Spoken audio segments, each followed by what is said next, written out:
Beneath the crushing weight of the ocean, in depths no sunlight dares to touch, something ancient stirs.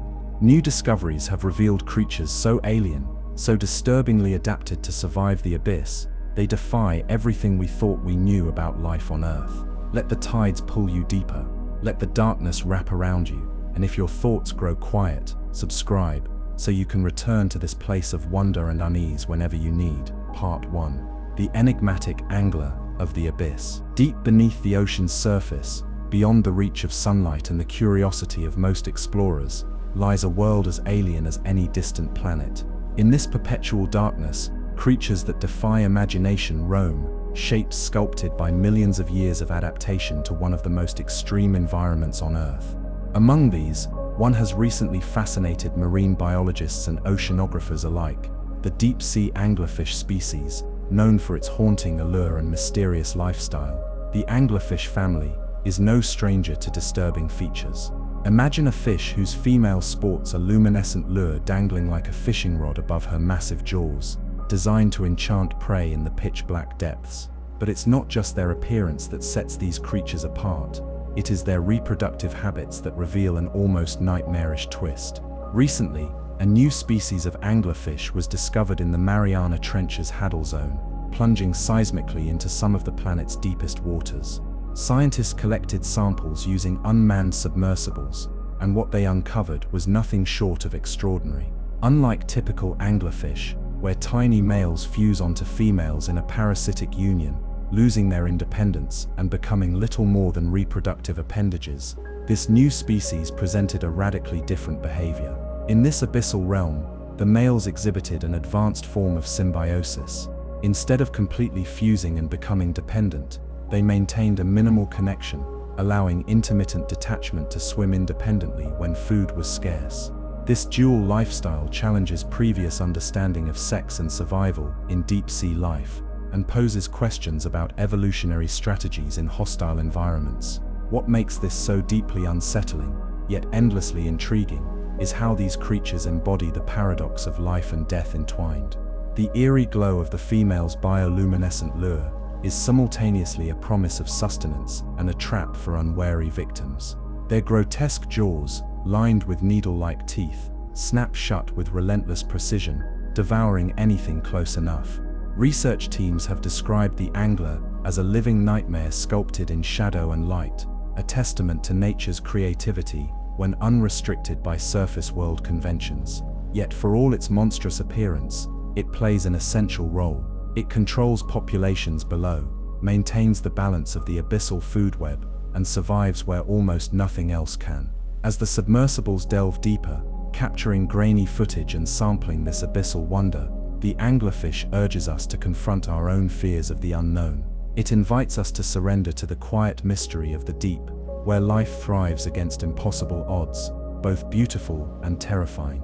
This story leaves us with a lingering sense of respect for the shadowy depths, a realm still largely unexplored, holding secrets untold, and creatures as bizarre as they are vital. The anglerfish, with its ghostly luminance, continues to haunt the downmost trenches, a symbol of life's resilience in the ocean's darkest corners. With this eerie vision lingering, we turn next to another ocean denizen, equally bizarre in form yet wrapped in an ancient enigma. But before that, the ocean whispers, a timeless invitation to keep exploring. Part 2. The phantom jellyfish of the midnight zone. Far below the shimmering surface where the last threads of sunlight surrender to the crushing embrace of the ocean's midnight zone, a creature drifts with eerie grace, its ghostly form a silent enigma in endless blackness.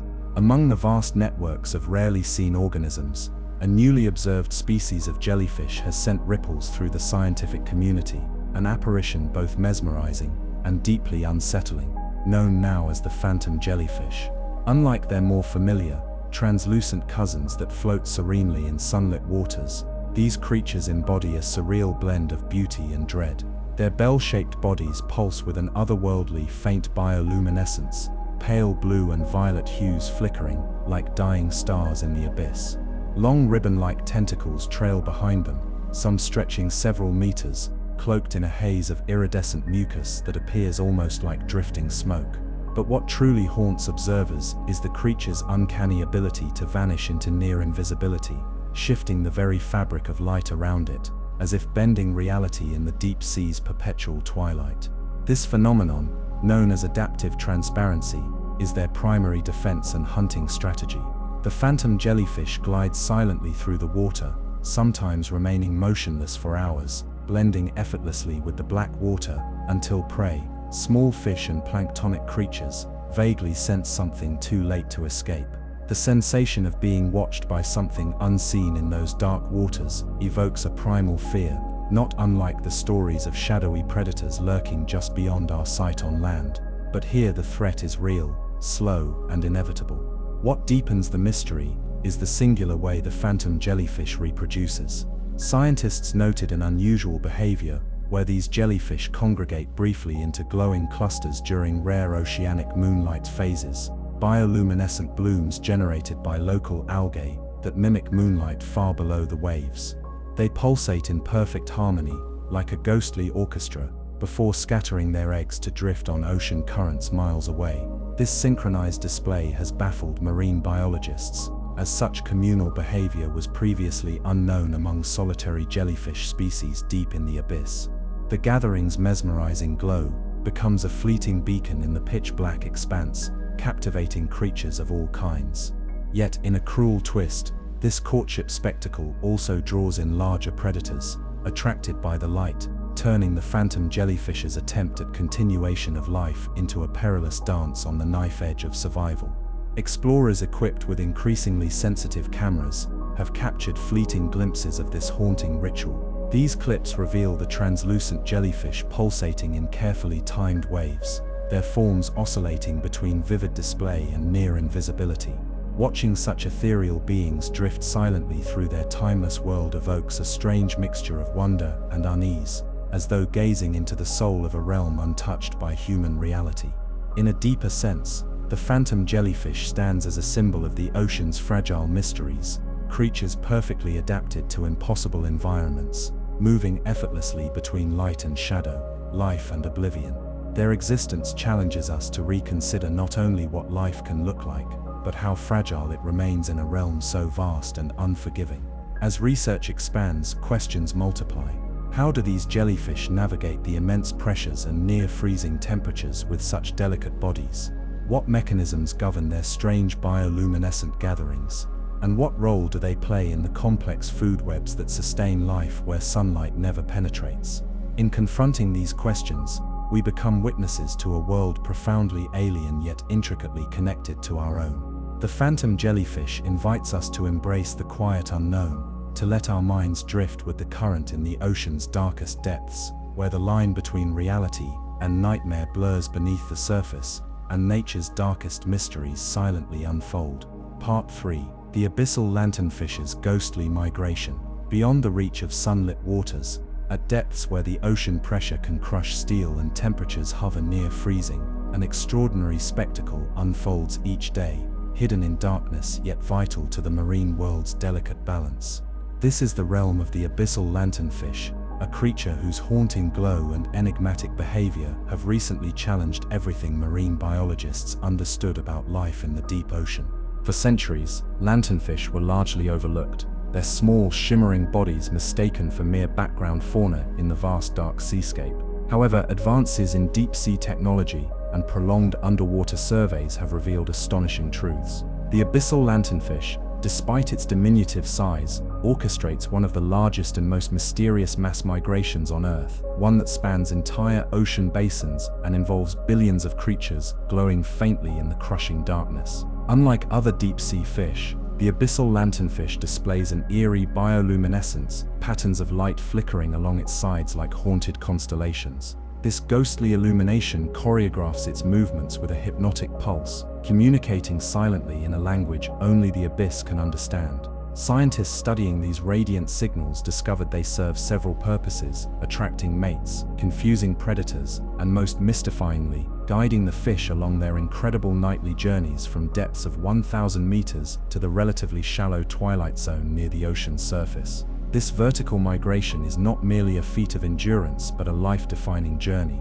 By ascending to feed in the nutrient-rich upper waters under the cloak of night, the abyssal lanternfish takes advantage of the darkness to evade predators. At dawn, they descend back into deeper waters, disappearing like phantoms into the blackness. This daily routine is repeated across the globe, involving a biomass so vast it is estimated to outweigh even the combined populations of the world's largest whales. Yet what makes this migration deeply unsettling is the ghostly quiet that surrounds it. Imagine billions of tiny lights pulsing in synchrony, moving as one living nebula through the ocean's depths, an eerie, almost supernatural glow that flickers in the abyss like an underwater aurora borealis.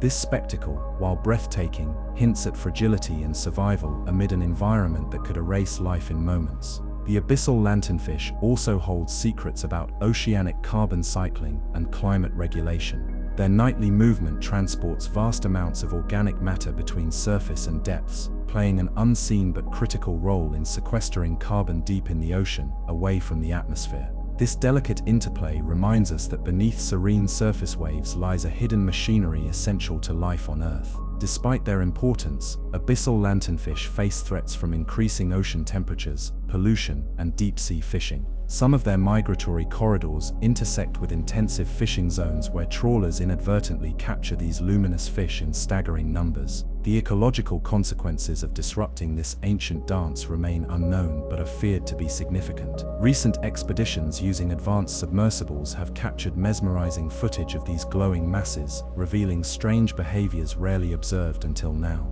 At times, the lanternfish form tight schools with shifting light patterns that ripple through the group like living electricity. The collaborative nature of these formations hints at complex social behavior, challenging previous notions of deep-sea creatures as solitary wanderers. Intriguingly, in certain oceanic regions, a phenomenon known as lanternfish fallout has been recorded. After storms or sudden environmental shifts, enormous numbers of these fish have been found washed ashore, their bioluminescent scales faintly glowing even in death, an ethereal reminder of the deep's fragility and connection to surface life. Native coastal communities in some parts of the world have woven such events into their folklore, speaking of ghostly lights and sea spirits mourning beneath the waves. The abyssal lanternfish's story is a testament to resilience amid relentless darkness, a brilliant pulse in a realm where life clings by a thread. Their nightly migration invites us to ponder depths still largely unknowable, where entire ecosystems flicker with life far beyond human sight, in patterns both beautiful and ominous. As explorers dive deeper and technology reveals more of the ocean's secrets, we stand witness to a silent procession of light and shadow,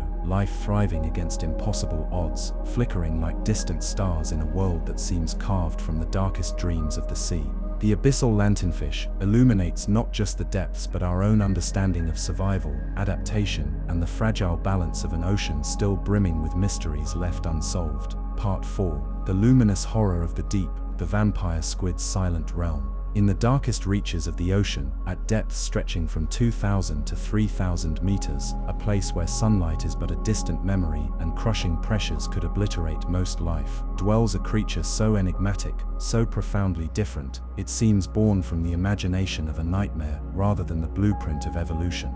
This is the vampire squid, Vampyroteuthis infernalis, whose very name conjures visions of shadowy fiends lurking within the abyss. Yet, despite its ominous moniker, the vampire squid offers a window into the delicate balance between survival and mystery submerged in the planet's most remote waters. The vampire squid's habitat is the oxygen minimum zone, a twilight realm inhospitable to most marine creatures due to its scarce oxygen and extreme conditions. Here, the vampire squid reigns as an ancient mariner, uninterrupted by competition. Though it shares ancestry with squids and octopuses, it is neither fully one nor the other. It is instead a living relic, a biological enigma that has survived virtually unchanged for hundreds of millions of years, predating even the dinosaurs' reign. From a distance, the vampire squid's appearance is paradoxically mesmerizing and unsettling. Its velvet black body, accentuated by silky, web-like skin connecting its 8 arms, seems sculpted to absorb any sliver of light. Underneath, the delicate membrane flares wide as if to mesmerize prey or ward off predators. Its large phosphorescent blue eyes, among the largest of any deep-sea creature relative to its body size, glow faintly, piercing the ocean's perpetual night with an ethereal radiance. These eyes are adaptations allowing it to detect the faintest bioluminescent signals, a vital sense in a realm where vision defines existence. Unlike many deep-sea predators equipped with rows of razor-sharp teeth, the vampire squid's mouth is encircled by two retractable fleshy filaments, long whip-like tentacles covered with sticky structures that it uses to capture sinking organic detritus, known as marine snow. It does not actively hunt animals, rather, it feeds on this fine particulate matter drifting down from upper layers of the ocean, consuming one of the planet's most ephemeral food sources. This unique strategy, aptly dubbed detritivory, defines its peaceful existence amid an environment where energy is scarce and survival demands profound specialization. Yet, what truly distinguishes the vampire squid and instills a primal unease is its defensive display. When threatened, the creature employs an eerie transformation known as the cloak of darkness. It inverts its webbed arms, wrapping itself into a compact ball, turning its luminous blue suckers outward, resembling a field of burning embers against the void. This pose, both protective and intimidating, warns predators of an unspoken danger it never explicitly reveals. Sometimes, it sheds luminescent mucus, glowing like underwater fireflies trailing spectral wisps into the blackness, confusing attackers in conditions where sight is scarce and sound does not travel far. Scientists have long been captivated by the vampire squid's evolutionary lineage. Molecular studies reveal it sits at a crossroads in cephalopod history, sharing features with both deep-sea squids and shallow water octopods, yet belonging to its unique order entirely. Its genome hints at ancient survival tactics, showing sparse metabolic rates that help it conserve precious energy in a world where every calorie counts. Its reproductive behavior remains shrouded in mystery. Unlike some relatives known for large broods, the vampire squid produces few, large eggs that develop slowly, a strategy suited to its extreme environment, where offspring must be prepared to endure an equally perilous childhood. There is little direct observation of mating or brooding in the wild, leaving these intimate moments of life to the imagination and challenge for future deep-sea explorers. The vampire squid's resilience extends beyond its biology to its subtle role in the deep-sea ecosystem. By feeding on marine snow, it facilitates nutrient recycling at depths rarely touched by sunlight or human activity. Its presence indicates a tenuous web of life where even the smallest contributions matter, quantifying the hidden threads connecting the ocean's surface to its inky underworld. This creature also points toward the fragile balance of deep-sea habitats under increasing threat. Human activities, ranging from deep-sea mining prospects to climate change, pose indirect yet ominous challenges to the vampire squid's environment. Acidifying oceans may interfere with sensory adaptations, while ocean warming could alter the oxygen minimum zones it relies upon. The vampire squid stands as a sentinel species, its survival tied intrinsically to the health of the planet's vast and overlooked inner ocean. Exploration into its realm is difficult and slow. Robotic submersibles and remotely operated vehicles, equipped with delicate sensors, have captured fleeting images of the vampire squid inching through blackness, its ghostly silhouette, the embodiment of survival against cosmic odds. Those who witness its silent glide report an otherworldly calm, an invitation to contemplate the profound quietness of life thriving far removed from human bustle. There is a paradox in the vampire squid's story, that of ancient endurance coexisting with vulnerability, of terrifying beauty woven into fragile existence. It reminds us that the ocean's darkest depths cradle life in shapes and forms, often stranger and more magnificent than surface dwellers dare to imagine. In embracing this silent mariner's tale, we gain not just an understanding of deep-sea ecology, but a deeper respect for the resilience woven into the fabric of our world, beneath both light and shadow. As we dwell for a moment longer on the vampire squid's realm, absorbing the solemnity of its ancient dance in the abyss, we prepare to journey onward.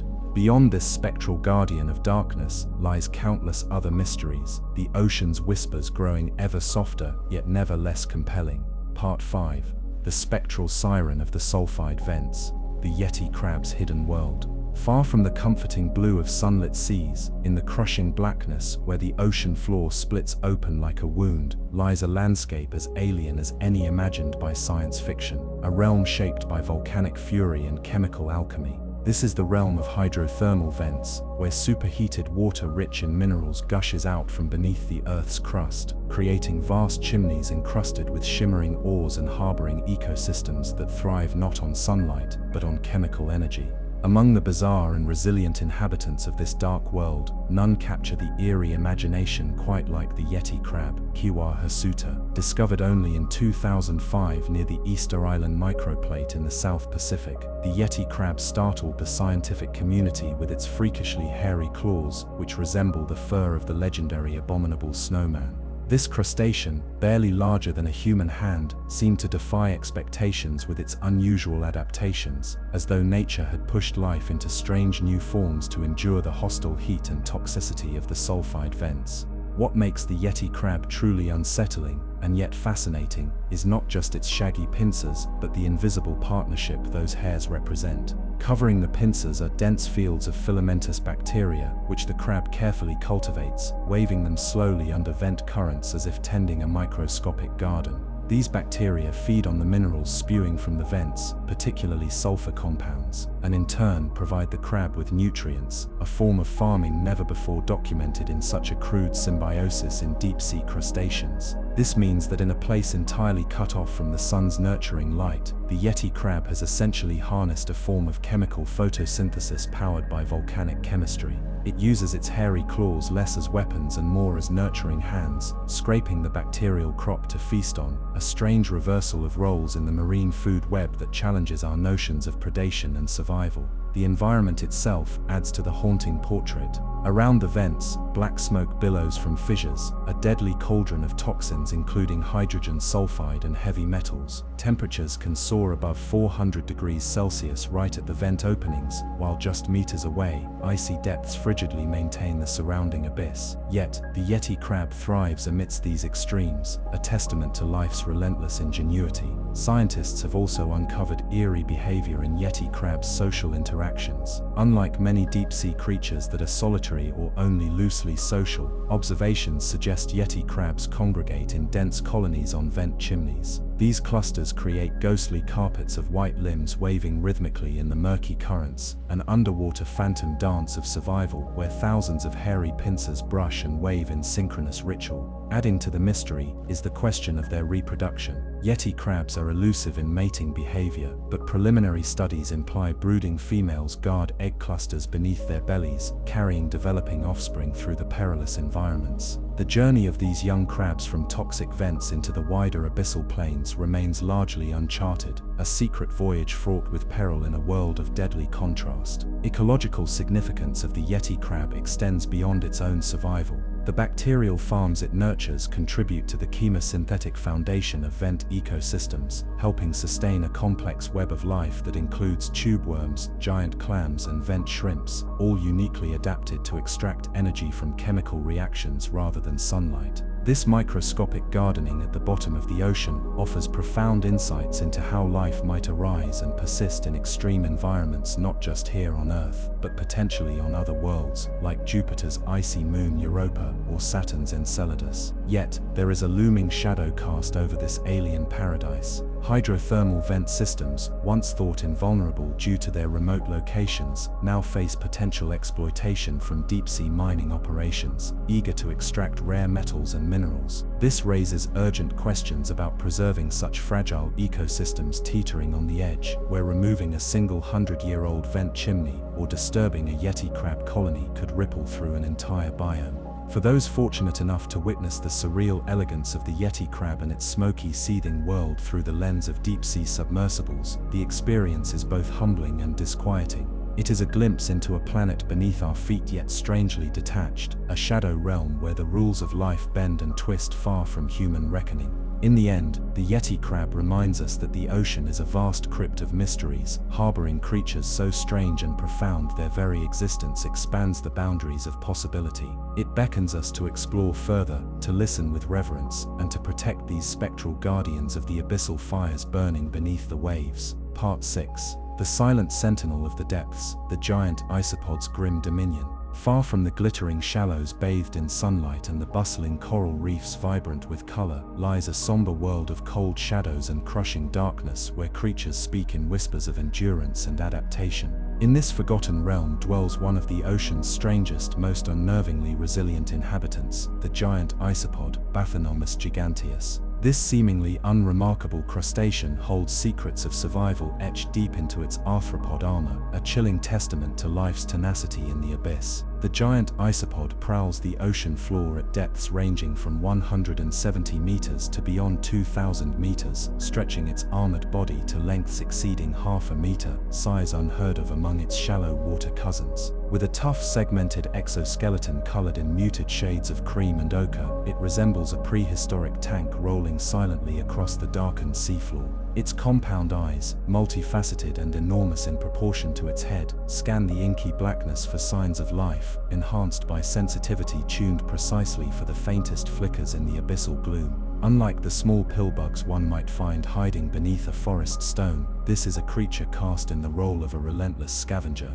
The ocean floor is a graveyard littered with the remains of whales, fish, and unfortunate creatures that sink from the surface above. Here, the giant isopod reigns supreme as a grim sentinel, its powerful mandibles snapping hungrily at carcasses, tearing through flesh and bone with unyielding efficiency. Scientists have observed them feasting on the largest dead whales, consuming vast quantities in gruesome nocturnal feasts that ripple the benthic community into chaotic awakenings. Yet the true horror lies in the isopod's near-ghostly patience. These creatures can endure starvation for years, surviving on infrequent meals in a realm where sustenance is as rare and precious as sunlight. Their sluggish metabolism and ability to inflate their bodies like balloons allow them to gorge when food is found and then retreat into long periods of dormancy, coiled and still, waiting, lurking beneath layers of silt and shadow until the next feast descends. The life cycle of the giant isopod mirrors its haunting existence. Females brood their eggs within protective pouches,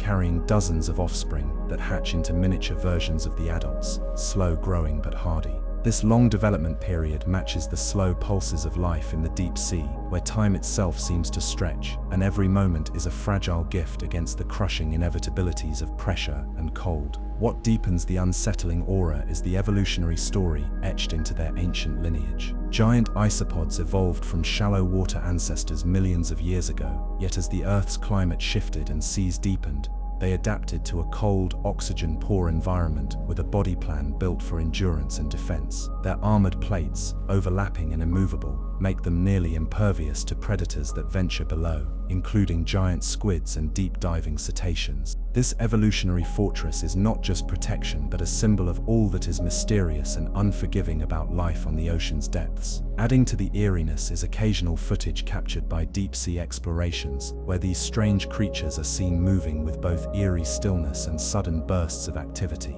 Cameras have recorded tens of giant isopods clustered around whale falls, silently jostling in the shadows like spectral guests at a feast no living creature is invited to. Their movements, methodical and deliberate, invoke an image of an otherworldly tribunal presiding over death's banquet. Researchers have long debated the ecological role of giant isopods and their impact on abyssal ecosystems. By recycling organic matter from the surface, they complete a vital loop in the ocean's carbon cycle, slowly breaking down and redistributing nutrients in a desolate realm where traditional food chains collapse into darkness. Yet, the balance they maintain is so fragile. Threats from deep-sea trawling and habitat disturbance could disrupt these silent scavengers' domain, with consequences cascading through the abyssal plain. In addition to their scavenging prowess, recent studies have uncovered a surprising behavioral complexity. Giant isopods exhibit the ability to detect chemical signals from miles away,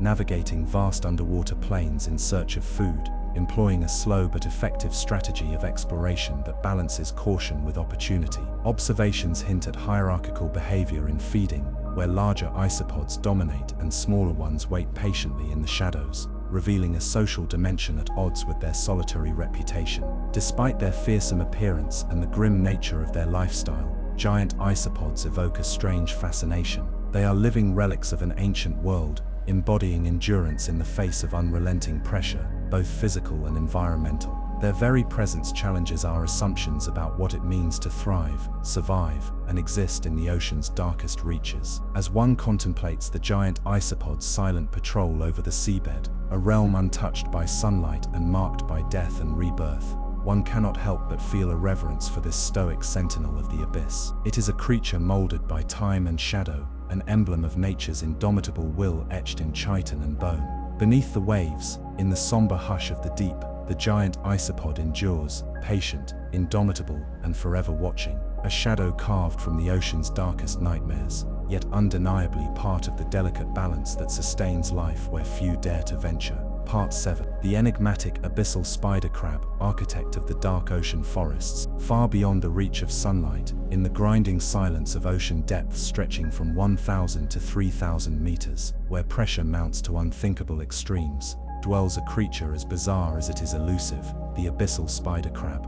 Though superficially reminiscent of its shallow coastal cousins, this crab is an understated architect of complexity in a world that most of us can barely imagine. It embodies the strange beauty and unsettling intricacies that govern life in the dimmest trenches and abyssal plains of Earth. The abyssal spider crab earns its name from its long, spindly legs that stretch like thin, brittle branches, sometimes spanning over a meter in width. Its shell, often rough and camouflaged with sediment, carries a living coat of deep-sea life. Tiny anemones, soft corals, and bacterial films cling tenaciously to the crab's carapace, creating a miniature ecosystem and turning it into a moving patch of abyssal forest suspended in near-total darkness. This integration with other organisms is not purely coincidental, but rather a fascinating form of mutualism, where the crab's hard exoskeleton provides an ideal substrate for sessile lifeforms who, in return, might offer camouflage or even nutritional benefits. Scientists theorize that this living armor helps the crab blend into the desolate seafloor landscape,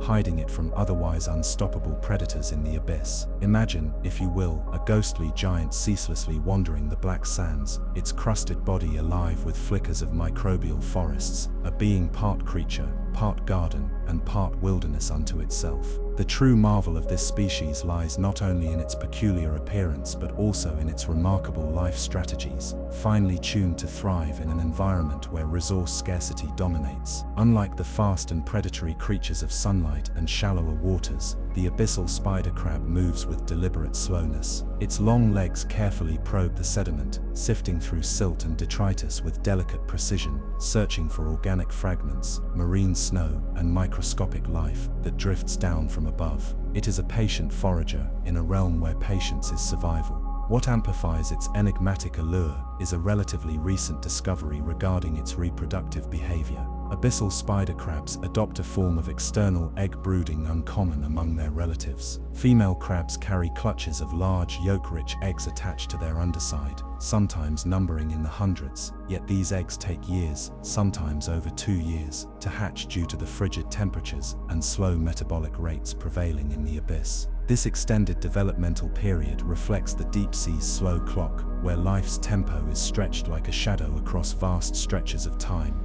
More intriguingly, during this vulnerable phase, females show a form of protective behavior rarely documented in invertebrates of such depths. Rather than abandoning their brood, they display an increased defensive posture, risk avoidance, and even move to slightly elevated sediment areas, possibly to maximize oxygen supply to the developing embryos. This suggests a level of parental care that challenges our ideas about deep-sea crustaceans and hints at evolutionary strategies born from the ocean's most unforgiving theaters. The distribution of abyssal spider crabs is just as perplexing as their biology. They are found scattered throughout the Pacific's abyssal plains, notably in the Clarion-Clipperton zone, an area infamous not only for its biodiversity, but also for its rich deposits of polymetallic nodules, precious mineral spheres that sit on the seafloor, representing tempting targets for future mining ventures. The spider crabs seem drawn to these geological formations, their shells often encrusted with flakes of mineral deposits and microbial mats nourished by the nodules' chemical bounty. Such close association raises urgent ecological questions. If deep-sea mining disturbs or removes these nodules, what becomes of the spider crab's habitat and their intricate microbial gardens? Could the disruption cascade through local food webs, erasing unseen networks of life before they are fully understood? These concerns have sparked debates among marine ecologists and conservationists who call for careful evaluation of the abyssal ecosystem's resilience before industrial exploitation proceeds. From a cinematic vantage point, footage captured by remote-operated vehicles reveals haunting scenes of abyssal spider crabs methodically moving across the ocean floor. Their elongated limbs, delicately articulated, sweep through the water like thin skeletal arms, ghost-like in blackness, while their camouflaged bodies shimmer faintly with the reflected bioluminescence of nearby creatures. The image persists in the mind like a spectral waltz, a lone traveler in an infinite darkness that feels both ancient and eternal. Scientists have also been captivated by the mysterious signals recorded around spider crab habitats. Using specialized hydrophones, deep-sea researchers have detected faint rhythmic sounds, possibly generated by subtle movements or burrowing behavior, creating an eerie sense of a hidden pulse emanating from the abyssal plane. These acoustic whispers invite speculation about the purposes and communication networks of species inhabiting these forlorn depths, reminding us that silence in the deep sea is never absolute. In addition to their critical role as scavengers, abyssal spider crabs contribute to the broader health of their environment by facilitating the recycling of nutrients and providing living substrates for smaller organisms. Their persistent activity helps to churn and aerate sediment layers, an action that supports microbial and invertebrate communities essential for the ocean's lower trophic levels. The existence of the abyssal spider crab, with its ethereal beauty and quietly complex life, forces us to confront the limits of human knowledge. Here is a creature perfectly adapted to a world so remote and extreme that it challenges the very definition of nature itself. A traveler coated in living gardens, a patient forager in a barren world, a sentinel of mysteries yet to reveal themselves. As darkness presses in and the abyssal chasms hold their breath, the spider crab moves on, a silent guardian of the deep. In its steady, deliberate passage lies a message of endurance, quiet resilience, and the haunting interconnectedness of all life. Even in the ocean's most forbidding realms, it calls us to listen, to observe, and to imagine the vastness that stretches beneath our feet, where silent forests sway in the pitch-black sea. Part 8. The Whispering Phantom of the Deep.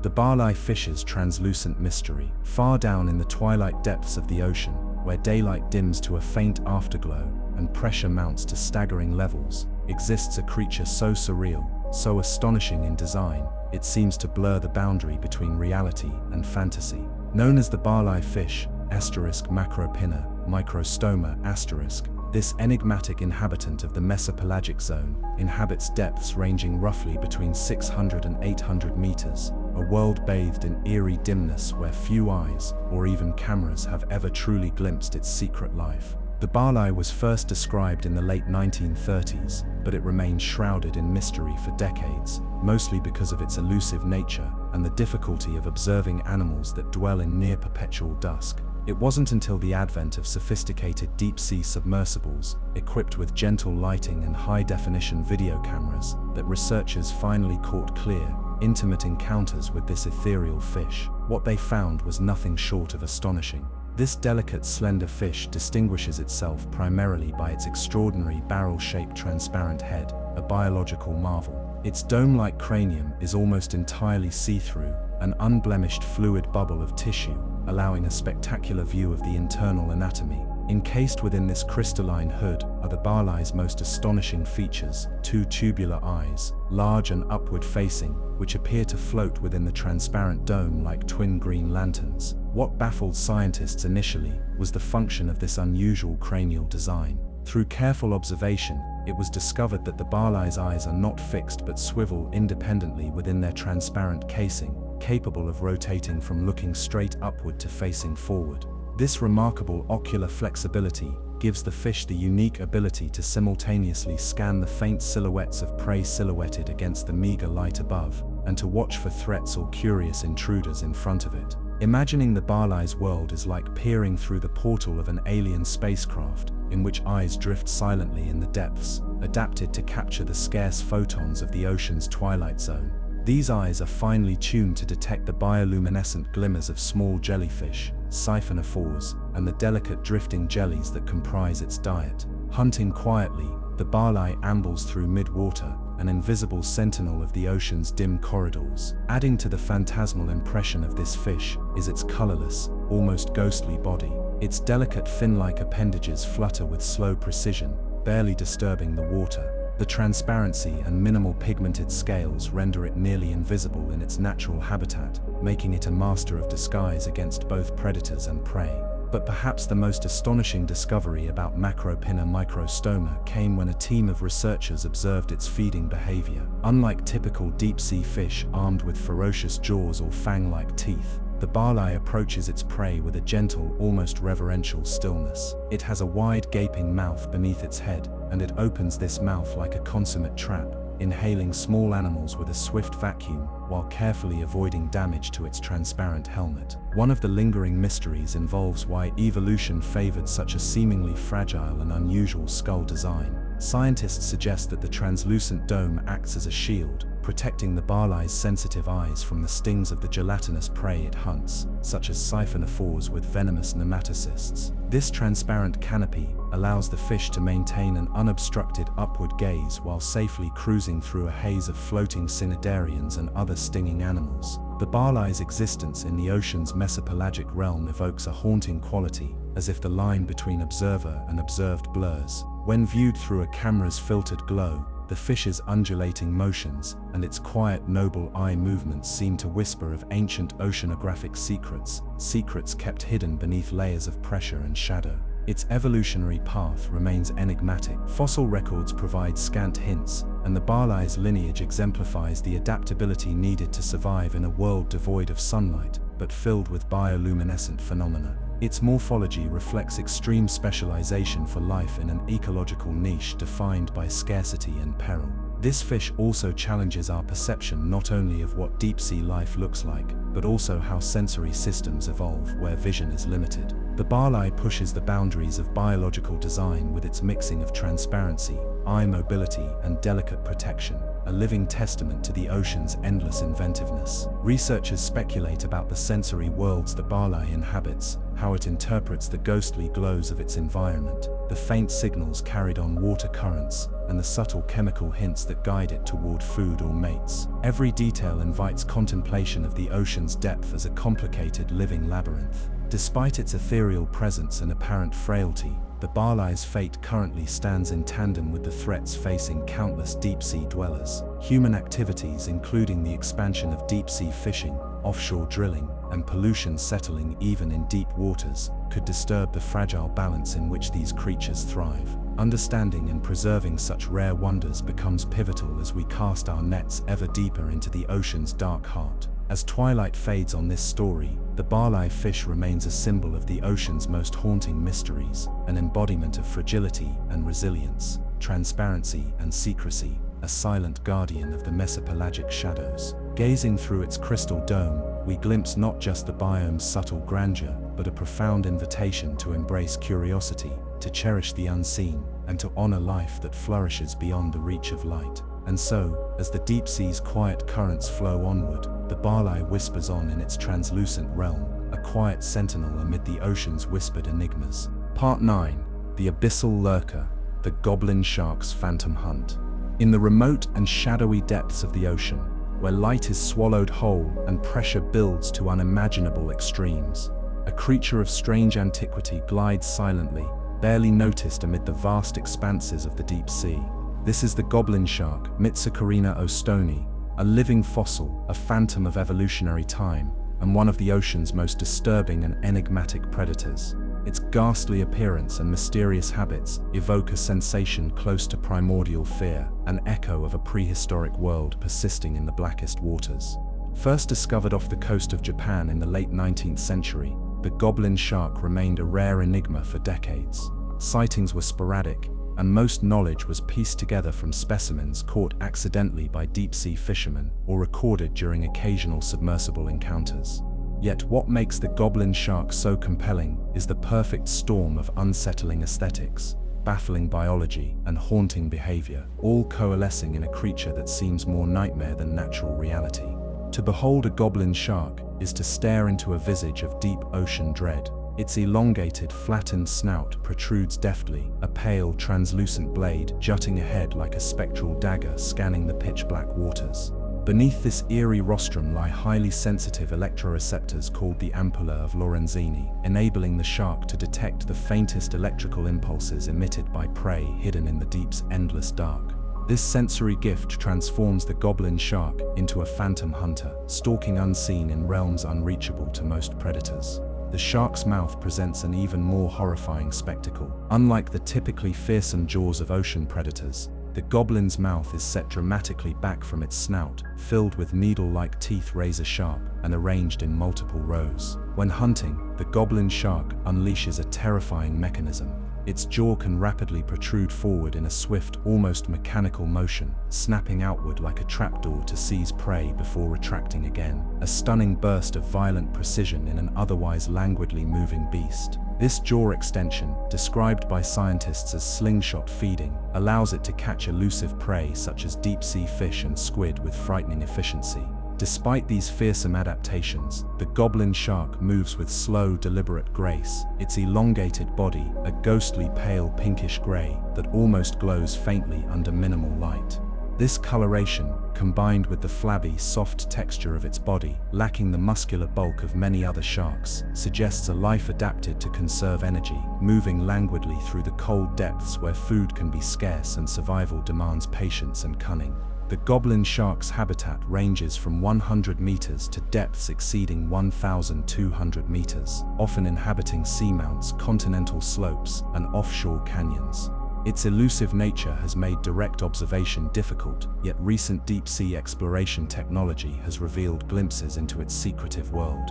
High-definition video captured by remotely operated vehicles shows the goblin shark drifting silently over muddy seabeds, its jaw extended momentarily to snatch a squid lurking just out of sight, then retreating back into shadow. Even more puzzling than its hunting technique is the shark's reproductive habits, about which surprisingly little is known. Like many deep-sea species, goblin sharks are ovoviviparous, meaning their embryos develop inside eggs within the mother's body until hatching internally and emerging as live young. However, the duration of gestation and details of mating have remained obscured by the depths they inhabit and the scarcity of encounters. This uncertainty amplifies the goblin's aura of mystery, a shadow not just in form, but in life's most intimate moments. The evolutionary lineage of the goblin shark is a story of gradual adaptation and survival. It belongs to the family Mitsucarinidae, often called living fossils because fossil records show similar goblin shark ancestors dating back over 125 million years. This ancient pedigree marks it as a direct relative of some of the earliest known shark species, providing a window into the deep past when the oceans first became habitats of complex vertebrate life. In the ecological web beneath the ocean's surface, the goblin shark plays a key but subtle role.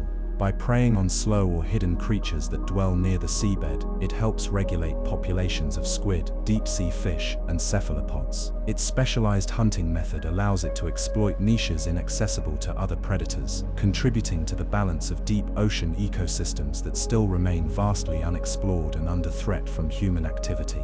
Disturbingly, although the goblin shark dwells in remote depths, it is vulnerable to bycatch as deep-sea trawlers and fishing lines reach into its realm. The fragile nature of its body means it rarely survives capture, and with reproduction rates likely slow, any population declines could have dramatic consequences. Conservationists urge caution and further research to understand and protect these silent sentinels of the deep. The goblin shark's eerie silhouette, ancient lineage, and haunting hunting method cement its place as a creature that feels half born from legend and half from scientific marvel. It serves as a chilling reminder of the ocean's depths as a place where time seems to fold, where species once feared extinct still patrol dark waters with unchanged purpose. Watching footage of a goblin shark unfolding its terrifying jaw, silently writhing through the abyss, is to witness a perfect intersection of beauty and macabre, nature's deft balance of life and death spun on a thread, thinner than a whisper. It stirs in us a primeval fear and fascination, evoking our profound curiosity about hidden worlds that thrive beyond our reach.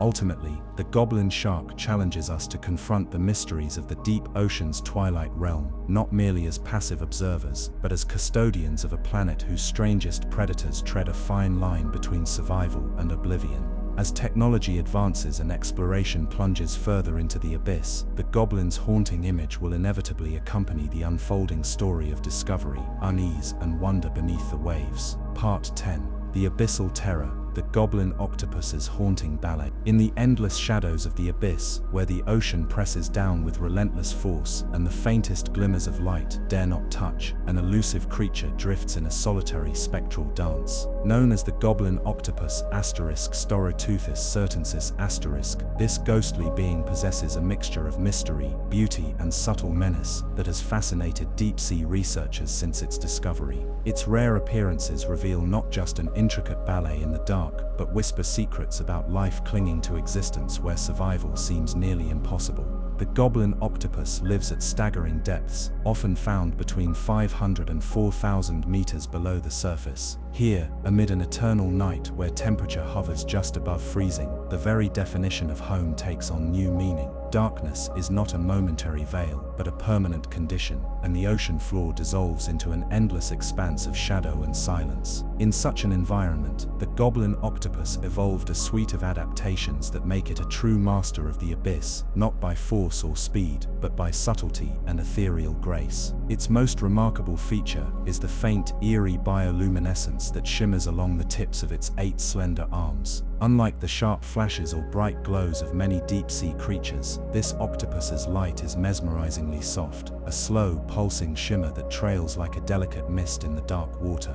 Scientists speculate this gentle glow serves multiple purposes, luring prey that mistake it for fragile plankton, signaling to potential mates across unfathomable distances, or maybe simply confirming its own presence in the vast loneliness of its realm. What adds to the octopus's enigmatic allure is its delicate, almost translucent body.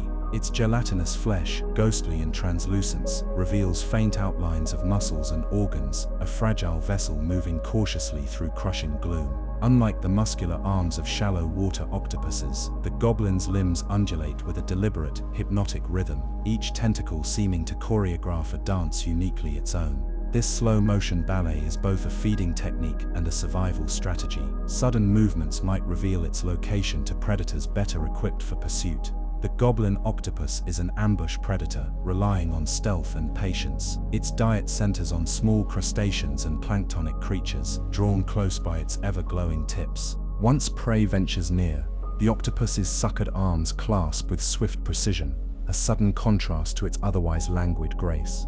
Then, with a subtle pull, the creature draws its catch inward, swallowing in quiet darkness. A singular curiosity about this species involves its reproductive habits, which remain shrouded in mystery. Few observations have been recorded, but what is known suggests an unusual life cycle distinct from many other cephalopods. The goblin octopus is thought to be semiviparous, producing a single massive clutch of eggs in its lifetime, which it may guard vigilantly before dying shortly after the hatchlings emerge. The slow development and scarcity of sightings imply a life history geared to the ocean's slow pace, each generation a fragile whisper against the abyss. Scientists have been aided in their understanding primarily by deep-sea expeditions, using remotely operated vehicles, capturing rare encounters on video, ghost-like images of the octopus drifting intricate spirals, its faint phosphorescence revealing haunting patterns against the infinite dark. The silence of these depths intensifies the visual presence, as if watching a ballet in a dark cathedral made not of stone but water itself. Moreover, the goblin octopus's evolutionary lineage places it among some of the oldest branches of deep-sea cephalopods, hinting at survival strategies honed over millions of years. Its gelatinous body composition and slow metabolism suggest an ancient blueprint, emphasizing energy efficiency and patience in a world where food is a scarce and precious gift. It exemplifies the niche that many deep-sea creatures fill, a life of scarcity balanced by delicate adaptation. Despite its haunting beauty, the goblin octopus's existence is precarious amid growing human influence on the oceans. Deep-sea mining, pollution, and climate-induced habitat changes threaten the fragile ecosystems it calls home. The rarity of this creature means that disturbances could have outsized impacts on its survival. yet so little is known that conservation efforts are hampered by profound ignorance. Viewing the goblin octopus in its natural habitat invites contemplation not only of the creature itself, but of the broader oceanic abyss, a realm where light is a memory and life performs against a backdrop of eternal night. It reminds us that the ocean still holds vast stretches of mystery, home to dancers of shadow and silent performers whose stories are barely begun. In this dance of light and dark, the goblin octopus stands as both a symbol and sentinel, fragile yet enduring, an ambassador of the abyssal unknown. Through its haunting ballet, it beckons us to look deeper, to listen with care, and to respect the whispered rhythms of life thriving in the ocean's most secretive corners. Part 11. The Abyssal Angler's Tale, the macabre courtship of serraceous holboili. Deep within the crushing pressure and utter blackness of the ocean's bathypelagic zone, thousands of meters below where sunlight dares not penetrate, exists a realm so alien that its residents defy the very rules of nature we think we understand. Among these shadowy denizens, one species stands out not only for its grotesque appearance, but for a reproductive ritual so bizarre and unsettling that it has fascinated marine biologists for decades. The deep-sea anglerfish serraceous holboili, a master of the abyss's cruel romance. Unlike its more familiar shallow water relatives, serraceous holboili, a member of the deep-sea serracioid anglerfish family, inhabits the Antarctic's frigid depths, prowling the ocean floor thousands of meters beneath the waves. This predator is draped in an armor of dark, almost translucent skin, mottled with patches of ghostly light, punctuated by a hooked bioluminescent lure that it waves like a sinister invitation to prey and potential mates alike. But the true horror of its existence lies not in hunting alone, rather it is locked within the strange and macabre dance of life and death that defines its reproduction. In the immense loneliness of the deep ocean, physical encounters between male and female anglerfish are few and far between. Time and chance govern everything. Luck may offer a male the opportunity to find a female in this vast and merciless abyss, but the consequences are profound. For the male serraceous holboili, independence is fleeting. Once a male locates a female, guided by her bioluminescence like a moth to light, he latches onto her body with his razor-sharp teeth, embedding himself in flesh. This isn't a simple mating act, it is a lifelong parasitic union, an eerie and grotesque symbiosis. Upon latching on, the male's body gradually fuses with the female's, their circulatory systems merging, transforming him into a living, breathing reproductive appendage. Over time, the male's eyes, fins, and internal organs degenerate, leaving behind nothing but reproductive cells and a primitive skeleton, a tiny vampiric attachment draining life from his host. This union is so complete it defies conventional understanding of individuality. The male ceases to exist as a separate organism, becoming instead a permanent fixture on the female's body, providing sperm on demand in exchange for sustenance. It is both repulsive and haunting, nature's dark solution to the greatest challenge of life in the abyss, surviving long enough to reproduce. The female may carry several such males on her body, grotesque husbands secured in place, each a miniature parasite tethered to her flesh. This strategy ensures that should there be no other mates nearby, the female carries with her a pool of genetic material, extending her chance of producing offspring in this stark environment. Yet the reproductive mystery deepens. Serraceous holboili females are enormous, sometimes reaching lengths of nearly a meter, while males are mere centimeters, dwarfed by their own survival imperative. This extreme sexual dimorphism is not merely a quirk, but a testament to the hostile demands of their habitat, where food is scarce, and the ocean's vastness renders random encounters nearly impossible. The male's sole purpose in life, a tiny parasite clinging invisibly to the shadows of the female's massive body, is to ensure the continuity of the species. The evolutionary story of this intimate and bizarre coupling is one of stark survival pressure sculpted over millions of years. Scientists hypothesize that the parasitic union evolved from more temporary mating interactions, forced by the abyss's isolation and scarcity. Such adaptation blurs lines between bodies and individuals, challenging our fundamental definitions of life, partnership, and autonomy. The serraceous holboili anglerfish is thus both a predator and a biological paradox, a living enigma of evolutionary extremes. But the darkness of this story does not end with reproduction. Females wield their bioluminescent lure with haunting precision, flashing eerie pulses in the black. These glows attract unsuspecting prey, small fish and crustaceans, toward the jagged maw, lined with teeth that curve inward like the hooks of a cruel trap. When prey ventures too close to the spectral light, it is snatched in a mechanical, unforgiving snap, swallowed whole into the abyssal predator's cavernous jaws. Despite the horror within, this dietary efficiency is essential, sustaining a life that hangs perpetually on the brink. The Serratia's holboili also exhibits remarkable physiological adaptations to the relentless cold and pressure of its environment. With a flexible, gelatinous body and a metabolism calibrated to conserve energy, it drifts with deliberate stillness, awaiting each moment when the bioluminescent lure might coax a meal or a mate within reach. Its nervous system and sensory organs are finely tuned to detect the faintest signs of life, playing a deadly game of patience in the void. Further adding to the abyssal mystique, scientific exploration of Serratia's holboili has been largely constrained by technological limitations. Most observations come from occasional trawls or glimpses from remotely operated vehicles threading remote waters around Antarctica, a testament to the extreme remoteness and difficulty of studying these creatures in situ. Each expedition reveals fragments of a living puzzle, pieces of a life so removed from human experience it seems to flicker on the edge of nightmares. This anglerfish's story stands as a stark reminder of the ocean's most profound extremes, a world where survival demands adaptation so severe it borders on the grotesque, where life's continuance is woven through inescapable bonds of fusion and dependence. In the endless blackness, the Serratia's holboili embodies the paradox of existence, beauty steeped in dread, life emerging from enforced symbiosis, and the perpetual dance of light and shadow played out against the abyssal canvas.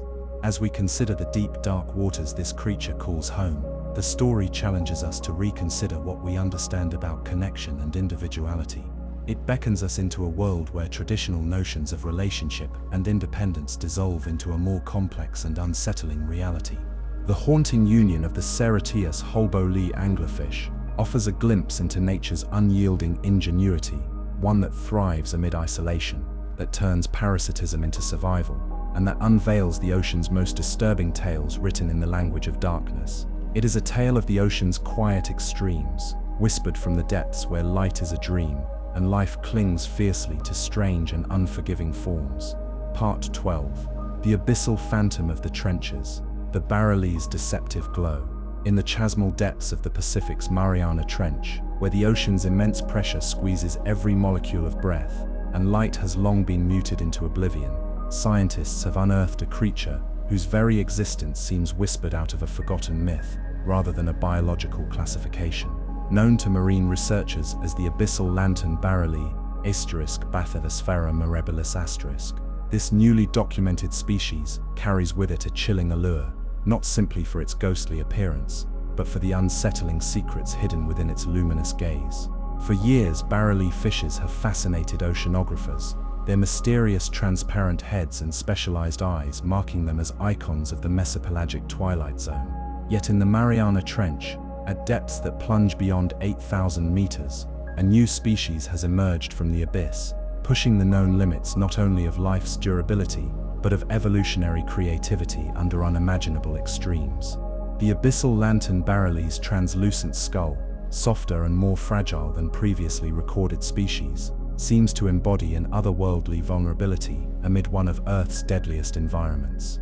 Nestled inside this glass shield are complex, upward-facing eyes, but unlike its shallower relatives, these eyes possess a bioluminescent organ called the spectral locket. This eerie structure emits a faint bluish-green glow that pulses rhythmically, casting cryptic patterns into the surrounding darkness.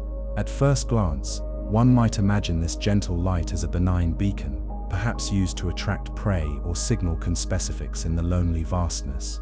However, what researchers soon realized was far more unnerving. The spectral locket acts both as lure and mask, captivating deeper, larger predators, while cloaking the barreli itself in adaptive camouflage. The light bends and fractures through the transparent dome, creating illusions that confuse the visual systems of its watchers, effectively rendering the fish a living mirage in the Black Sea. The barreli's hunting strategy is as haunting as its form. Rather than chasing prey through frantic pursuit, It relies on this deceptive glow to draw closer curious creatures, small crustaceans, bioluminescent zooplankton, and tiny fish, that mistake the shifting spectral light for refuge or food. When these unwitting victims approach, the barrelie's cavernous mouth, hidden beneath its head, opens silently, swallowing its prey whole. This flicker of predation unfolds with terrifying precision, a dance of shadow and illusion played out in the ocean's bleakest theater. Moreover, the physiology of the abyssal lantern barrelie reflects adaptations both exquisite and disturbing. Its body is gelatinous and fragile. Buoyancy is maintained through specialized lipids that replace heavier bones, enabling it to hover silently in the crushing depths. This softness, vulnerable to tearing or injury, is offset by a sophisticated neurosensory network attuned to the faintest fluctuations in water pressure or chemical signals, allowing it to detect approaching threats with extraordinary sensitivity. Reproduction among these phantom fishes is a whispered enigma. So far, no direct observations have captured their mating rituals, but genetic analyses hint at a complex life cycle with larval stages drifting for months near the surface before descending into the abyss. This prolonged dual existence between light and darkness baffles scientists, challenging long-held theories about developmental strategies in the deepest oceanic realms. What makes the abyssal lantern barrelie even more haunting is its eerie presence during exploratory missions. Remotely operated vehicles, their harsh spotlights meekly piercing the black, have captured fleeting glimpses of the fish's translucent head, glowing softly, as if mourning a light vanished long ago. Those who have seen it describe a profound sensation of witnessing something fragile yet alien, an apparition both beautiful and sorrowful floating on the edge of obliteration. This spectral glow seems almost a dirge for a world barely understood, where life balances on knives-edge adaptations to hunger, fear, and desolation. Each pulse of bioluminescence is a silent signal in the endless dark, a call to the unknown that hints at deeper mysteries lurking beyond the faint reach of human exploration. The discovery of the abyssal lantern barrelie adds a poignant chapter to our understanding of life's persistence in the most forbidding environments. It embodies the paradox of fragility and resilience, soft flesh forged in the harshest crucibles, light born from shadow, and survival scripted not in bold strokes but in subtle, nearly imperceptible flickers. Yet, shadowed by its wonder, is an urgent cautionary tale. As deep-sea mining ambitions target the mineral-rich deposits near the Mariana Trench, the fragile habitat harboring this and countless other abyssal species stands imperiled. Disturbances could unravel intricate ecological tapestries woven over millennia, silencing the spectral locket forever. For now, the abyssal lantern barrelie drifts on, an ethereal, glowing enigma, the very emblem of mystery and delicacy in a black ocean that remains as alien to us as distant stars. It beckons us to humble curiosity, urging patience and reverence, reminding us that the ocean's darkest depths are not emptiness, but stages for silent dramas, where even the faintest light can tell a story of wonder and terror writ small beneath the waves. Part 13. The Abyssal Enigma, the ghostly dragonfish's midnight hunt. Far beyond the realm where sunlight fades into memory, in the crushing pressure of the deep-sea twilight and midnight zones, ranging from 500 to over 1,500 meters below the waves, lurks one of the ocean's most haunting and newly illuminated mysteries, the ghostly dragonfish. These slender, elongated predators are masters of darkness, armed with bioluminescent weapons and a visage so strange it seems drawn from the realm of nightmares. Among their family lies a recently described species that has perplexed scientists with behaviors unlike any known before, challenging long-held assumptions of deep ocean life and survival. The ghostly dragonfish family, scientifically known as Stomiidae, includes some of the fiercest ambush predators of the deep. Their needle-like teeth, oversized jaws, and wielding of bioluminescent photophores make them both mesmerizing and terrifying inhabitants of the mesopelagic and bathypelagic layers. Recently, deep-sea expeditions employing remotely operated vehicles equipped with silent movements and ultra-sensitive cameras uncovered a new species in the Sargasso Sea, displaying adaptations that seemed almost supernatural. This dragonfish's body is unnervingly translucent, its soft skin stretched taut over a skeletal frame, allowing a glimpse into its internal organs, pale ghost-like shadows against the inky blackness. Its enormous eyes gleam with a cold, metallic sheen, capturing and conserving every iota of sparse light in the ocean's bleak twilight.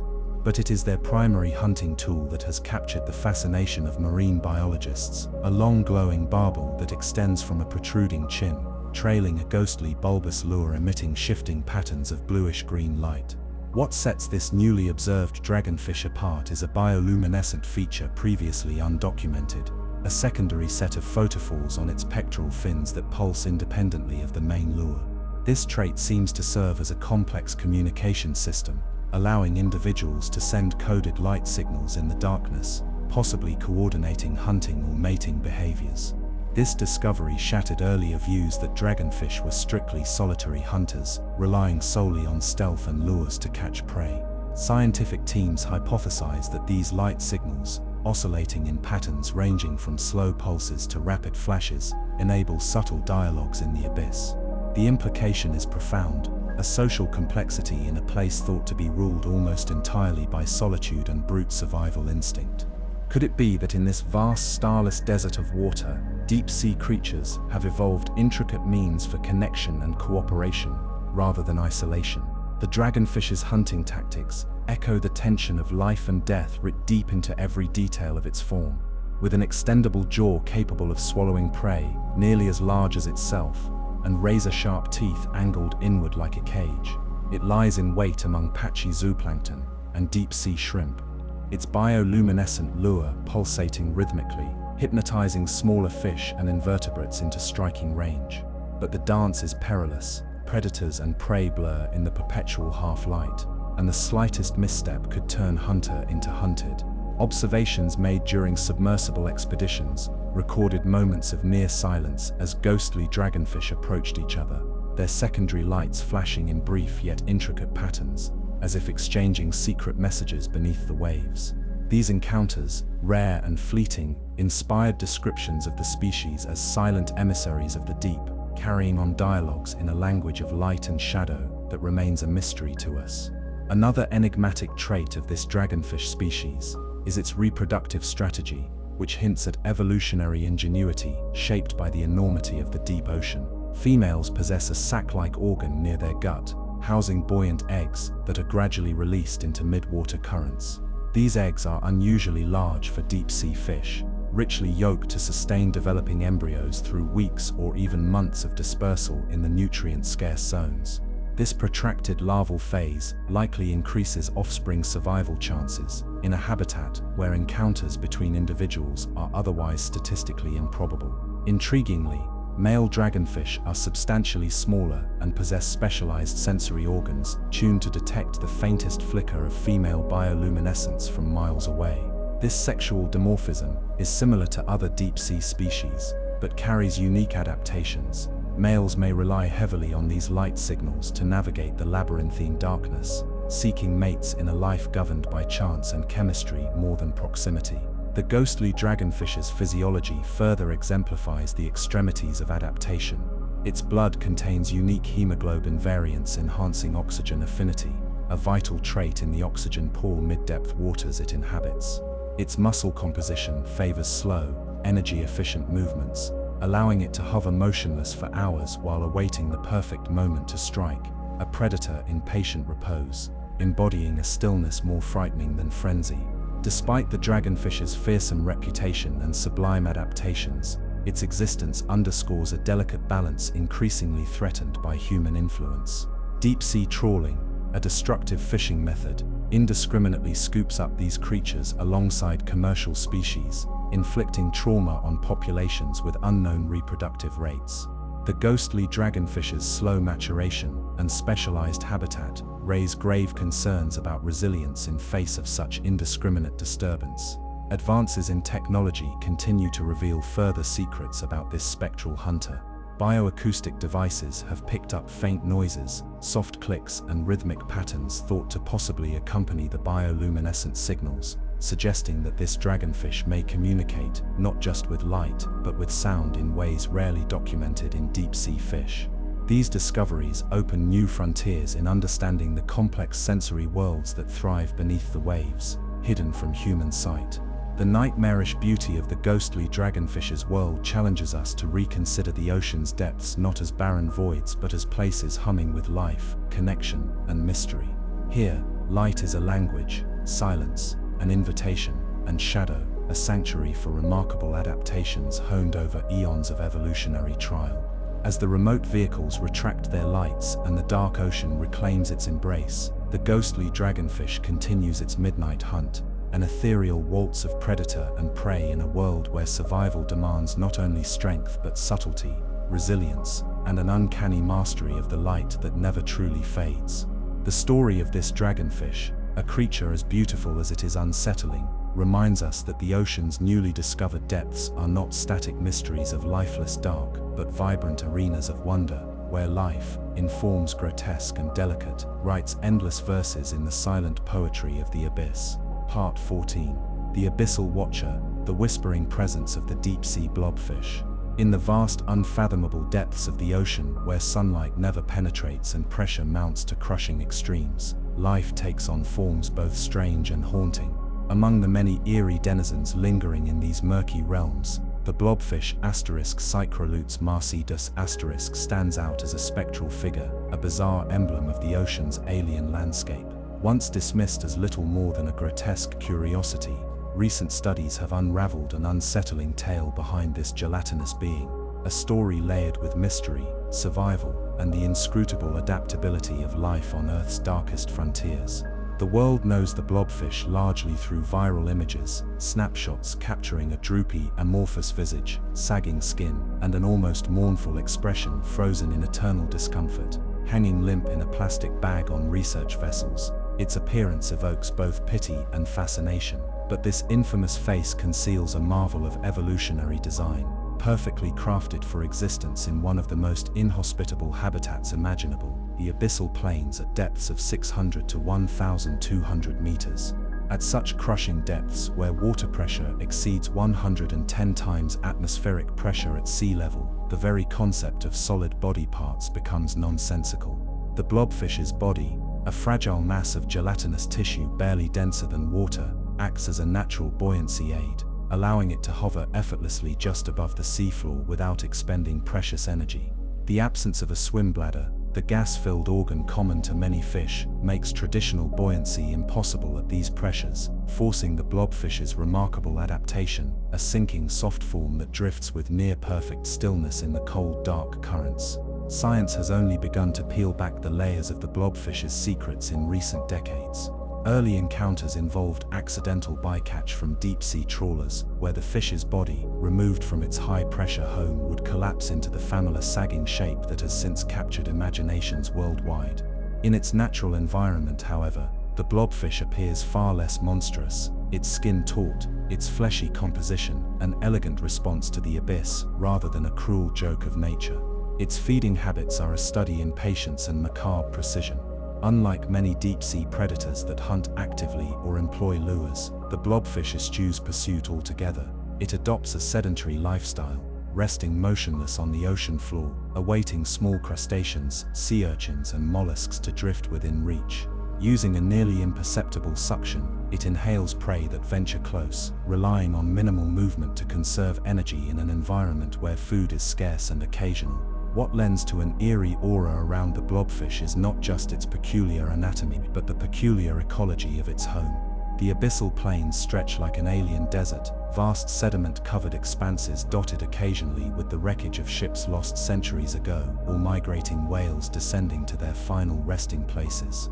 These spectral graveyards serve as vital repositories of nutrients, attracting scavengers and opportunistic feeders like the blobfish, silently watching over the remains in the ocean's forgotten corners. The blobfish's presence in these shadowed waters sparks contemplations as profound as the dark itself. It is a symbol of perseverance on a cosmic scale, living proof that existence grasps hold even under conditions humans can scarcely survive or even comprehend. Despite the cold silence and immense pressure, life moves forward, obscure and unyielding. Adding to its intrigue, the reproductive habits of the blobfish reveal yet more mystery.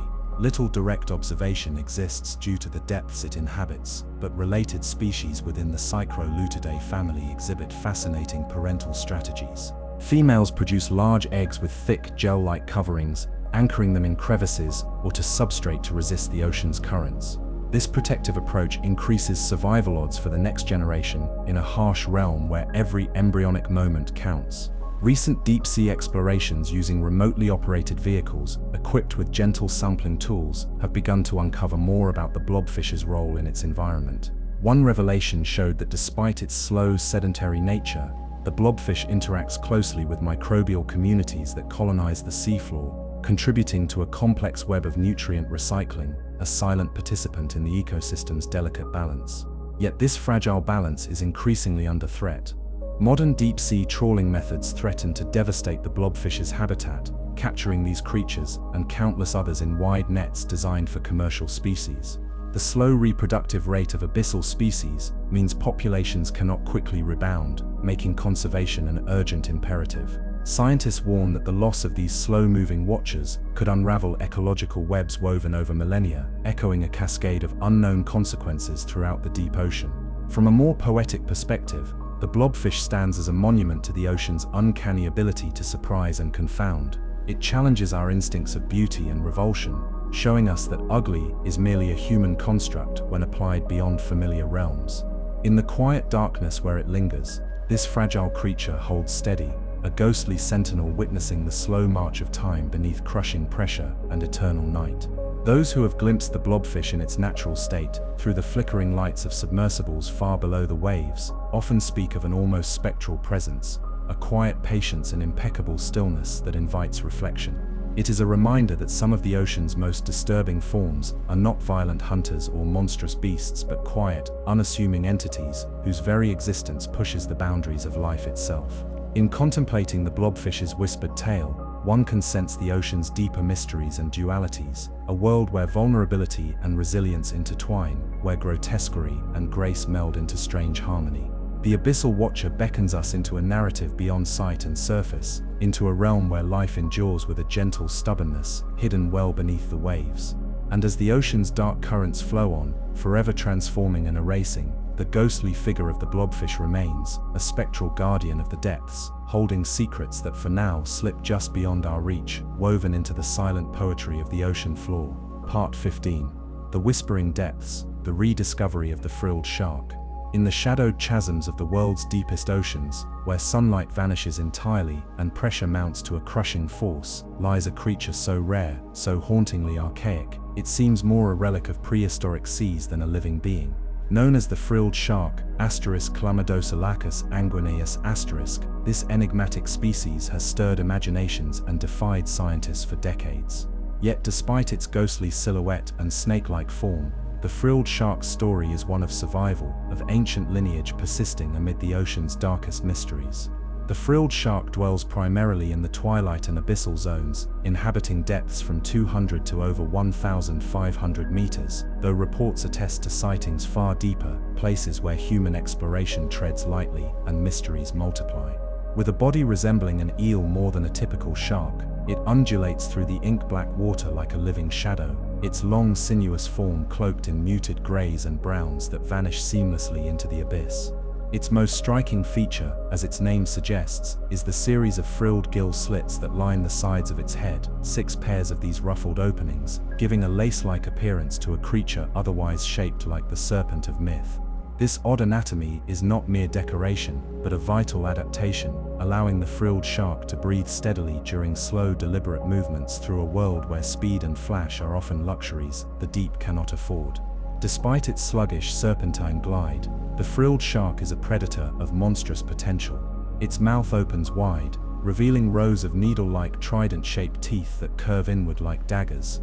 Unlike many sharks that rely on speed or powerful jaws to capture prey, the frilled shark uses a unique hunting strategy, anchoring its body then jerking its head forward with striking suddenness to snag prey in the darkness. It primarily feeds on cephalopods such as squids, deep-sea fish, and smaller sharks, swallowing them whole in a haunting mimicry of ancient predation.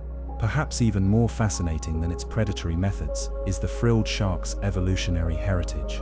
Often dubbed the living fossil, this species has changed little over the last 80 million years, predating many modern ocean dwellers, and offering scientists a glimpse into the early evolutionary pathways of cartilaginous fishes. Its physiology retains primitive features lost to its more modern cousins, including a flexible, elongated body and low metabolic rate, perfectly tuned to the scarcity and cold of the deep. The reproductive biology of the frilled shark deepens its air of mystery.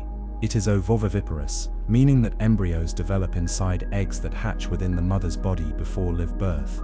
What astonished researchers most, however, is the frilled shark's extraordinary gestation period, estimated to last over 3.5 years, one of the longest known in the animal kingdom. During this time, a single female nurtures a relatively small brood of live pups, each precociously formed and well-developed, ready for the perilous abyss from birth.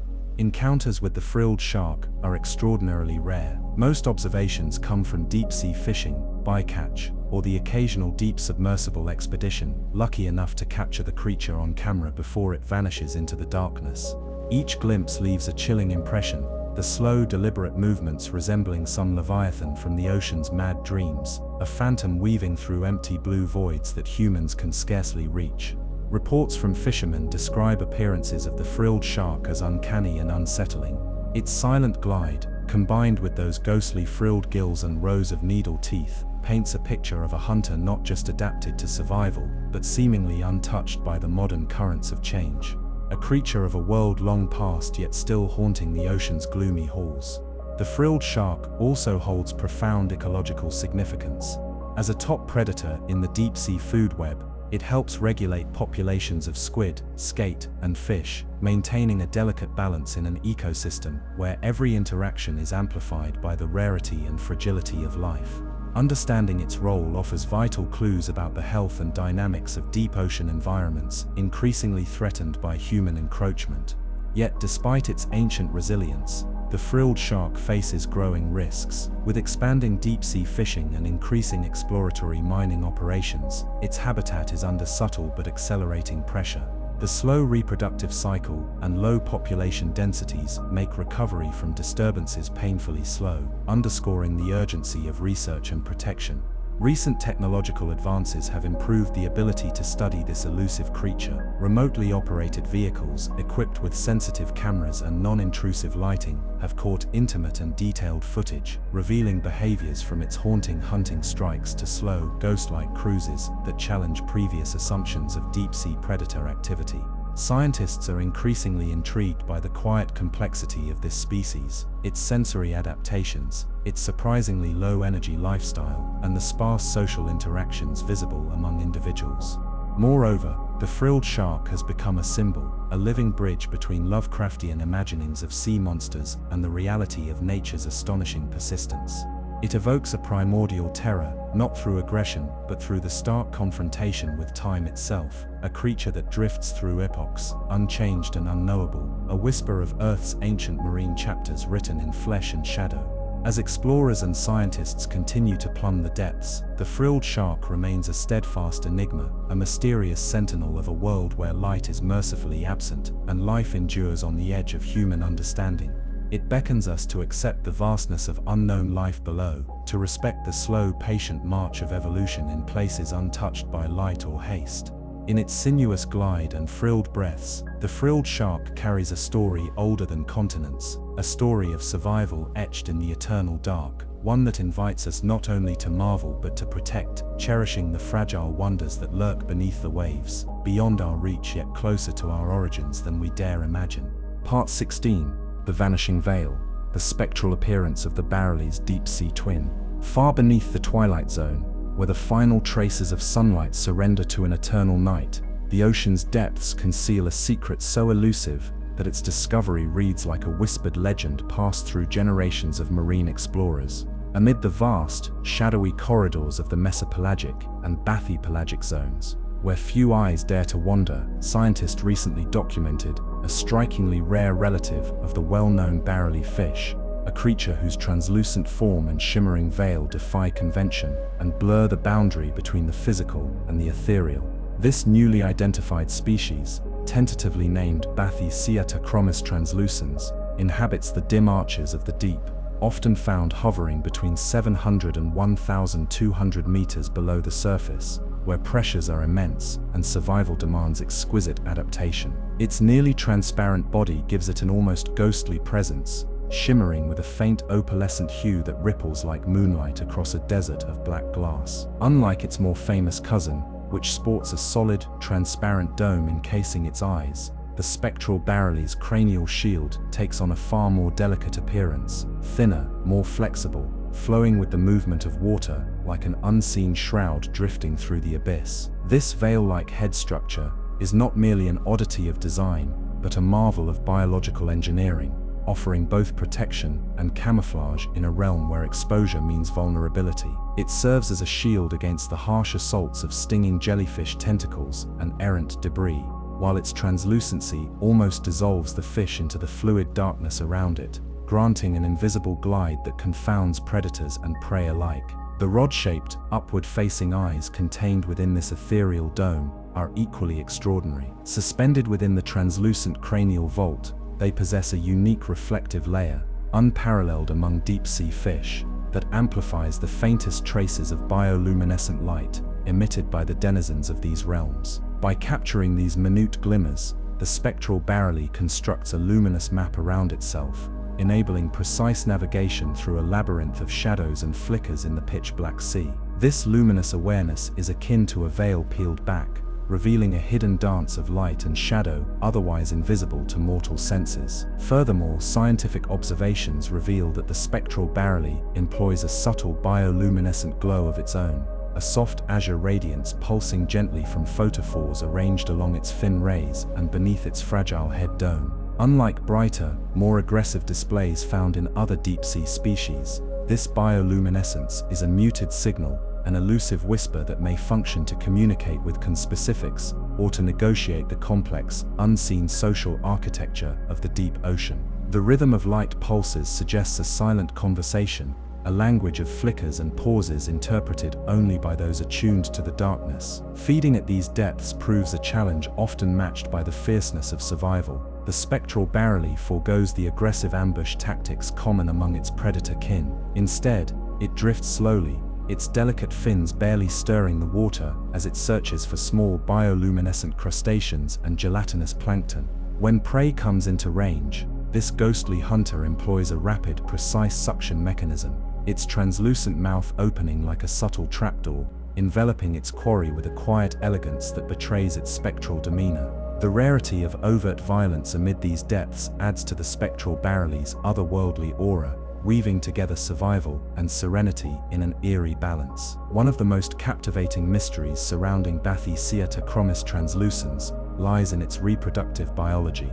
Deep-sea spawning rituals are notoriously difficult to capture, but genetic sequencing and limited specimen collection hint at a reproductive cycle distinctively adapted to the abyssal veil. Unlike many species that release eggs broadly into the water column, this fish appears to produce fewer but larger eggs enveloped in delicate gelatinous sacs. These buoyant egg clusters are thought to drift slowly toward shallower waters, riding oceanic currents where planktonic food sources abound, before the larvae descend to the dark depths inherited by their parents. This vertical migration indicates an evolutionary bridge, a life cycle that crosses the dim boundaries between light and shadow, surface and abyss. Moreover, subtle observations suggest a possible social element to their spawning. During rare deep dives conducted in the South Pacific trenches, vehicles have recorded faint aggregations of spectral barrelies, their luminous veils interwoven in a silent congregation.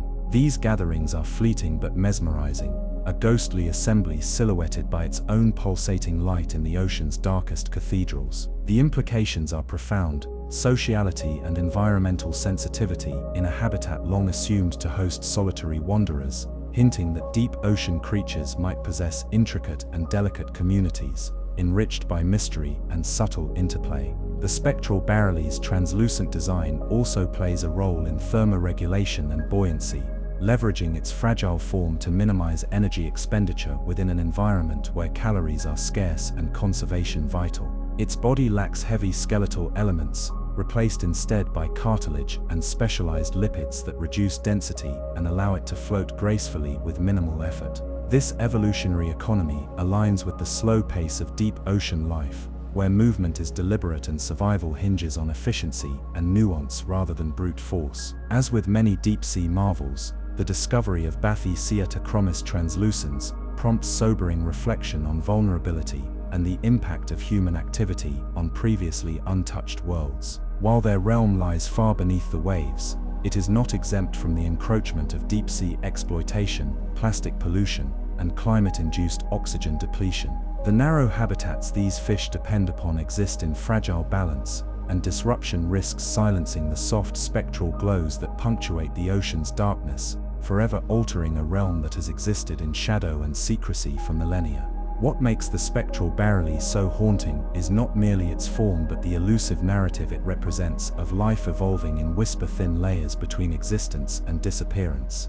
A reminder that the ocean's deepest mysteries are often veiled in the subtlest of hues. It embodies the paradox of presence through near invisibility, survival through delicacy, and complexity in a world we still struggle to fathom. For those who have glimpsed this ghostly swimmer through the filtered light of remote submersibles, the impression is indelible, a flickering symbol of the ocean's quiet grandeur, a shimmering thread woven into the tapestry of night. The spectral barrel drifts on, afloat in a silent realm between material and myth, inviting us to embrace wonder, respect fragility, and listen closely to the ocean's faintest whispers. Part 17. The Abyssal Revenant. The haunting glimmer of the snaggletooth dragonfish. In the profound darkness of the ocean's bathy-pelagic depths, where pressure mounts to crushing scales and temperature hovers just above freezing, lives a creature so strange and unsettling, it seems as if nature itself spun it from the threads of nightmares and whispered legends. This is the snaggletooth dragonfish, Astronesthese boulangeri, a ghostly sentinel of the midnight zone, whose eerie appearance and mysterious behaviors have captivated scientists and mystics alike. Unlike many deep-sea inhabitants that rely on brute strength or speed, the snaggletooth dragonfish is a study in evolutionary sophistication and subtle horror. Its long, slender body darts silently through the abyssal gloom, cloaked in velvety black scales that absorb the faintest stray photons, rendering it virtually invisible to prey and predators alike. But it is the creature's head that arrests attention, a maw filled with a jagged constellation of dagger-like teeth, some so long they overlap beyond the jawline, giving the fish an otherworldly, grim smile that hints of both beauty and dread. Emerging from the darkness, the snaggletooth's bioluminescent arsenal is nothing short of a spectral light show tailored for survival in a world without sun. Along its elongated body, rows of photophores flicker and pulse in mesmerizing patterns, but it's the complex arrangement of glowing barbels and luminous chin filaments that mark this fish as a master of both attraction and deception. These bioluminescent appendages dangle like threads of stolen starlight, swaying hypnotically to lure smaller creatures close, only to unclench its needle-sharp jaws with chilling precision. What sets Astronesthese boulangeri apart even among the deep sea's ghostly lit ranks is the calculated cunning of its hunting strategy. Remote-operated vehicles have, over recent expeditions, captured footage of this fish not merely waiting like a static trap, but engaging in a troubling dance of light and shadow. Scientists theorize that by varying the colors, intensities, and rhythms of its photophores, the snaggletooth can mimic the glows of other benign bioluminescent species, effectively masquerading as a harmless organism, a living mirage whose light deceives before the final strike.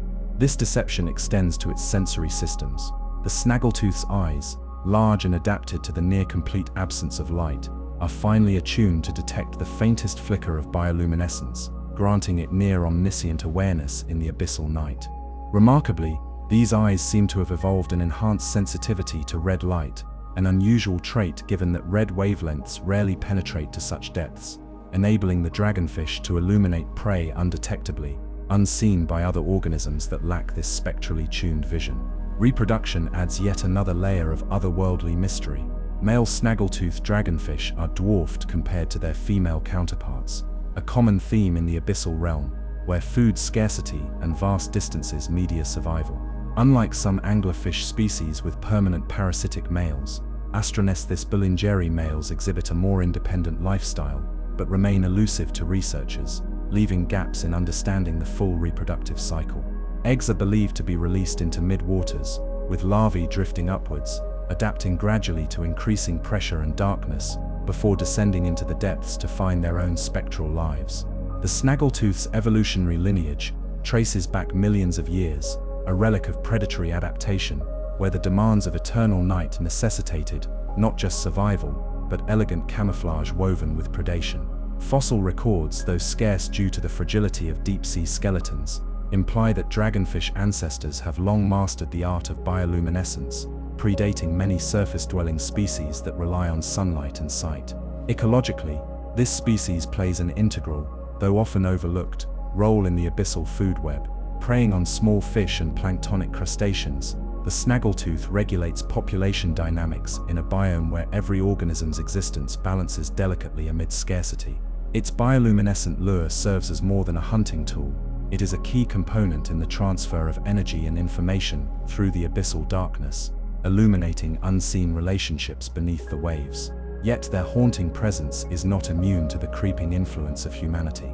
Deep-sea fishing activities, bycatch and habitat disturbances pose emergent threats, compounded by increasing ocean acidification and temperature anomalies, propagating even into the depths. The subtle balance that sustains Astronesthis bullingeri is fragile, its life a whispered testament to the vulnerabilities found in even the darkest corners of our blue planet. Those fortunate to witness the snaggletooth in its natural haunt, through dim lights of submersibles or the lens of deep-sea cameras, speak of an unsettling beauty, an ancient predator performing a quiet ballet between shadows and light.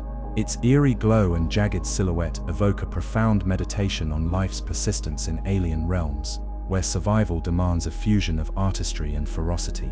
In this spectral creature's story, we find a reflection of our own fascination with the unknown, the allure of darkness threaded with shimmering secrets.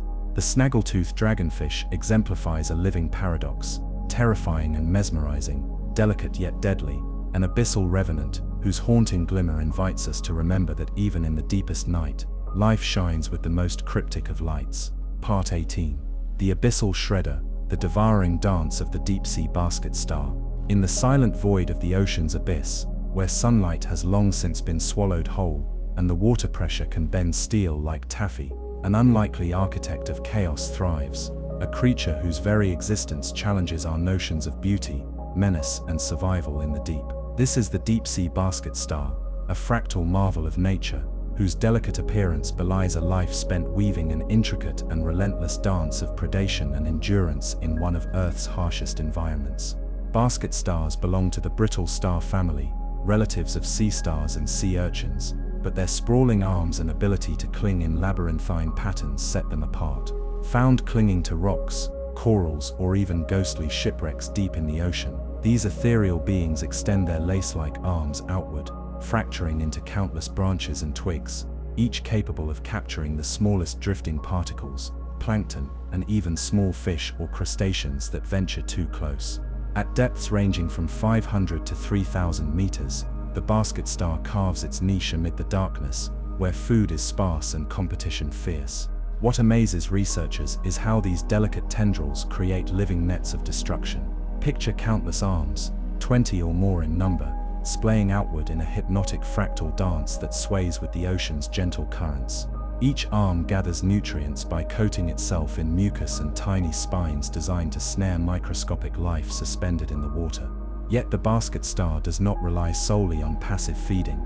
It can coil its limbs swiftly to trap much larger victims, drawing them into a glowing central disc where a mouth lies hidden beneath, the gateway to digestion and survival. Recent deep-sea expeditions employing advanced remotely operated vehicles or roves have captured haunting footage of basket stars performing their feeding rituals. Against the backdrop of eternal blackness, their slender arms unfold like spectral branches of an ancient tree, shimmering faintly in the bioluminescent glow that suffuses the abyss. Watching this slow, deliberate movement exudes an almost trance-like calm, but beneath the surface lies a brutal efficiency. These creatures silently shred and consume life that floats through their grasp, a living testament to patience transformed into power. Despite their fragile appearance, basket stars possess resilient musculature intertwined with hydraulics, allowing astonishing dexterity under crushing pressures. Their arms, lined with hundreds of tiny tube feet, collectively produce a grip strong enough to immobilize fleeing prey, sometimes far surpassing the strength expected from their delicate shapes. This paradox reflects an evolutionary tale born of struggle, where adaptability and ingenuity define existence. Equally compelling is their reproductive strategy, shaped by the demands of life in the deep sea. Basket stars release eggs and sperm into the water column, relying on currents to intermingle and spawn the next generation in the vast darkness. Larvae drift for weeks or months in surface waters, where light and nutrients are more abundant, undergoing metamorphosis before descending slowly to settle into abyssal habitats. This life cycle blends the contrast between the sunlit upper layers and the crushing depths below, a voyage filled with perils and rare opportunities. Scientists remain baffled by the exact lifespan and social behaviors of these creatures. Sparse observations hint at possible communal gatherings during spawning seasons, where multiple basket stars aggregate, weaving a mesmerizing dance nearly invisible to human eyes. The ecological implications extend deeply. By filtering organic particles, basket stars help regulate the flow of carbon and nutrients, influencing the health of entire deep-sea ecosystems that feed from surface life to the very floor of the oceans. Yet the basket star's serenity is not without threat. Advances in deep-sea mining, fishing and climate change-driven shifts pose emerging dangers to the fragile habitats these creatures depend on. The sediment disturbances caused by trawlers can smother entire colonies, wiping intricate webs of life woven painstakingly over decades.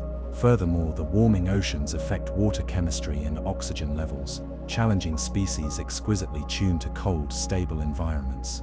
Amid these challenges, basket stars also reveal a haunting beauty that invites reflection. Their fractal arms mirror patterns found across nature, from fern leaves to snowflakes, and embody the concept of infinity reduced to physical form. To gaze upon a basket star bent against the cold, dark currents is to glimpse a living artwork, balanced on the razor's edge between fragility and resilience. The slow, graceful rhythm of the basket star's movements serves as a vital counterpoint to the ocean's relentless chaos. In their silent, unyielding grasp, they weave a story of perseverance where every flicker of movement counts as a triumph against starvation and abandonment. In contemplating the basket star's world, we are reminded of the ocean's profound capacity to surprise, how even the most delicate beings can become masters of survival through adaptation and subtle force. Their existence whispers of intricate connections, unseen threads linking life across the dark waters where few dare to venture. As deep-sea explorers continue to peer into the abyss, the basket star stands as a silent sentinel, a ghostly dancer in the vast oceanic theater, inviting us to slow down, to watch carefully, and to appreciate the exquisite poetry found in the ocean's darkest, most mysterious corners. Part 19. The Abyssal Phantom, the haunting tale of the black dragonfish's bioluminescent cacophony. In the dim and crushing expanse of the deep ocean, far beyond the reach of the sun's comforting warmth, there exists a creature both haunting and mesmerizing, a silent symphony in the void of eternal night. The black dragonfish, Idiocanthus atlanticus, is a living paradox, equally feared and revered, a master of the abyss, whose luminous displays and eerie behaviors weave a narrative as chilling as the depths it calls home. The black dragonfish inhabits the mesopelagic to bathypelagic zones, typically dwelling at staggering depths ranging between 500 and 2,000 meters, places where pressure can rend steel and temperature clings near freezing. Here in this twilight of marine darkness, the black dragonfish moves like a shadow, slender and sinuous, its body cloaked in shades of black, so profound it seems to absorb the very absence of light around it. What first captivates the gaze of explorers and scientists who have ventured into this abyssal realm is the dragonfish's bioluminescence, in particular, a spectacle unlike any other. Unlike many deep-sea creatures that wield static glows, the black dragonfish orchestrates a sophisticated orchestra of flickering lights, a silent language of complex patterns rapidly shifting across its elongated body, igniting and extinguishing in cryptic sequences. This bioluminescent symphony serves as both camouflage and communication, allowing the dragonfish to mingle unseen within the patchy lights of the deep and converse in a secret code, whispered only to others of its kind. At the forefront of this spectral display are photophores, specialized light-producing organs, cultivated along its jaw, pectoral fins and tail. Among these, a remarkable feature stands out, a luminous barbel dangling like a scintillant lantern beneath its chin. This appendage is not just a lure for prey, it broadcasts pulses of blue and green light that can stun or entice smaller fish and plankton. In the eerie darkness, this glow becomes a beacon of fatal attraction, drawing victims into the dragonfish's cavernous maw lined with needle-sharp, translucent teeth that seem sculpted to trap shadows themselves. But the black dragonfish's eerie story deepens with the revelation of its auditory world. Advances in deep-sea bioacoustics have uncovered something extraordinary. This creature doesn't just communicate with light, it combines flashes and biological clicks, creating a bioluminescent cacophony interlaced with subtle acoustic signals. Researchers employing highly sensitive hydrophones captured bursts of enigmatic clicking sounds associated with rapid flickers of light, suggesting an intricate sensory dance of sight and sound rippling through the abyss. In the vast silence where many assume communication is impossible, the black dragonfish conducts an underwater symphony that conveys social cues, warnings, or mating calls, a language as haunting as it is complex. Life in the depths for this predator is one of calculated patience and striking precision. The black dragonfish employs stealth, its jet-black skin masking it against the lightless background, while its bioluminescent signals lure or confuse prey fish before a swift strike. Its elongated body allows for fluid, sinuous movements, silently gliding through the abyss in search of squid, smaller fish, and the occasional crustacean. The dragonfish's jaw is hinged and elastic, capable of opening wide to engulf prey larger than expected, given its slender frame. A master of ambush in a world where meals are scarce and chance encounters even scarcer. Sexual dimorphism in this species is stark and revealing about the pressures of deep-sea survival. Females grow significantly larger, sometimes reaching lengths of 40 centimeters, while males remain diminutive and unimaginably elusive. Unlike anglerfish that permanently attach males to females, black dragonfish males are free-living but poorly understood, their reduced sizes believed to reflect intense adaptation to the scarcity of mates and food in their vast habitat. Reproductive biology for the black dragonfish remains largely veiled in mystery, but limited known observations suggest that females release vast quantities of buoyant eggs into the upper mesopelagic zone. These eggs drift with surface currents, riding the interplay of light and warmth before the hatchlings sink slowly toward the abyss, adapting gradually to crushing pressures and near darkness. This vertical migration underscores a fused existence bridging light and shadow, a life cycle vulnerable to the growing changes in ocean chemistry and temperature. The discovery of such sophisticated communication raises profound questions about the cognitive and sensory potential of deep-sea dwellers. Could the black dragonfish's flickering light and delicate soundscape represent a form of social complexity previously unimagined beneath the waves? How do these signals modulate behaviors ranging from hunting to mating?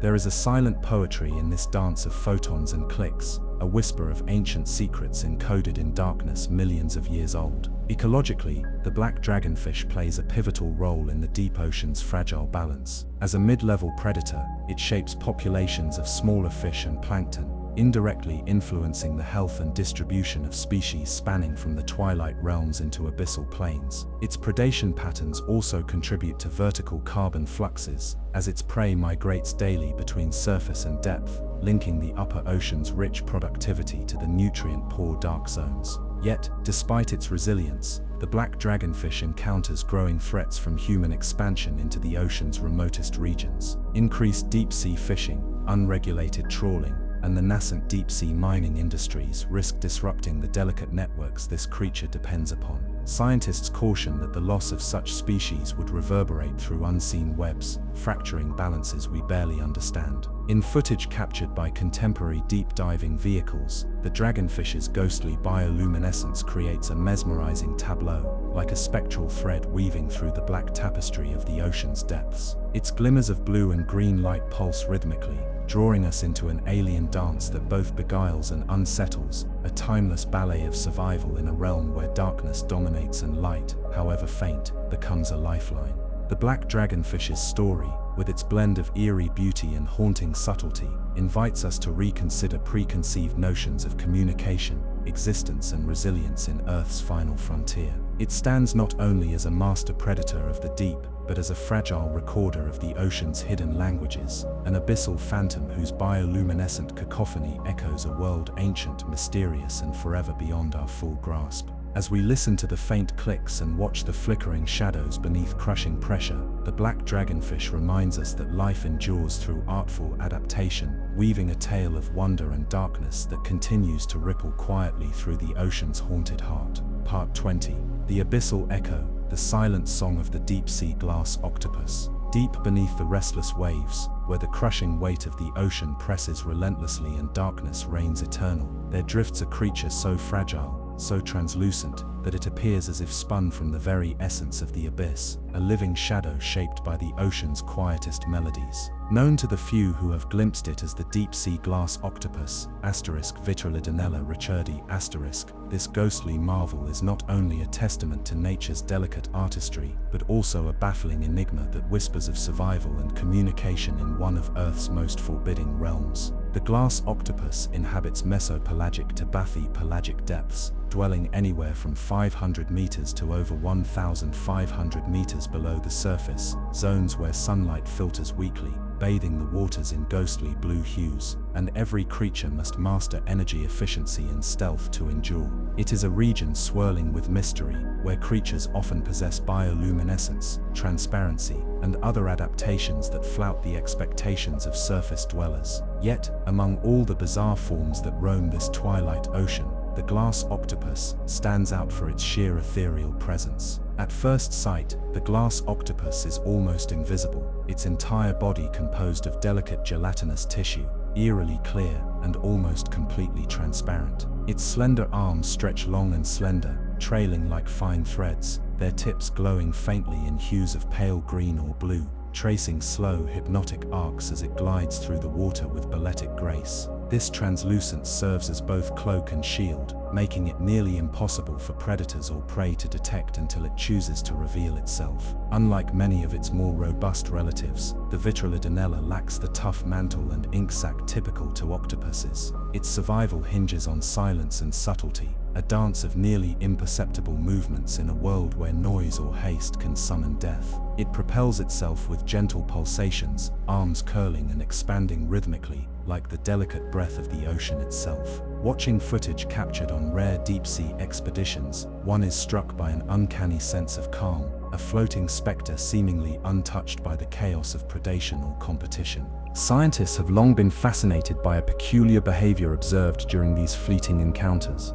The glass octopus exhibits what can only be described as a silent song, a subtle and complex pattern of arm movements coupled with faint bioluminescent pulses. Although no sound is produced audible to human ears, sensitive instruments detecting pressure fluctuations and minute water vibrations hint at a form of communication transmitted through the surrounding medium, an underwater symphony whispered in gentle waves and flickers of light. This silent song may serve multiple functions. Researchers speculate it acts as a mating signal, a warning to potential rivals, or even a method of coordinated hunting with other octopuses of its kind. The pulsing glows along the arms flicker in sequences that suggest a language encoded in rhythm and intensity, a form of social interaction astonishingly advanced for creatures once thought solitary and silent. This discovery challenges the ancient notion that deep-sea dwellers live as isolated shadows, instead revealing a realm buzzing with nuanced connections, yet utterly alien to human senses. The glass octopus's feeding habits are no less remarkable. It preys on small crustaceans and gelatinous zooplankton, capturing them with its long, delicate tentacles in swift but whisper-soft movements. Because of the scarcity of food in its environment, it relies on strategic patience, drifting silently until a target approaches. Its mouth, tucked beneath the central web of arms, opens with a near imperceptible motion to engulf prey before melting back into invisibility. Reproduction in this spectral being remains one of the deepest mysteries. Unlike shallower octopuses that produce broods of eggs anchored to protective nests, the glass octopus appears to engage in a slow pelagic spawning process. Females release large, buoyant eggs that drift on currents through sunlit surface layers, undergoing development far from the crushing depths their parents inhabit. This migration across oceanic zones connects biomes thought isolated, linking surface life with the abyssal wilds in a fragile chain of survival. Moreover, the glass octopus seems uniquely vulnerable to the growing reach of human activity. Its gelatinous body is exquisitely adapted to balance buoyancy and stealth in water pressures inaccessible to most, but this same delicacy renders it susceptible to environmental disruptions. Deep-sea fishing operations, the invasion of microplastic pollution, and the looming threat of seabed mining intrusion all threaten the fragile ecosystems it navigates with such grace.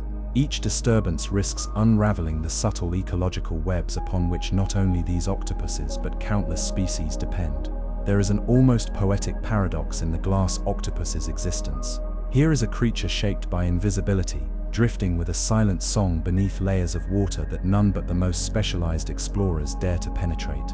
It reminds us that the ocean is not merely a vast emptiness but a cathedral of secrets, where life flourishes through delicate balances, whispers of light, and movements too faint for us to fully comprehend. In contemplating the glass octopus, we peer not just at an animal but at a symbol of the ocean's tranquil mysteries, fragile, ephemeral, and yet enduring beyond measures of human reckoning. It encourages us to listen more closely, to learn patience, and to understand that the deepest realms may communicate not with noise or fury, but through silent, haunting melodies carried on the water's invisible breath. As deep-sea vessels retreat and their lights dim, leaving the glass octopus to its eternal drift, we are left with a profound stillness, a quiet invitation to hold space for the unseen, to honor the ocean's hidden symphonies, and to cherish the fragile beings that against all odds sing softly in the depths. Part 21. The Abyssal Enigma, the living fossil of the ocean floor, the coelacanth's silent return. Long thought to be lost to time, the coelacanths Latimeria chalumna occupies a realm between myth and scientific marvel, a living relic from the age of dinosaurs, silently cruising the ocean's midnight corridors as if untouched by the relentless march of evolution. For decades, it was considered extinct, a ghost of prehistoric seas confined to fossils and speculation. Then in 1938, the unimaginable occurred. A fisherman off the coast of South Africa hauled in a creature unlike any seen before in recent memory, reawakening a story that binds curiosity, mystery, and survival in equal measure. The coelacanth's discovery sent ripples through the scientific world, rewriting textbooks overnight and capturing imaginations around the globe. But its mystique lies not merely in its status as a living fossil, but in the enduring secrets it carries beneath a thick, armored exterior. These fish, once believed to have vanished some 66 million years ago at the close of the Cretaceous period, continue to thrive in deep ocean caves and volcanic slopes, primarily around the Comoro Islands, Madagascar, and parts of Indonesia, inhabiting depths between 150 to 700 meters, where sunlight dims to twilight or darkness takes permanent hold. Physiologically, the coelacanths is a wonder of evolutionary continuity. Its lobed pectoral fins, moving with a slow, deliberate gait, almost resemble limbs tracing the rhythms of an ancient dance, a prehistoric echo suggesting a connection to the earliest vertebrates that first ventured onto land. These fins are powered by strong muscles and bones, a structure akin to limbs rather than simple rays, offering an extraordinary glimpse at the fish tetrapod transition that shaped the course of life on Earth. Watching footage of a coelacanths, one might imagine a creature old beyond measure, gliding with patient grace through shadowy undersea caverns, its body cloaked in cobalt blue scales mottled with white spots, the perfect camouflage against rocky seafloors illuminated only sparingly by technology. What further deepens the coelacanth's enigma is its unique biology. Unlike most modern fishes, it possesses a hinged skull, allowing a wider gape for capturing prey, alongside a rostral organ within its snout capable of detecting electrical signals, an adaptation tailored for hunting in murky, low-visibility environments. Its swim bladder is not gas-filled, as in most fish, but filled with a waxy substance, an evolutionary throwback that controls buoyancy in the crushing pressures of the deep ocean. It is a creature perfectly balanced between past and present, its very existence challenging assumptions about extinction, adaptation, and survival. Reproduction among coelacanths reveals additional mysteries. Unlike many bony fishes that lay eggs, coelacanths are ovoviviparous. The females retain fertilized eggs internally, with embryos nourished within egg sacs before being birthed live. This process, which can span over a year, contributes to their slow population growth and vulnerability. Only small numbers of offspring survive, making every new life a precious thread in a tapestry woven across epochs. The rarity of mature coelacanths has long hampered researchers' understanding of their full reproductive cycle, but every insight gained adds depth to the story of a species masterfully adapted to a fragile niche. Ecologically, the coelacanths holds a vital role within its secluded habitat. Feeding primarily at night on cephalopods, deep-sea fishes and crustaceans, it partakes in a subtle, complex food web hidden from casual observation. Its slow, deliberate hunting style contrasts with the frenetic pace of many oceanic predators, embodying patience and careful calculation essential for existence in a harsh, resource-scarce domain. Its presence marks places of relative geological and biological stability, pockets of life preserved amid shifting tectonic plates and ocean currents. Scientific expeditions and submersible explorations have gradually chipped away at the veil surrounding the coelacanth's life. With technology refined to probe the depths where remote sensing and human reach falter, researchers have captured haunting, rare footage of coelacanths pairs swimming slowly through caves festooned with luminous sponges and corals. The fish's large, lidless eyes reflect faint light, suggesting heightened visual sensitivity designed for the dimness below. Their movements are slow but purposeful, evoking a silent, primeval ballet in the depths that feel at once alien and profound. Despite the extraordinary survival of the coelacanths, it is a species teetering on the edge. Its deep-sea habitat faces mounting pressure from human activities. Deep-sea fishing, habitat destruction, and the expanding scope of underwater mining threaten the delicate balance maintained over millions of years. Coelacanths are often caught as bycatch or disturbed by trawling operations that devastate the seafloor structures they call home. As slow breeders with limited populations, their resilience is limited, and conservationists advocate for increased protections rooted in scientific understanding and respect for these ancient animals. The cultural impact of the coelacanths is equally profound. It serves not only as a biological wonder, but as a symbol of nature's hidden resilience, a testament to life's tenacity in refusing to be erased by cataclysms or changing ages. In coastal communities near the Fisher's Range, stories circulate of encounters with ancient guardians of the sea, embodying awe and reverence across generations. Its discovery rekindled interest in deep-sea exploration, inspiring countless studies into the ocean's unexplored depths and the secrets they might harbor. Looking toward the future, the coelacanth poses a poignant challenge, a reminder that within the vastness of our planet's waters lie worlds still uncharted, species still unrecognized, and histories still unfolding. The mystery surrounding its behaviors, genetics, and ecological interactions continues to beckon scientists and dreamers alike. Each dive into its domain is an invitation to glimpse not just a creature, but a living narrative, a link to a time before humanity's dominion, and a silent witness to Earth's ever-evolving story. In the quiet hours beneath rolling waves, when sunlight's grasp is nothing but a fading memory, the coelacanth swims on, an ancient sentinel, a ghostly relic, and a living enigma. It invites us to ponder the fragility of time, the tenacity of life, and the ocean's eternal capacity to surprise. Against all odds, in the cold shadowed depths, this fish that time forgot endures, a whispered secret carried on in the silent dark. Part 22. The Abyssal Weaver, the silent architecture of the deep-sea glass sponges. Beneath the crushing blackness of the ocean's most remote trenches and abyssal plains, where pressure mounts impossibly high and temperatures hover near freezing, lies a world not only of strange creatures, but of living architecture, an alien city of ghostly structures, formed not by stone or metal, but by delicate, translucent beings that patiently weave their existence over centuries. Among these silent artisans, the glass sponges, members of the class Hexectonellida, stand out as enigmatic builders, crafting skeletal labyrinths as fragile as they are magnificent, silently shaping the deep in ways both beautiful and profoundly unsettling. Imagine vast communities spanning entire underwater canyons, their ghostly towers composed of silica thread-like fibers, intertwining into intricate lattices that refract the faintest flicker of bioluminescent light. These living sculptures, seemingly etched from crystal, can reach heights exceeding 2 meters, forming dense forests on the ocean floor, complex habitats that provide shelter and sustenance for myriad other abyssal creatures. But these are no ordinary habitats. They are monuments to time and survival, forged in a realm so hostile that every growth, every fiber, is a battle waged in endurance. Glass sponges have evolved extraordinary adaptations to survive where few life forms dare. Their bodies are composed predominantly of a skeleton made of silica, fused into a mesh so fine and strong that scientists liken it to natural fiberglass. Unlike most animals with open circulatory systems, these sponges possess a unique syncytial tissue, meaning their cells merge to form giant multinucleated tissues, allowing electrical impulses to travel rapidly across their bodies. This sophisticated system lets them respond to environmental changes and coordinate feeding pulses across their extended structures, remarkable feats for creatures often mistaken for inanimate lithic forms.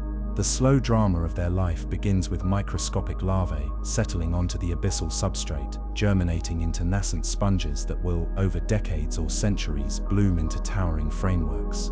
Unlike coral reefs bathed in the sunlit shallows, glass sponge reefs thrive in frigid darkness, detoxifying waters and recycling nutrients with an efficiency born of millions of years of specialization. These reefs become bustling oases of diversity in an otherwise sparse seafloor, hosting deep-sea shrimp, brittle stars, worms, and myriad microorganisms that cling to the microscopic pores and intricate channels within the sponge's lattice. Yet their existence is underpinned by an eerie stillness.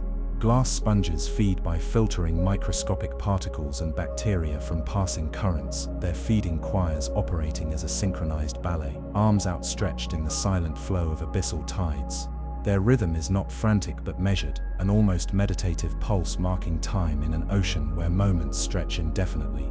This slow respiration conveys a disquieting reminder: life in the deep is patience incarnate, unfolding through imperceptible increments beneath the waves. Scientific exploration has uncovered remarkable insights, revealing that certain species of glass sponges harbor symbiotic microorganisms within their tissues, fostering a microscopic garden that recycles nutrients and may even assist in silicon metabolism. This mutual dependency illustrates complex chemical interactions and the delicate balance sustaining life in the deep's austere realm. Beyond their ecological role, the architectural prowess of glass sponges has captivated material scientists and engineers. The exquisite microstructure of their silica skeletons, boasting resilience combined with lightweight strength, inspires biomimetic designs in human technology, from improved construction materials to optical fibers. The natural ingenuity crafted by these silent weavers speaks to a form of artistry entwined so deeply with survival that it transcends mere biology. Yet, despite their ancient lineage and apparent stoicism, glass sponge communities face threats largely unknown outside scientific circles. Recent expeditions have documented alarming damage to these submerged cities caused by deep-sea trawling, a practice that indiscriminately ravages the seafloor, shearing delicate sponge scaffolds and disrupting ecosystems built over centuries. The fragility of glass sponges means recovery, if at all possible, would span decades to centuries, a stark testament to the lasting scars inflicted by human industry. An even more unsettling dimension to these glass sponge reefs is their potential as sentinels of environmental change. Due to their long lifespans and slow growth, these organisms record chemical imprints of ocean conditions, including changes in acidity, temperature, and pollutant exposure, embedded within their silica skeletons. Like stones etched with the story of time, they act as biological archives, silently chronicling the health of the deep ocean amid rapidly shifting climates and anthropogenic impacts. Recent research probes deeper into the bioelectric qualities of these sponges, hinting at how their internal signaling networks might resemble the primitive neurological systems of higher animals, representing an evolutionary pathway bridging cellular communication and coordinated behavior. The thought that these anchored, seemingly inert creatures conduct electrical impulses to regulate their functions, a form of awareness at the edge of life's complexity, adds a layer of haunting wonder to their silent existence. Explorers descending on submersibles have described the surreal sensation of passing through glass sponge forests, shafts of diffuse submersible light scattering through translucent walls, shadows flickering across vaulted chambers that seem less like marine organisms and more akin to subterranean cathedrals forged in crystal. The intertwining arms of brittle stars, or the sluggish passage of deep-sea fish navigating these corridors, reveal the glass sponges as guardians of ancient forgotten realms, a nexus where purity of form meets ecological indispensability. This extraordinary harmony of fragility and endurance raises profound questions about life's ability to reinvent itself in extreme conditions and challenges our perceptions of what constitutes animal. In a sense, these sponges embody a paradox, the strongest among the fragile, the oldest among the quietest, weaving complexity from simplicity, anchored in shadows yet shaping life itself. As humanity begins to peer ever more intently into the abyss, uncovering these spectral architects, we are confronted not only with the marvels of evolution, but with ethical imperatives. How do we protect these enduring legacies from the creeping reach of technological exploitation? What measures ensure that the silent weavers continue their ancient craft, unaware yet pivotal in the dark veins of the planet?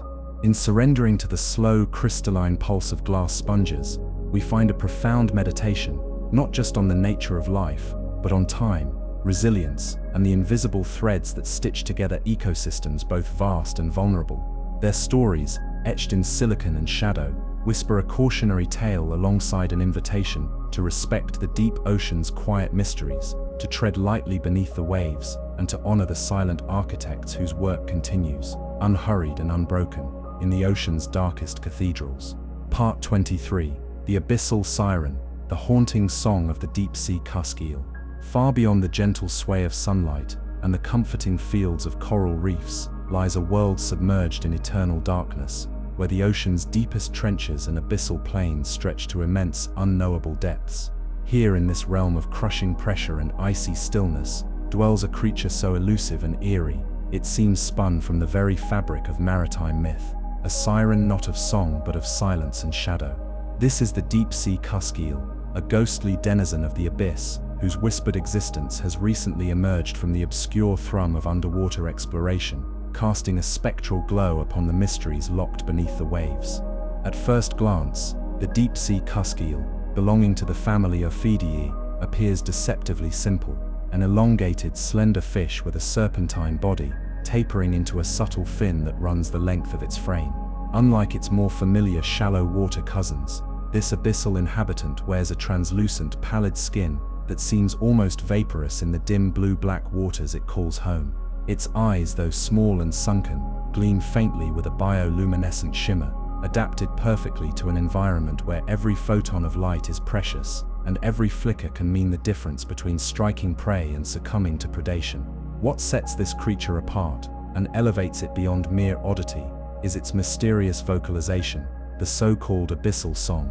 For centuries, the deep ocean has been a silent expanse to human ears, a place of muffled quiet where sound scarcely travels far amid the immense water pressure. Yet, advanced hydrophone recordings in recent decades have revealed an uncanny phenomenon: low-frequency moans and undulating pulses, sonorous echoes from the depths that defy immediate explanation. Scientists investigating abyssal soundscapes traced some of these ethereal noises to regions known to host dense populations of deep-sea cusk eels, piecing together an enigmatic link between the species and the haunting acoustic signatures.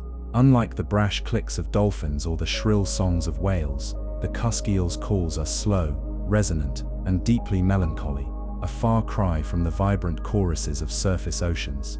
Their haunting repetitions ripple through the blackness, pulsating in rhythms that seem at once alien and intimately familiar, like whispers from the ocean's long-forgotten past. Exploring this phenomenon further, researchers deployed sensitive arrays near abyssal plains, capturing extended sequences of sounds synchronized with peak cusk eel activity. The calls vary in pitch and intensity, gently modulating in ways that suggest communication, perhaps used to coordinate spawning, territoriality, or subtle social interactions in an environment where proximity is fleeting and encounters rare. These songs linger and fade amid the vastness, creating an underwater symphony woven from the fabric of solitude and survival. Beyond the question of sound lies the cusk eel's remarkable adaptation to the abyss itself.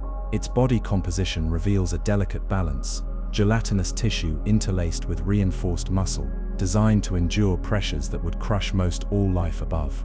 Lacking a traditional swim bladder, it instead employs lipid-rich tissues, and an elongated form to maintain neutral buoyancy, easing through the dense darkness with a semblance of ghost-like stillness. Feeding behavior is equally refined and patient. The abyssal cusk eel prowls close to the seafloor, skimming layers of fine sediment stirred by currents or offset by the fall of marine snow, the endless cascade of organic detritus descending from surface worlds. With a wide cavernous mouth lined with slender backward-pointing teeth, it swiftly engulfs small invertebrates and slow-moving crustaceans, swallowing prey whole with minimal exertion. This efficiency is essential in barren depths where meals can be rare and energy conservation is paramount. Recent exploratory missions using remotely operated vehicles and deep-sea landers have captured fleeting glimpses of live cusk eels. Their ghostly silhouettes undulate near cold, dark trenches, illuminated momentarily by flickering submersible lights. Observers recount a spectral quality in their slow, weaving movement, a ballet of shadows in a world where shadow itself is the essence of existence. They seem to glide between the particulate haze, their bodies almost fading into the blackness, enigmatic figures birthed from an endless oceanic dream. Reproductive mysteries deepen the cusk eel's fascination. While much remains unknown, genetic studies coupled with indirect observations suggest a spawning ritual marked by timed acoustic displays, perhaps the source of the abyssal song that attract mates across vast distances. Fertilization likely occurs in mid-water, with eggs buoyant and drifting slowly upward into nutrient-rich surface layers before larvae embark on their long descent back into the deep, marking an extraordinary vertical migration that bridges crushing darkness and warming light in a cycle of life. The deep-sea cusk eel's haunting melodies and spectral presence are not merely curiosities of biology. They embody the fragile tapestries that sustain life in a place often imagined as lifeless or barren. This silent song, resonating through crushing pressure and pitch-black waters, is a reminder that life not only persists but communicates, connects, and thrives amid desolation. Yet, this delicate balance faces encroachment from emerging threats. Deep-sea trawling and mineral extraction now reach farther into abyssal corridors once untouched, disturbing habitats still poorly understood and arguably vulnerable to human disruption. The subtle social networks inferred from cusk eel vocalizations depend on stability and continuity, both imperiled by the relentless expansion of industry and climate change's cascading effects on ocean chemistry and circulation. In contemplating this spectral singer of the deep, one is drawn into a meditation on the ocean's paradoxes, silence and song, fragility and endurance, invisibility and impact. The deep-sea cusk eel stands as a symbol of resilience framed by mystery, a living bridge between the known and unknown, its sorrowful vocal dances echoing through a realm as alien as the stars yet bound inexorably to our planet's pulse.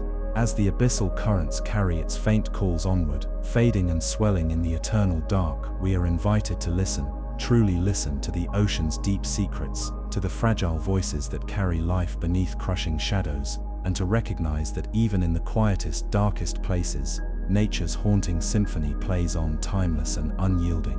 Part 24. The Abyssal Phantom of the Ice, the haunting enigma of the Antarctic icefish. Far beneath the turbulent, ice-churned surface of the Southern Ocean, where frigid waters choke most life into dormancy, and the sun's touch is but a fleeting memory during long polar nights, thrives a creature as strange and mesmerizing as the frozen world it inhabits. The Antarctic icefish. Known scientifically as members of the family Channicthiidae, these fish inhabit depths ranging from shallow coastal waters beneath towering ice shelves down to several hundred meters below the surface, enduring conditions as extreme as the outer reaches of life on Earth. The Antarctic icefish shatters every expectation of what a vertebrate can be. Unlike nearly all other fish, their blood is strikingly transparent, devoid of hemoglobin, the vital oxygen-carrying molecule fundamental to most animals' survival. This ghostly absence renders their blood a watery pallor instead of the bright red that pumps through more ordinary creatures. At first glance,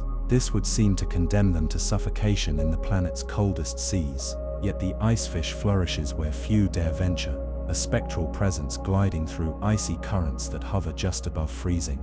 The story of the icefish's unique physiology is a chilling tale of evolutionary adaptation carved by the relentless pressures of Antarctic extremes. Over millions of years, these fish lost their hemoglobin genes entirely, an event unparalleled in vertebrate history, forcing them to reinvent their biology in extraordinary ways.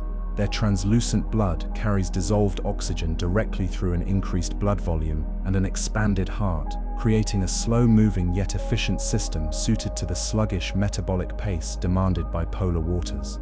In the crushing cold, oxygen is more soluble, partially compensating for the absence of red blood cells, yet the balance remains delicate. The fish's thin, scaleless skin further aids oxygen diffusion, making the very body a porous network finely attuned to its frozen environment. Adding to their eerie nature, Antarctic icefish carry a nearly colorless appearance, their bodies often shimmering with opaline translucency, limbs splayed like delicate lacework beneath pale, watery skin.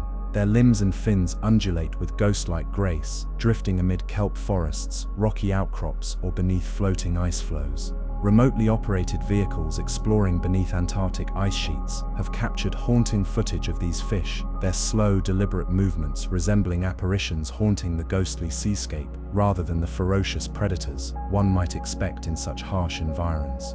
The icefish's unusual biology extends beyond blood. With sparse muscle density and flattened bodies, they are not built for speed or rapid pursuit. Instead, they embody patience and endurance, preying chiefly on krill, small crustaceans, and smaller fish, employing stealth rather than strength.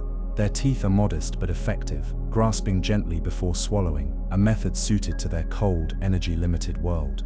Their slow metabolism aligns with the seasonal shifts in the Antarctic food web, where summers bring a flush of abundant life and winters demand conservation and quiet survival. One of the most haunting aspects of Antarctic icefish biology resides in their unorthodox antifreeze proteins. In waters where temperatures regularly dip below the freezing point of fresh water, these proteins prevent ice crystals from forming in their cells, a vital adaptation that offers a lifeline in a liquid world that could easily become a grave of frost. This biochemical defense allows the icefish to navigate beneath Antarctic ice packs, turning inhospitable surroundings into a realm of survival and ethereal beauty. Their reproductive habits echo this delicacy. Female icefish lay relatively large eggs, often adhering to rocky crevices or sheltered seabeds, guarded with surprisingly attentive care unusual among fish. The eggs develop slowly in the frigid water, a process extended over months or even years, depending on environmental conditions. Larvae hatch into miniature versions of their parents, embarking on an uncertain journey in a world where darkness, ice, and shifting currents merge into barriers and corridors alike. Scientific interest in the icefish reached a crescendo during the late 20th century, as research unveiled not merely their astounding physiology, but surprising behavioral and ecological roles. Icefish are integral to the Antarctic food web, forming a vital link between microscopic planktonic organisms and larger predators such as seals, penguins, and whales. Their resilience influences the stability and diversity of marine life in a region acutely sensitive to climatic fluctuations. Yet this spectral species faces emerging threats. Climate change, with its warming seas and shifting currents, challenges the finely balanced physiological traits of the icefish. Rising temperatures may reduce oxygen solubility or disrupt the seasonal cycles to which these fish are finely attuned. Melting ice sheets alter habitats and expose the Antarctic realm to increased human activity, including fishing pressures and pollution. Such disturbances risk unraveling eons of evolutionary precision, honed in isolation beneath a wavering veil of ice. Despite these concerns, the Antarctic icefish embodies an uncanny lesson in survival amid extremity. Its ethereal presence beneath the polar sea ice, bloodless and fragile yet enduring, inspires a haunting reflection on life's capacity to adapt and persist where even the coldest darkness seems insurmountable. Encounters with these creatures, while rare and fleeting, imprint a lasting sense of reverence. Watching footage of translucent fish drifting amidst shattered icebergs, bathed in cold blue light filtering from the surface, one is reminded of vividly alien worlds coexisting alongside our own, realms where life clings in spectral forms, rewriting rules and pushing boundaries. The Antarctic icefish's tale is one of paradox and poetry, of vulnerability turned to strength, of absence becoming presence, and of the ocean's frozen breath giving life to a shimmering phantom beneath the ice. It is a story that invites contemplation of the delicate interplays between environment and evolution, a subtle yet profound meditation on endurance, fragility, and the haunting beauty whispering beneath the world's southernmost waters. As the polar ice shifts and the future unfolds under uncertain skies, the icefish claws on silent sentinels of a cold abyss, translucent ghosts in a kingdom of ice, weaving life's persistence through cold currents and dark waters where few dare to follow. Their shimmering forms beckon us to listen closely, not only to the ocean's roar but to the quiet endurance of creatures born in shadows, living whispers of the Earth's wild, unyielding heart. Part 25. The Abyssal Leviathan, the haunting legacy of the giant squid. Far beyond the reach of sunlight, where the ocean's crushing darkness swallows all color and sound, lies a world both alien and ancient, one ruled by creatures whispered about in myth, yet grounded in a reality only now unfolding through the lens of modern exploration. Among these elusive titans, none inspire quite the same blend of awe, fear, and mystery as the giant squid, Architeuthis dux, a spectral leviathan whose story has been written in the deep sea's ink for millennia, yet has only recently begun to emerge from shadow. The giant squid inhabits the mesopelagic and bathypelagic zones, roaming silent canyons, abyssal plains, and the dark, icy trenches of the world's oceans at depths ranging typically between 300 and 1,000 meters, but capable of wandering far deeper. Its immense size, individuals reaching up to 13 meters or more, places it among the largest invertebrates ever to live on Earth. Yet despite its gargantuan proportions, the giant squid has remained one of the least understood creatures in the ocean, its existence verified by sparse, fragmented evidence until the dawn of sophisticated deep-sea technology. For centuries, the giant squid was relegated to the realm of folklore, the subject of seafaring legends that spoke of colossal tentacled monsters dragging entire ships beneath the waves. Sailors called them krakens, creatures so vast and unknowable that they embodied the very terror of the unknown ocean. But science, cautious and methodical, required more than tales, it demanded proof. Over time, beaks discarded in sperm whale stomachs, writhing tentacle scars found on deep-diving whales, and a few rare carcasses washed ashore began to sketch an outline of the giant squid's lethal impression on its abyssal ecosystem. It wasn't until the late 20th and early 21st centuries that technology caught up with myth. The advent of remotely operated vehicles, ROVs, sensitive sonar equipment, and deep-water submersibles allowed scientists a fleeting glimpse into the giant squid's realm. In 2004, Japanese researchers captured the first live images of Architeuthis, revealing not just its colossal bulk, but a creature endowed with astonishing grace, intelligence, and adaptability. Soft skin stretched taut over a muscular mantle, powerful arms lined with hundreds of suction cups, each bearing tiny serrated rings capable of latching onto prey or foes with terrifying tenacity, a weaponized dance in an environment of eternal night. One of the giant squid's most enigmatically haunting features lies within its eyes, some of the largest in the animal kingdom. Each as big as a basketball, these enormous spherical orbs are perfectly adapted to the abyssal gloom, capable of capturing the faintest flickers of bioluminescent light produced by deep-sea creatures or the distant shimmer of surfacing life. It is through these massive eyes that the giant squid perceives a world painted in ghosts and shadows, its gaze piercing through the blackness with silent acuity. Feeding at these depths is no trivial affair. The giant squid preys primarily on deep-sea fish, smaller squid, and sometimes juvenile members of its own species, employing a strategy marked by stealth and brute force. Armed with two elongated feeding tentacles, faster and stronger than the rest, it strikes with sudden violence, ensnaring prey with hooks and suckers before drawing victims close to its beak, a hardened parrot-like mouth capable of slicing flesh with effortless lethality. Its diet, while varied, is opportunistic, tightly woven into the rhythms of the deep, where meals come sporadically and survival demands both patience and power.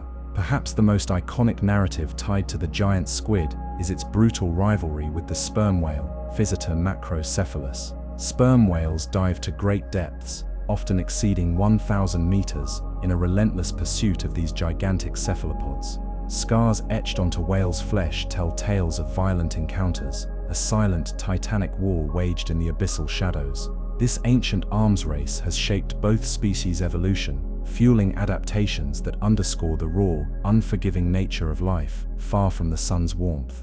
Reputation aside, the giant squid's life cycle and reproduction remain shrouded in mystery. Scientists suspect a relatively short lifespan, about 5 years, with rapid growth intervals fueled by abundant nourishment during bountiful periods. Females produce large floating egg masses comprised of thousands of eggs, a gelatinous veil drifting unnervingly through mid-water, where its fate is at the mercy of currents and predators. Hatchlings emerge fully formed and capable, embarking immediately upon a perilous journey into the depths. However, precise details of mating behaviors, embryonic development, and juvenile life occur mostly beyond reach, preserved in the ocean's silent vault. Every new encounter with a giant squid sparks a thrill tempered by the profound sense of the unknown. Their elusive nature, the inability to maintain long-duration observation, only stokes the flames of fascination, entwining these creatures with the very human hunger for discovery and the primal fear of the deep. The impact of human activity on giant squid populations is largely speculative, but concerning. Deep-sea fishing, noise pollution from vessels and seismic testing, and habitat disruptions raise questions about the sustainability of these giants in an increasingly industrialized ocean. While no commercial fisheries target giant squid specifically, accidental bycatch and ecosystem disturbances may affect their delicate existence. In addition, climate change's broad influence on ocean temperature, currents, and prey distribution presents looming challenges that remain difficult to quantify. Despite these threats, the giant squid remains a powerful symbol of the ocean's wildness, an unyielding testament to nature's ability to craft life of staggering scale and mysterious complexity in places dark enough to erase most traces of existence. Its story is one of survival at the edge of understanding, of form and function honed over millions of years in one of Earth's harshest environments. Witnessing footage of a giant squid stretching its immense arms, glowing faintly with bioluminescent patterns, drifting slowly through the abyss conveys a mixture of dread and awe. It serves as a living bridge between the known and the unknown, a reminder that beneath our feet lies a world still deeply alien, often hostile, and ceaselessly magnificent. In reflecting on the giant squid, we face an ancient enigma, one that beckons us toward humility and wonder. It asks us to embrace the ocean's deepest stories, to accept the grandeur woven into shadow and silence, and to remember that the greatest mysteries are often those that dwell beyond the reach of light and human certainty. And so, in the crushing blackness far below the surface, the giant squid roams, an abyssal leviathan of nightmare and majesty, a spectral sovereign in a realm where time and space fold silently around it, forever guarding secrets whispered on the currents of the deep. Part 26. The Abyssal Enigma, the silent domain of the deep-sea dragonfish Gramatostomias flagellobarbata. Beneath layers of midnight blue, far beyond the gentle reach of sunlight and the shallow stirrings of surface waters, lies a realm of unfathomable darkness and crushing pressure that seems to crush time and space itself. It is in this vast hidden expanse, stretching between 800 and 1,500 meters deep, where the deep-sea dragonfish Gramatostomias flagellobarbata rules as a silent sentinel, an enigmatic hunter cloaked in shadows and armed with adaptations as mesmerizing as they are disturbing. For centuries, the dragonfish family has intrigued marine biologists and ocean explorers alike, each species revealing new facets of life's tenacity at oceanic extremes. Yet the Gramatostomias flagellobarbata, a relatively recent discovery in scientific terms and still shrouded in obscurity, is one of the most captivating and unsettling among them. Its story unfolds as a tale of spectral survival and evolutionary innovation,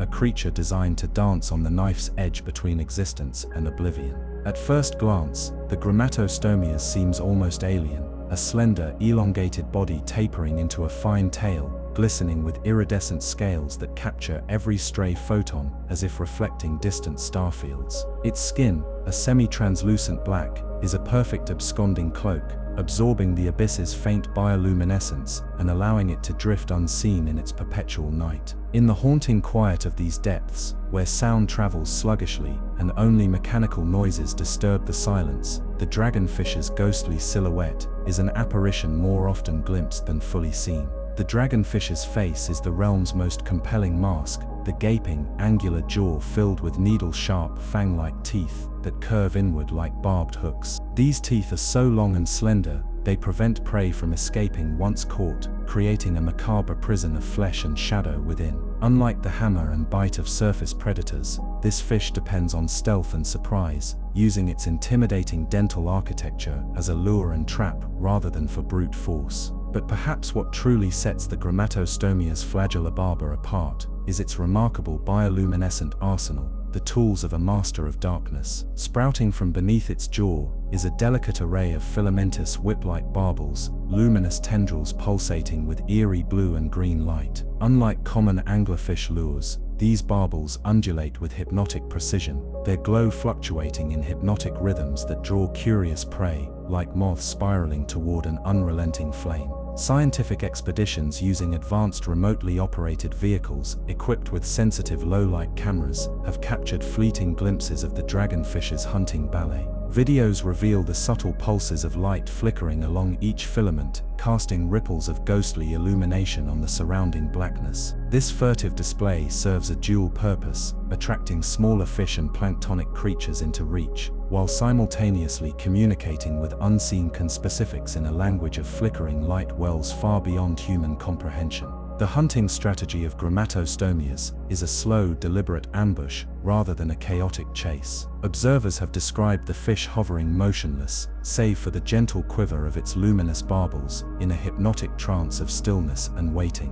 When a curious victim approaches, tempted by the alluring glow, the dragonfish strikes with sudden speed, not by brute strength, but through a telescoping jaw mechanism that extends forward like a serpent's tongue, ensnaring prey before any counterattack can be mounted. This precision assault underscores evolution's masterpiece in engineering under pressure, form-meeting function within the ocean's abyssal theater. An extraordinary yet disquieting feature of the Grammatostomias is its eye adaptation. Unlike many deep-sea fish, whose eyes are large and fixed, this dragonfish possesses eyes equipped with specialized retinas that balance sensitivity to the blue-green wavelengths of bioluminescent light while filtering out extraneous background shadows. This selective vision allows it to detect both the faintest glimmers of prey and the diffuse illumination of competitors lurking nearby, creating a haunting interplay of light detection unrivaled in the depths. Reproduction remains largely a mystery, but like many deep-sea denizens, the Grammatostomias likely embraces a life cycle shaped by scarcity and chance. Mating encounters may be rare,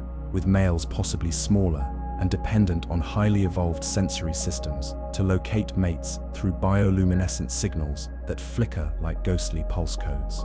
The release of large yolk-rich eggs, drifting in pelagic layers before gradually descending into darkness, suggests a life tethered to the rhythmic ebb of the ocean's upper and lower realms, an evolutionary gamble where survival hinges on timing and luck. Ecologically, the Grammatostomias flagellibaba occupies a vital niche. By regulating populations of smaller midwater fish and zooplankton, it maintains the equilibrium of energy flow in the twilight zone, a realm that links the productive surface waters with the deep ocean floor. Its role as a mid-level predator underlines the delicacy of food webs in a place defined by scarcity and specialization, where every predation event has wider ripple effects through the interconnected abyss. But survival here is a high-stakes game with predators of its own. The Grammatostomias itself must avoid the jaws of larger deep-sea hunters, sperm whales, larger fish, and even squid that dominate deeper layers. Its camouflaging skin,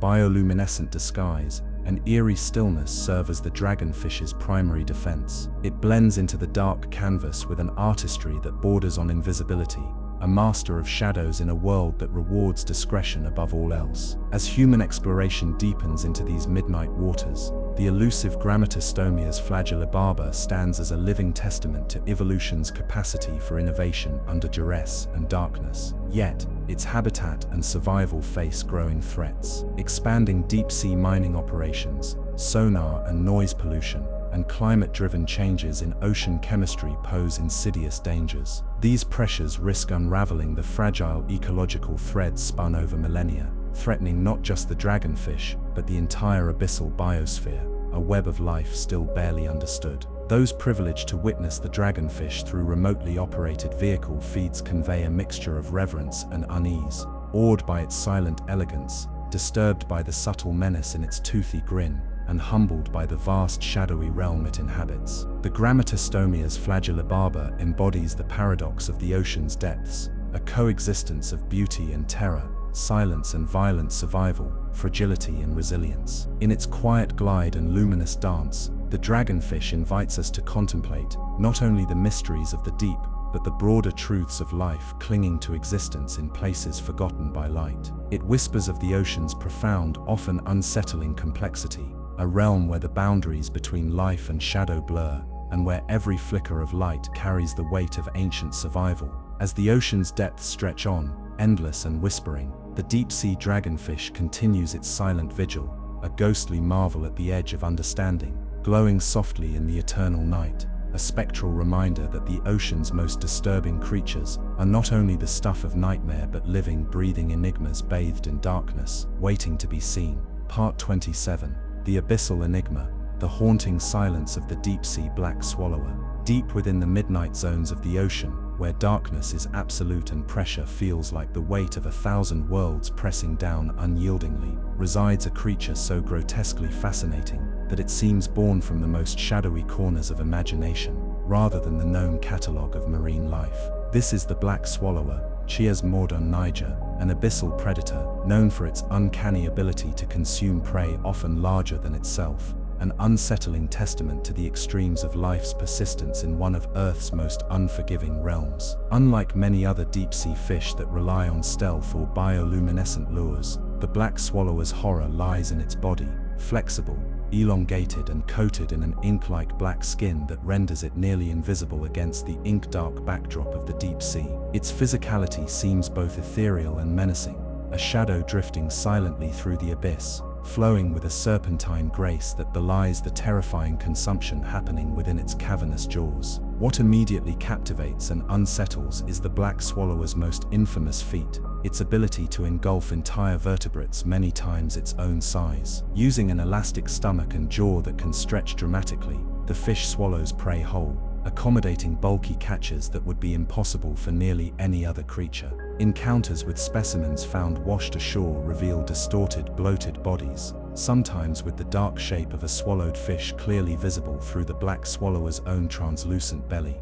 This astonishing adaptation is more than a biological quirk. It is a critical survival strategy in a habitat where food is scarce and sporadic. Meals can be few and far between, so when the opportunity arises, the black swallower takes it in full, packing away energy to be drawn upon during prolonged fasting. The stomach's extreme elasticity, made possible by specially arranged collagen fibers and muscular structures, allows it to endure the strain of a feast that could enough to sustain it for days, if not weeks. But the very act of such indulgence carries risks. Specimens caught occasionally reveal the grim fate of black swallowers whose prey prove too large. The weight and movement of the captured fish can cause the predator's internal organs to shift or even rupture, leading to a gruesome death deep beneath the waves. Yet, evolution seems to have deemed the gamble worthwhile, favoring an approach where the benefit of a massive meal outweighs the occasional fatal miscalculation. Scientists have long been intrigued by the black swallower's role within the abyssal ecosystem.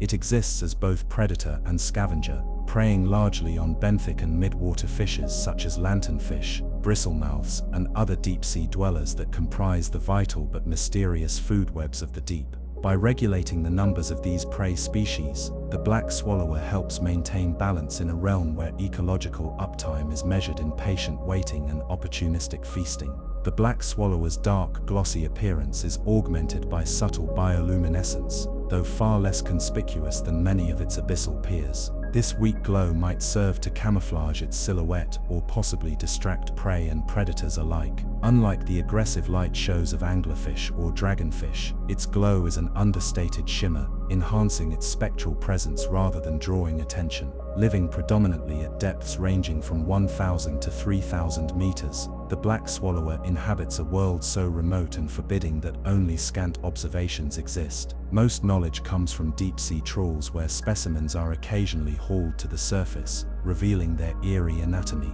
Some of the most haunting images are those where the predator's uneaten belly, distended and translucent, exposes the contorted shape of its most recent meal, a living nightmare frozen in time.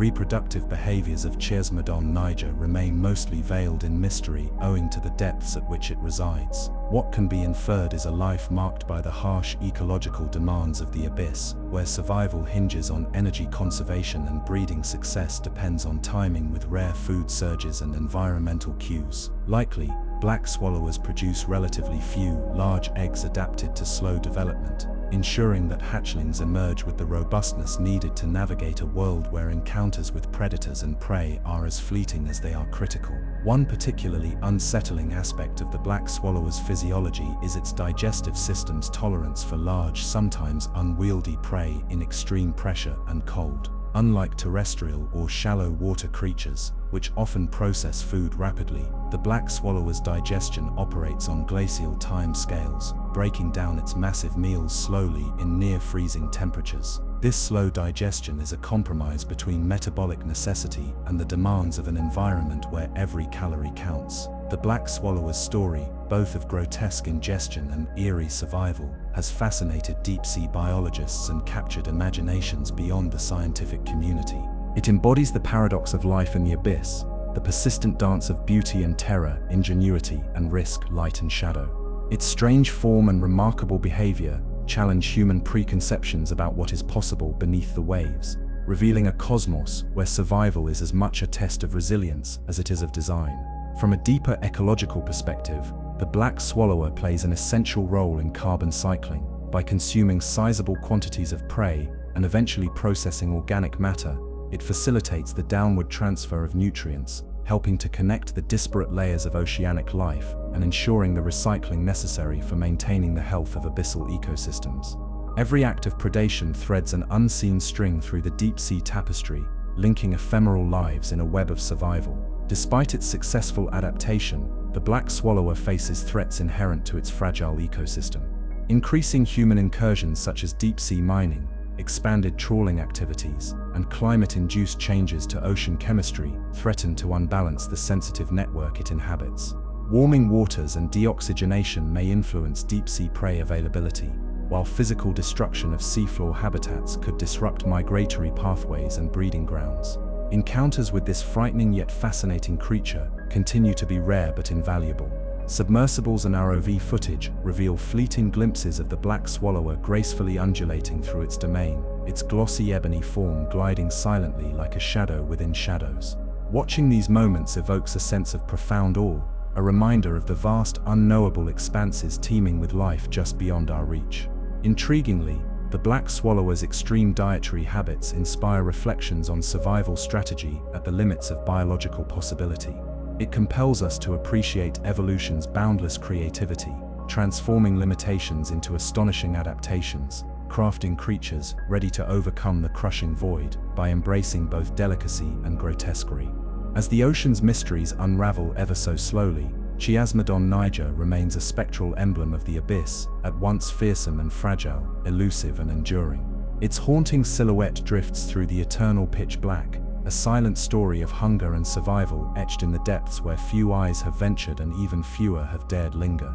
In contemplating this creature's enigmatic existence, we confront the vastness of an alien world beneath the waves, a place where life endures against unimaginable odds, not through speed or power alone, but through extraordinary design and a willingness to embody the uncanny dance of darkness and sustenance.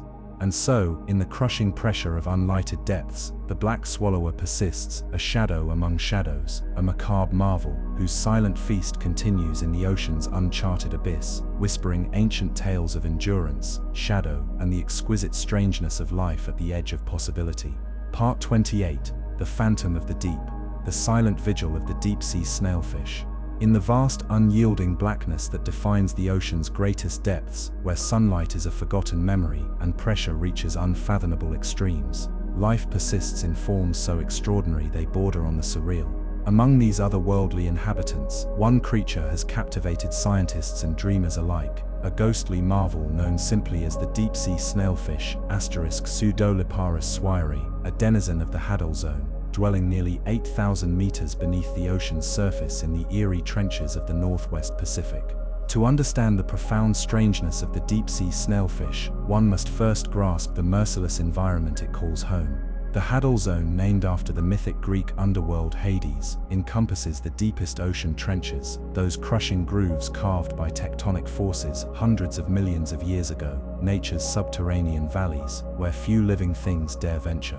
Here, the water pressure is crushing over 1,000 times greater than at sea level, a force that would obliterate unadapted organisms in moments. Temperatures linger just above freezing, and food is scarce, an endless expanse of cold isolation. Yet the deep-sea snailfish thrives amid these lethal conditions, embodying evolutionary resilience that seems both delicate and indomitable. Unlike their shallow water relatives adorned with coiled shells and bright colors, these snailfish forsake ornamental frills and glistening scales for a pale, translucent body marked by ghostly translucency and subtle lavender hues. Their delicate skin, devoid of protective scales, compensates with a gelatinous quality, yielding under pressure rather than resisting it, a strategy allowing their tissues to adapt rather than collapse under the immense forces around them. But the snailfish's form is only part of its mystique. With an elongated, tapering body, they reach lengths of up to 30 centimeters, sporting a broad, flattened head crowned with small, widely spaced eyes that reflect the scant bioluminescence that filters to these abyssal depths. Their fins, soft and flexible, ripple softly as they navigate the pitch-black currents with surprising grace and purposefulness, as if performing a quiet vigil in an alien cathedral. The discovery of deep-sea snailfish in the Mariana Trench and the Izu-Ogasawara Trench shook the marine biology world, challenging long-standing beliefs about the limits of life. Until recently, it was assumed that fish could not possibly survive at such unimaginable depths. However, research expeditions deploying remotely operated vehicles equipped with robust pressure-resistant cameras brought back reverent footage, a fluttering apparition of pale fish darting around hydrothermal vent ridges and collapsed rock formations, thriving where no light penetrates. Scientists were struck by the snailfish's unique biological adaptations that allow it to withstand pressures up to 800 atmospheres. Inside their bodies, specialized proteins and cellular structures prevent damage to fragile membranes, while increased concentrations of osmolytes and organic compounds stabilize enzymes against molecular breakdown. Their bones are softened into cartilaginous compositions, offering flexibility that forestalls fracturing. In essence, they have evolved as living masterpieces of pressure endurance, blending strength with suppleness. Their diet is just as specialized. Unlike predatory fish adapted for aggressive hunting, deep-sea snailfish rely on opportunistic feeding strategies, consuming tiny crustaceans, amphipods and detritus drifting down from surface waters. In the darkness below, these minuscule creatures form the backbone of the trench ecosystem, fueling a delicate food web that sustains the snailfish's survival. Observations suggest that snailfish lie in wait near crevices or seep clusters, gently prodding sediments with their mouths or sweeping silt-laden water for the faintest taste of nourishment. Perhaps the most beguiling aspect of their life is reproductive. Deep-sea biologists have pieced together a portrait of snailfish parents as slow and patient guardians. Females lay comparatively few but large eggs, attaching them to the undersides of rocks or in sheltered nooks to shield them from the currents and predation. While direct observations of breeding remain elusive, genetic analyses indicate a life cycle stretched over years, a slow-burning pattern reflecting the energy limits of their realm and the scarcity of partners in the vast darkness. This reproductive investment reveals itself as a form of endurance not simply physical but temporal. The snailfish clutch, guarded as tender deposits amid the unforgiving abyss, hints at an evolutionary gambit prioritizing quality over quantity. In this landscape of extremes, every emerging juvenile is a precious thread in the tenuous tapestry of life, carrying forward the whispers of evolution's oldest secrets. Immersing deeper into their behavior, researchers have noted a certain grace and deliberation in the snailfish's movement, a slow, methodical glide interrupted by gentle pulses of their fins, as if conserving energy while maintaining a watchful awareness of their surroundings.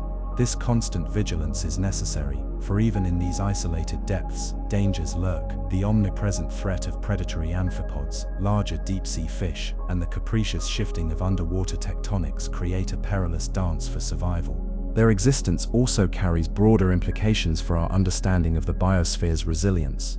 The snailfish's ability to inhabit the very bottom of ocean trenches reframes the thresholds of life. No longer confined by brightness or breathable pressure, these creatures challenge the presumptions of biology, expanding the horizons of what is possible on Earth, and perhaps beyond. in the icy, pressurized oceans, theorized beneath the surfaces of moons like Europa and Enceladus. And yet, for all their adaptations, the deep-sea snailfish remains a fragile sentinel. They dwell in habitats increasingly threatened by human intervention. Deep-sea mining operations targeting mineral-rich trench floors, debris, and chemical pollution sinking ever lower, and the creeping scope of climate change altering the temperature and chemistry of even the abyssal plains. The delicate balances that sustain these creatures' lives are precariously poised, and the slightest disruption could reverberate cataclysmically. The submersible footage showing snailfish amid the ghostly silence of the ocean's trenches evokes a haunting beauty. Their pale forms drift like phantoms against the endless dark, a reminder that life persists in forms both fragile and breathtaking, continuing despite conditions we once deemed inhospitable. Watching them, one is struck by the paradox of their existence, creatures of ethereal delicacy hardened by eons of pressure and solitude into icons of survival. In the quietude of the Hadal depths, where the ocean's heart beats slow and steady, the deep-sea snailfish keeps its silent vigil, an ancient witness to the cosmic dance of adaptation and endurance. It calls us to reconsider the vastness beneath us, not as a barren void, but as a sanctuary of wonder and enigma, where life writes tales in subtle hues of translucence and whispers beneath crushing shadows. Such stories of the deep-sea snailfish remind us that the ocean's most disturbing creatures are not always the monstrous or grotesque, but often those embodying the quiet persistence of life at its limits. As we uncover more about these spectral dwellers, we glimpse a world both alien and profoundly connected to our own, a testament to nature's ceaseless ingenuity, whispered from the ocean's deepest dark. Part 29. The enigmatic glimmer, the mesmerizing dance of the deep-sea conch jelly Burrow ovata. In the vast silent expanses of the deep ocean, where darkness reigns supreme and life clings to existence through ingenuity beyond imagining, there drifts a creature of ethereal beauty and unsettling mystery. Known as Burrow ovata, a species of deep-sea conch jelly, this translucent marvel eludes the familiar patterns of marine life, floating with grace, powered not by fins or limbs, but by shimmering rows of cilia that ripple rhythmically, an entrancing, almost hypnotic spectacle that seems to pulse like a heartbeat beneath the crushing pressure of unfathomable depths. The conch jelly's story unfolds in the mesopelagic and bathypelagic zones, from roughly 200 to 1,200 meters below the ocean surface, where sunlight fades to an otherworldly twilight and silence envelops all. Unlike many fish and cephalopods adapted for speed or stealth, Burrow ovata moves with a serene, almost deliberate slowness, its glistening conch rows casting cascades of rainbow light, refracting the faintest photons into delicate prisms that dance along its gelatinous body. This luminescent ballet, a natural bioluminescence combined with the iridescence of moving cilia, lends the creature an aura both captivating and surreal, as if stitched from threads of liquid crystal. But beneath this enchanting exterior lies a predator with a chilling role in the deep-sea ecosystem.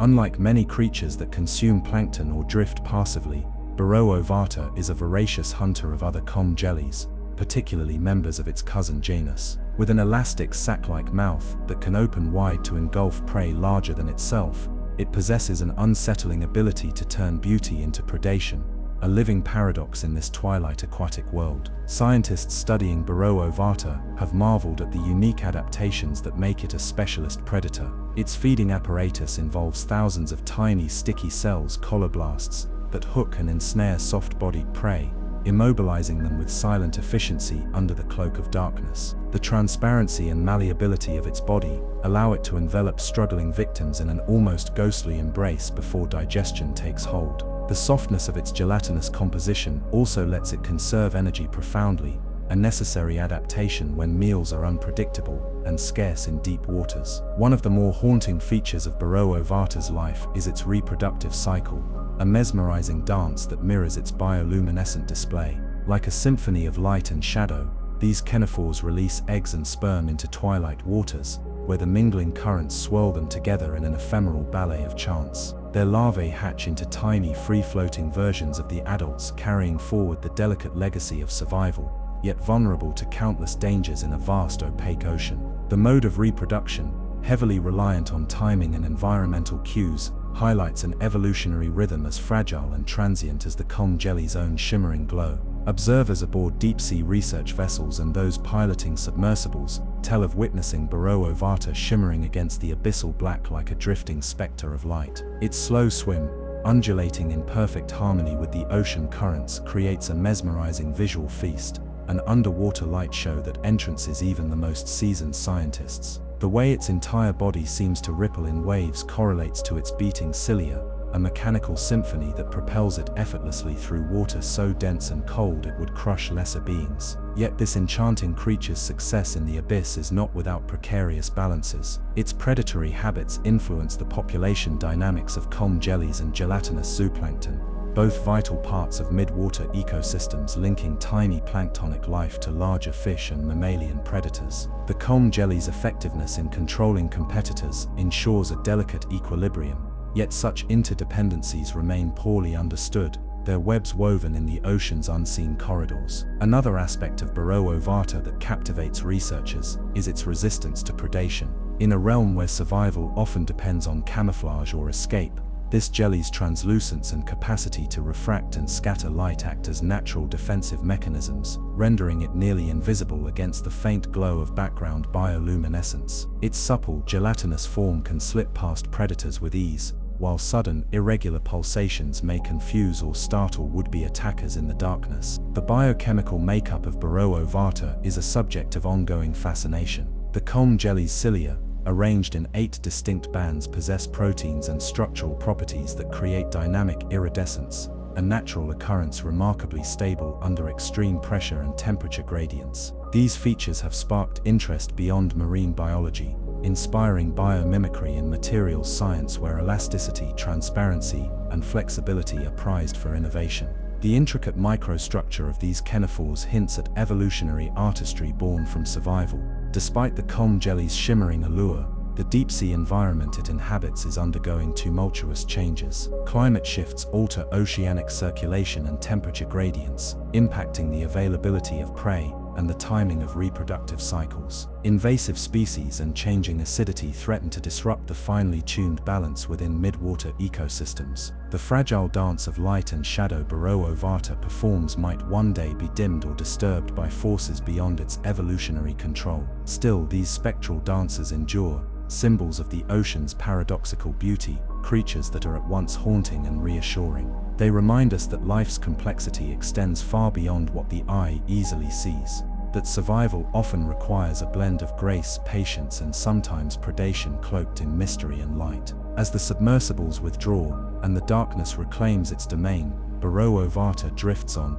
a silent glimmering thread woven into the vast tapestry of the deep sea. Its stories, spun in DNA and light waves, continue beneath the waves, a whispered invitation to contemplate existence's fragile wonders and the silent elegance of life thriving where we least expect it. Part 30. The Abyssal Echoes. The enigmatic hunt of the blunt-nosed six-gill shark. Far beneath the tender caress of sunlight, where the ocean's vastness transforms into an infinite realm of near-total darkness, dwells a creature both ancient and elusive, the blunt-nosed six-gill shark, Hexanchus griseus. Known to divers and deep-sea explorers as a living fossil, this formidable yet largely unseen predator has captivated imaginations not merely for its primeval lineage, but for the haunting mysteries woven into its shadowy existence. Diving into the depths of its story reveals a tapestry of survival, evolution, and silent hunts echoing through the abyssal expanses. The blunt-nosed six-gill shark belongs to one of the oldest shark lineages, with ancestors tracing back over 200 million years to early Jurassic seas. Its lineage outdates the dinosaurs, and yet its survival continues quietly in the ocean's unlit corridors, from continental slopes to trenches reaching depths over 2,000 meters. Unlike the sleek, swift sharks familiar to coastal waters, the six-gill is a ghost of a bygone oceanic era, bearing a stocky frame clad in slate-gray skin that fades seamlessly into the dim blue-black of its dark domain. One of the blunt-nosed six-gill's most distinctive features is its six-gill slits, unlike the usual 5 found in most modern sharks. This archaic trait marks it as a repository of evolutionary history, a living bridge between primitive marine scions and the specialized predators populating today's seas. It moves with a deliberate, almost haunting grace, its massive body propelled by a broad tail that slices silently through the neural silence of these remote waters. For decades, much about the blunt-nosed six-gill remained cloaked in mystery. Sightings were rare and often serendipitous, fleeting glimpses during deep-sea expeditions, or by fishermen returning with unusual catches. It was only with the advent of advanced deep-water technologies, sensitive remote-operated vehicles, and infrared cameras that scientists began to peel back the veil, revealing not only its physicality, but behaviors that whisper of ancient oceanic rituals. The six-gill's diet encompasses a broad spectrum. It is an opportunistic predator and scavenger, feasting on bottom-dwelling fishes, crustaceans, and even marine mammals unfortunate enough to rest or traverse its territories.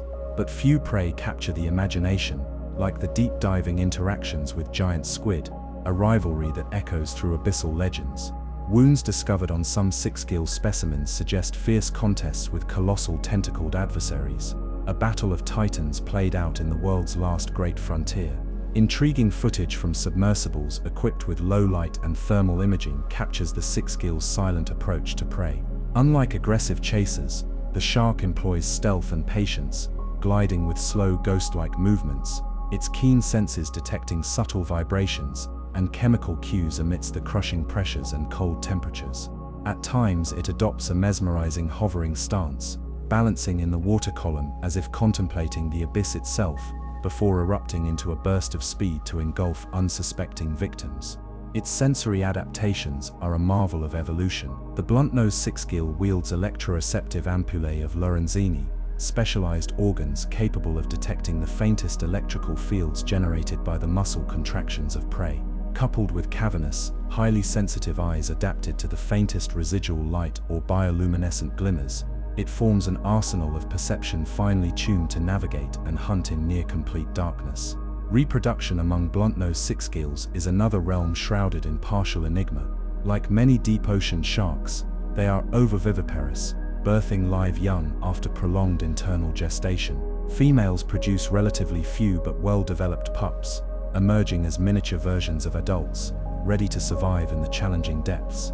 Observations suggest that mating occurs in secluded deep-water nurseries, sites that are as yet poorly mapped and understood, their existence a tantalizing secret whispered by current patterns and indirect evidence. The behavioral ecology of six-gills offers further mysteries. Some populations display diel vertical migrations, ascending closer to surface waters at night to feed and retreating into depths by day.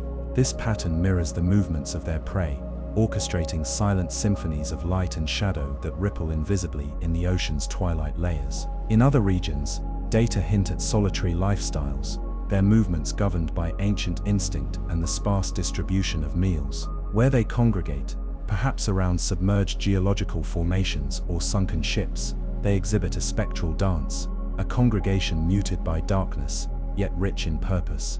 Despite their size, some individuals exceeding 4 meters, the blunt-nosed six-gill remains largely unconcerned by human presence, retreating before the encroachment of noisy vessels. Yet, with increasing deep-sea fishing, bycatch mortality, and habitat changes due to ocean warming and acidification, their populations face subtle but escalating threats. Given their slow growth and late maturity, recovery from declines can span decades, underscoring the need for careful stewardship of their fragile abyssal habitats. Curiously, six-gills sometimes venture closer to shallower depths, attracting the attention of divers and remote camera arrays, a rare glimpse into a creature traditionally imagined as confined to remote darkness. These encounters reveal a paradoxical visage. While formidable and primeval, blunt-nosed six-gills often appear curious, their unblinking eyes reflecting the faint glows of illumination, as if silently assessing the intruding explorers. Acoustic research has begun to unveil the ghostly sounds that permeate six-gills' environment. Though sharks do not vocalize in human terms, the detection of low-frequency rumbles and clicks in areas dense with six-gill activity suggests a sonic world previously hidden, perhaps linked to their communication or navigation. This intersection of silence and sound invites deeper inquiry into the sensory lives of these ancient hunters.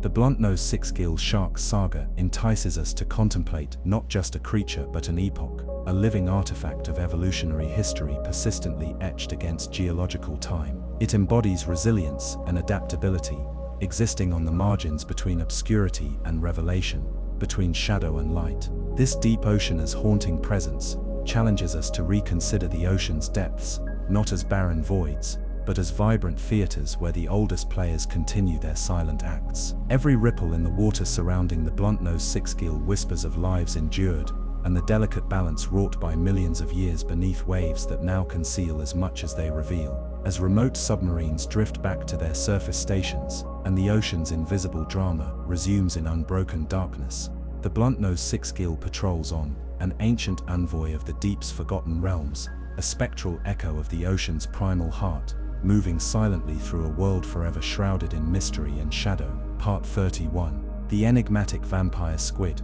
master of the oxygen minimum zone. In the depths of the ocean, far beneath the sunlit waves where few creatures dare to venture, lies a realm of strange and exceptional life adapted to conditions that would be utterly inhospitable to most forms of marine life. One of the most fascinating and unsettling inhabitants of this shadowy expanse is the vampire squid, scientifically known as vampirotooth, is infernalis, a creature as mysterious as the name suggests. Discovered in the early 20th century, but only fully studied in recent decades, with advances in deep-sea exploration technology, the vampire squid inhabits the oxygen minimum zone, an environment where oxygen levels are so low that it spells a near-death sentence to most other animals. This unique habitat lies between roughly 2,000 and 3,000 feet below the surface, a zone often described as the ocean's desert of oxygen, yet it supports this remarkable cephalopod and a handful of other specialists. The vampire squid is not your typical squid.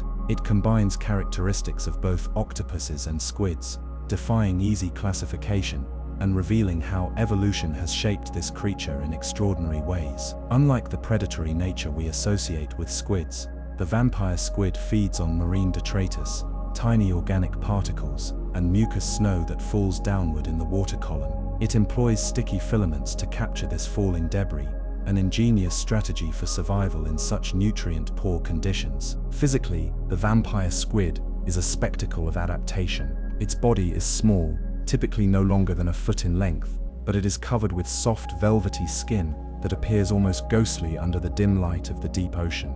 Its 8 webbed arms connect beneath its mouth, resembling a cloak, hence the name vampire, which it can envelop itself in, spinning this cloak to confuse or deter predators. Unlike many other squids, it doesn't have ink. Instead, it can eject a bioluminescent cloud of glowing mucus, a dazzling and otherworldly spectacle that can momentarily blind and confuse attackers, giving the vampire squid a chance to escape. Its eyes are one of its most haunting features. Enormous in proportion to its body, they are well adapted to capture the faintest glimmers of light in the inky darkness. Yet their deep red coloration lends them a somewhat eerie appearance, almost as if this creature peers from the abyss with an otherworldly intelligence. But what is truly disturbing about the vampire squid's existence is the mystery shrouding its life cycle and reproductive habits. In such a hostile environment, how does it ensure the survival of its species? Scientists have painstakingly gathered data suggesting that vampire squids grow incredibly slowly and may live for several years, much longer than typical squids, due to the cold temperatures and scarce food supply. Their reproductive process is equally enigmatic.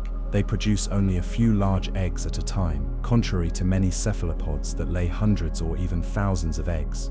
This slow, low-yield reproduction strategy balances with the challenges of their extreme environment, but it also leaves the species vulnerable to disruption. Despite its name, the vampire squid is more survivor than predator, a testament to life's ability to adapt to extreme conditions on Earth. It reminds us that even in the dead zones of the world's oceans, nature finds a way. But there is a quiet tension about the vampire squid, a creature that thrives where oxygen is nearly absent, that glows eerily in the darkness, and that remains profoundly elusive. What other secrets does it hold?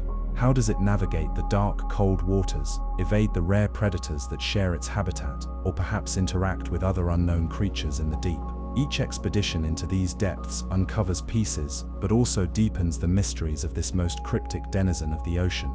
In the endless twilight of the deep, the vampire squid reigns as a master of a world few have glimpsed, an ancient survivor haunting the boundaries between life and death beneath the waves.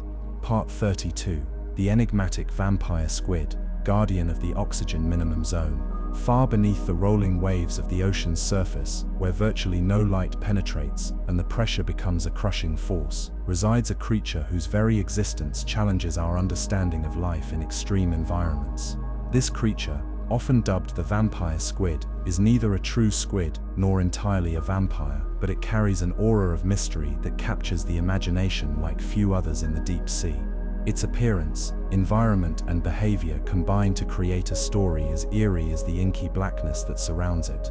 The vampire squid, scientifically known as Vampiroteuthis infernalis, which loosely translates to vampire squid from hell, was first formally described in 1903. Early deep-sea explorations brought it to light, and it immediately fascinated biologists for reasons that go far beyond its nocturnal name. The creature is covered in a cloak of dark red to purple, almost translucent skin that glistens faintly under the rarest of light. Unlike other squids, it has large blue-green eyes, among the largest relative to body size in the animal kingdom, that seem to absorb the darkness rather than reflect it. Its 8 arms are webbed together with delicate fleshy membrane, forming a sort of cape, giving it a spectral, almost ghostly silhouette as it drifts through the deep ocean. But the vampire squid is not simply another example of deep-sea fauna adapting to scarcity. It is a testament to evolution finding balance in the most hostile conditions. It inhabits the oxygen minimum zone, a layer typically 2,000 to 3,000 feet beneath the surface, where oxygen levels plummet to near deadly lows for most marine life. This zone is essentially a dead zone to many ocean creatures, because the oxygen level is too low to support the high metabolic demands of active swimmers. Yet the vampire squid can thrive here, in the twilight zone at the edge of life. So, how does it manage this extraordinary feat? Its secret lies in its incredibly slow metabolism, among the slowest of any cephalopod. The vampire squid's muscles use oxygen with such extreme efficiency that it barely needs to move. Instead of actively hunting prey like other squids, it drifts passively on ocean currents, conserving energy as it waits. It feeds not on live prey, but on marine detritus, particles of dead plankton, organic waste, and marine snow, a constant rain of tiny organic matter descending from the upper ocean layers. It uses 2 sticky filaments, which it extends into the water to catch this drifting food. These filaments are unique to the vampire squid and retract quickly to bring the catch to its mouth parts. The most unsettling part of this creature is not its feeding strategy, but its defense mechanisms. Most squids expel ink to confuse predators, but in the oxygen poor zone, traditional ink would disperse too slowly, leaving the vampire squid vulnerable. Instead, it ejects a thick, bioluminescent mucus cloud filled with glowing, tiny particles that sparkle like stars in the darkness. This eerie light show is not just a visual distraction, but also potentially a chemical irritant, confusing and deterring would-be attackers. The glowing cloud might resemble a cluster of tiny fireflies hovering in the abyss, a phenomenon so strange it seems almost supernatural. Even more fascinating is its ability to invert its cape-like hood and crawl on the ocean floor using its arms, a unique behavior among squids. When threatened, it can turn inside out, exposing spiny filaments beneath its webbing that serve as a warning, as if transforming into an alien creature straight from a nightmare. Yet, this fearsome display is contrasted by its passive lifestyle, making it one of the most enigmatic inhabitants of the deep sea.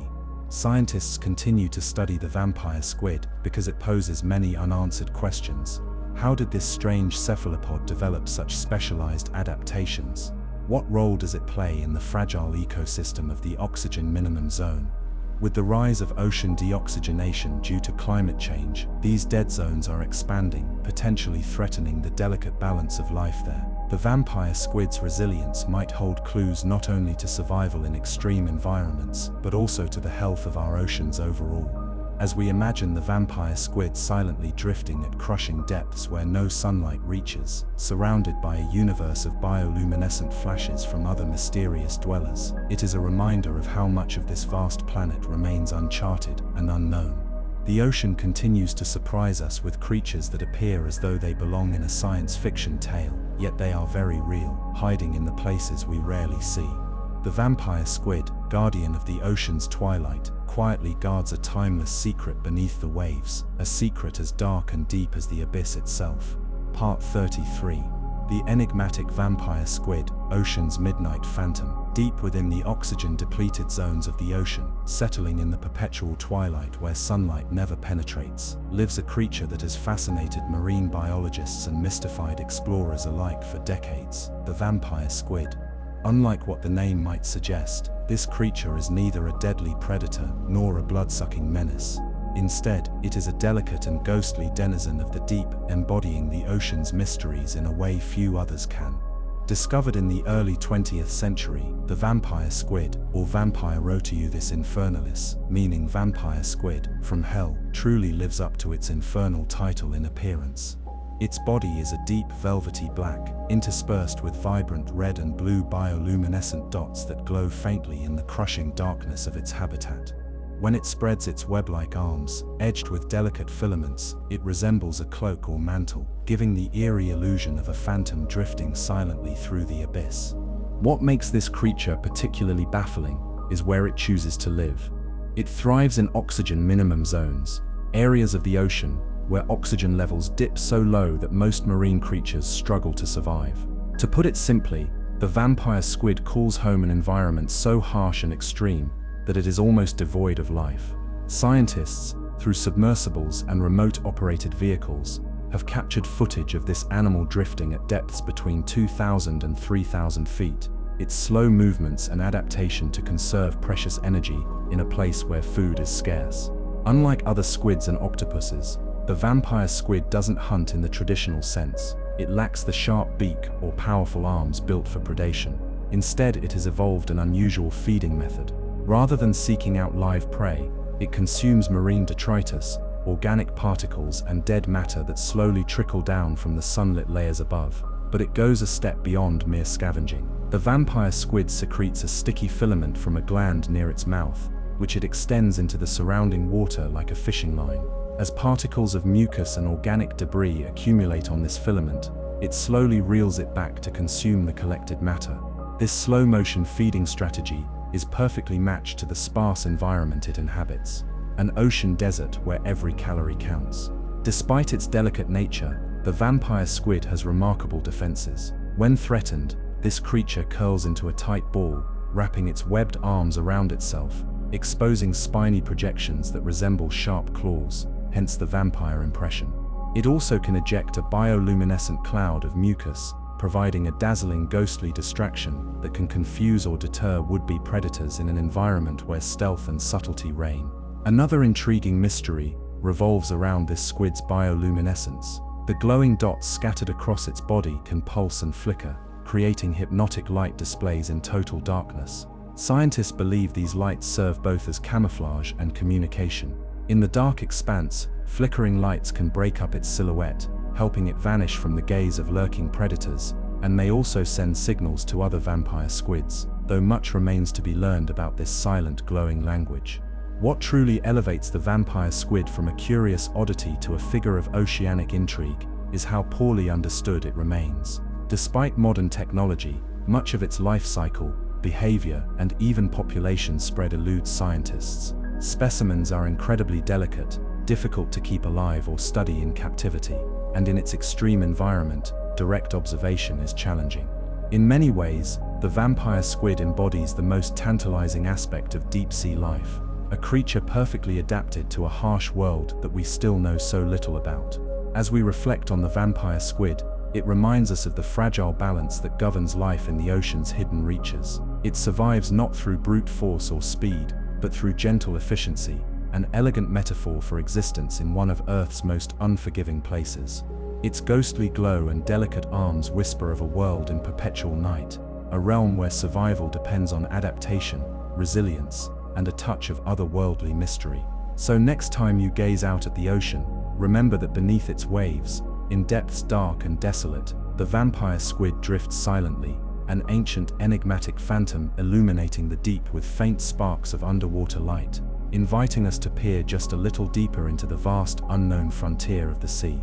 Part 34, The Enigmatic Vampire Squid, Ocean's Living Fossil with a Dark Secret. Deep beneath the waves, amidst the blackened abysses where sunlight fades into eternal night, dwells one of the ocean's most captivating and unsettling residents, the vampire squid.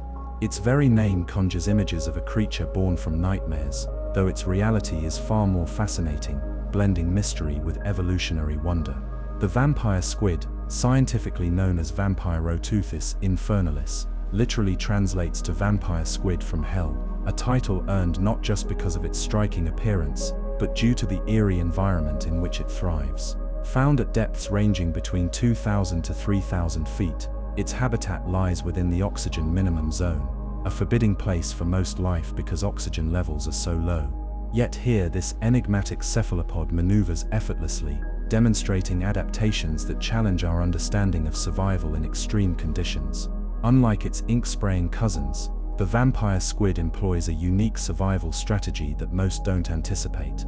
Instead of releasing ink to escape predators, impractical in the pitch-black water of the deep, it expels a bioluminescent cloud of glowing mucus, illuminating the abyss with eerie, fleeting light.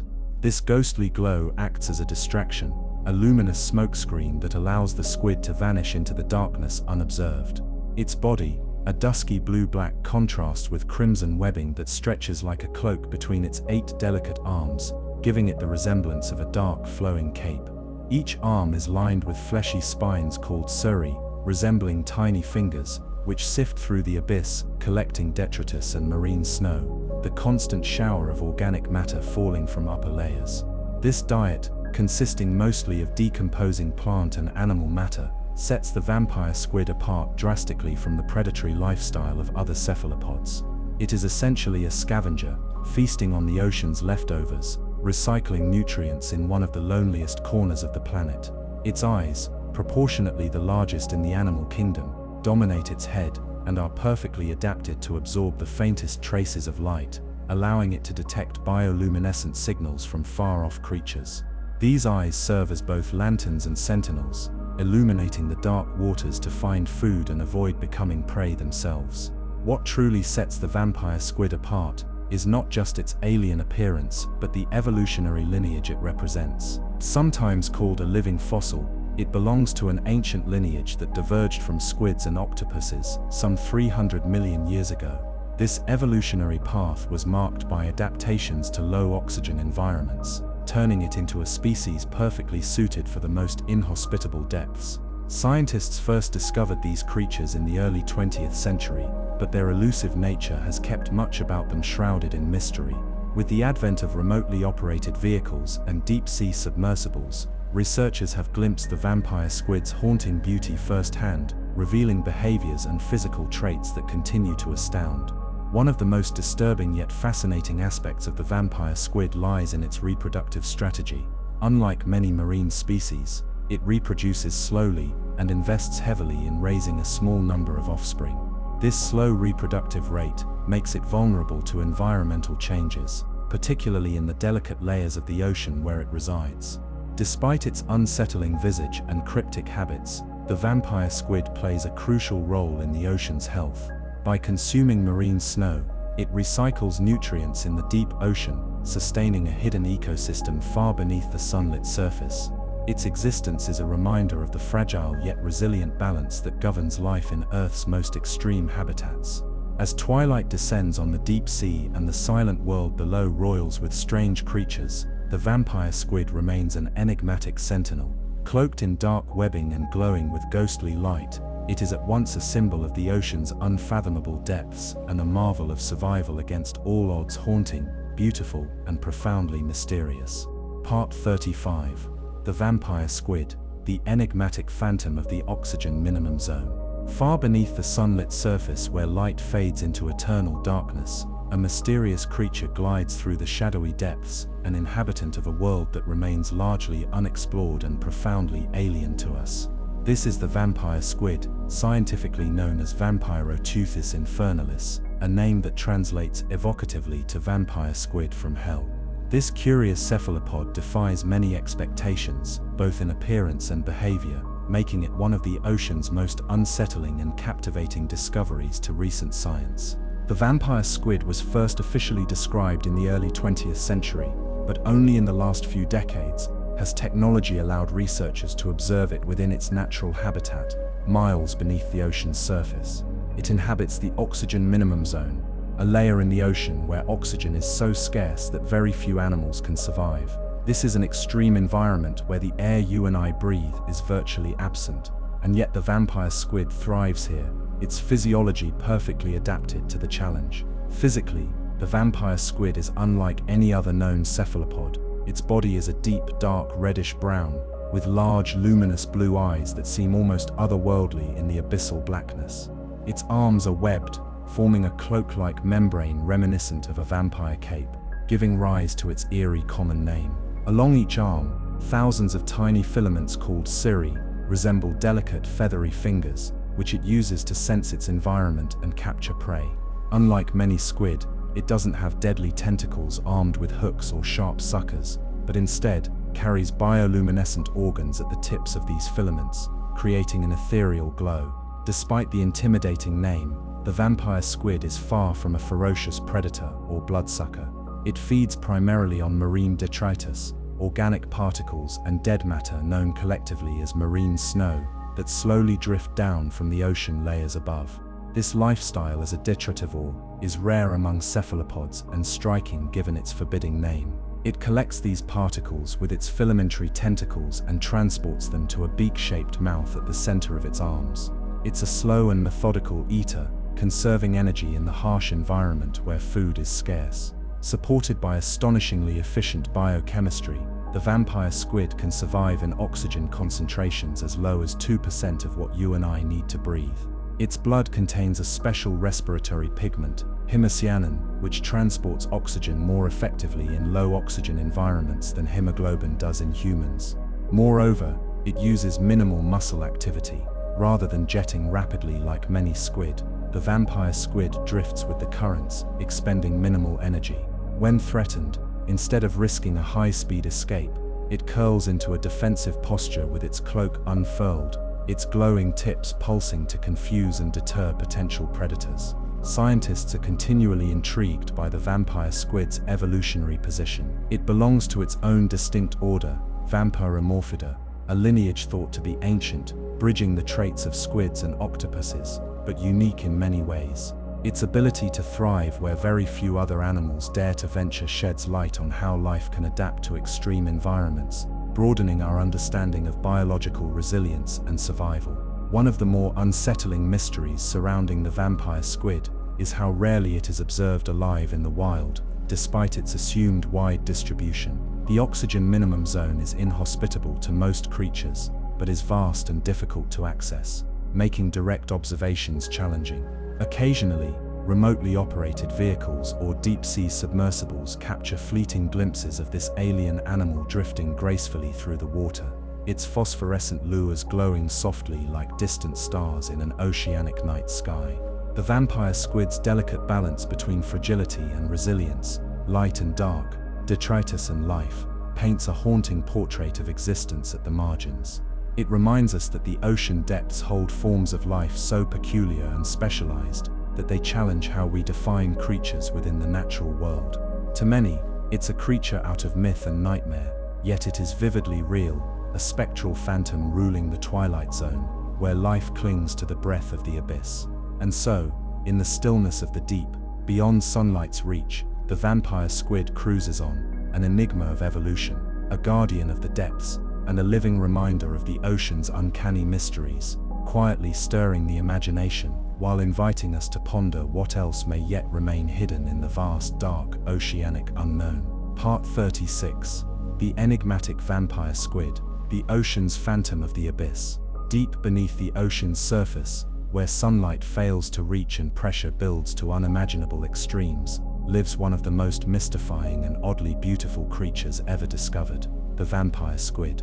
Despite its name, this creature is far from the bloodthirsty monster one might imagine. Instead, it is an enigmatic marvel, perfectly adapted to survive in the ocean's darkest, most inhospitable realm, known as the oxygen minimum zone.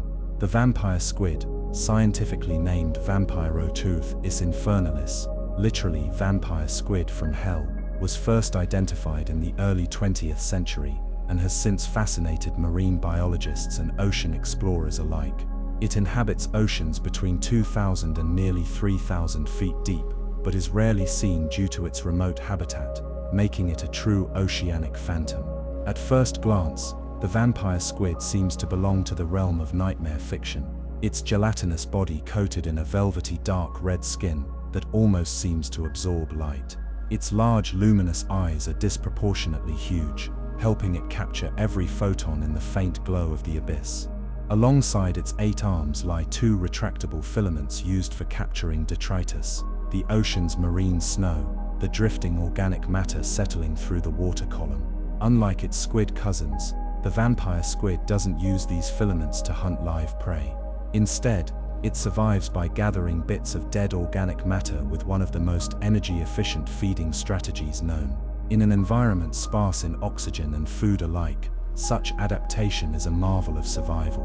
When threatened, this creature displays an eerie defense mechanism unlike anything in the marine world.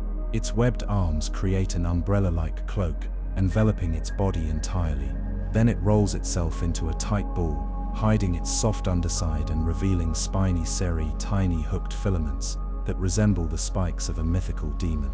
This unsettling posture, along with bioluminescent photophores glowing faintly on its arms, has naturally contributed to legends and myths around this elusive animal. Perhaps even more astounding is the vampire squid's ability to survive where few others can. The oxygen minimum zone, a layer of water with dangerously low oxygen concentration, normally lethal for most marine life.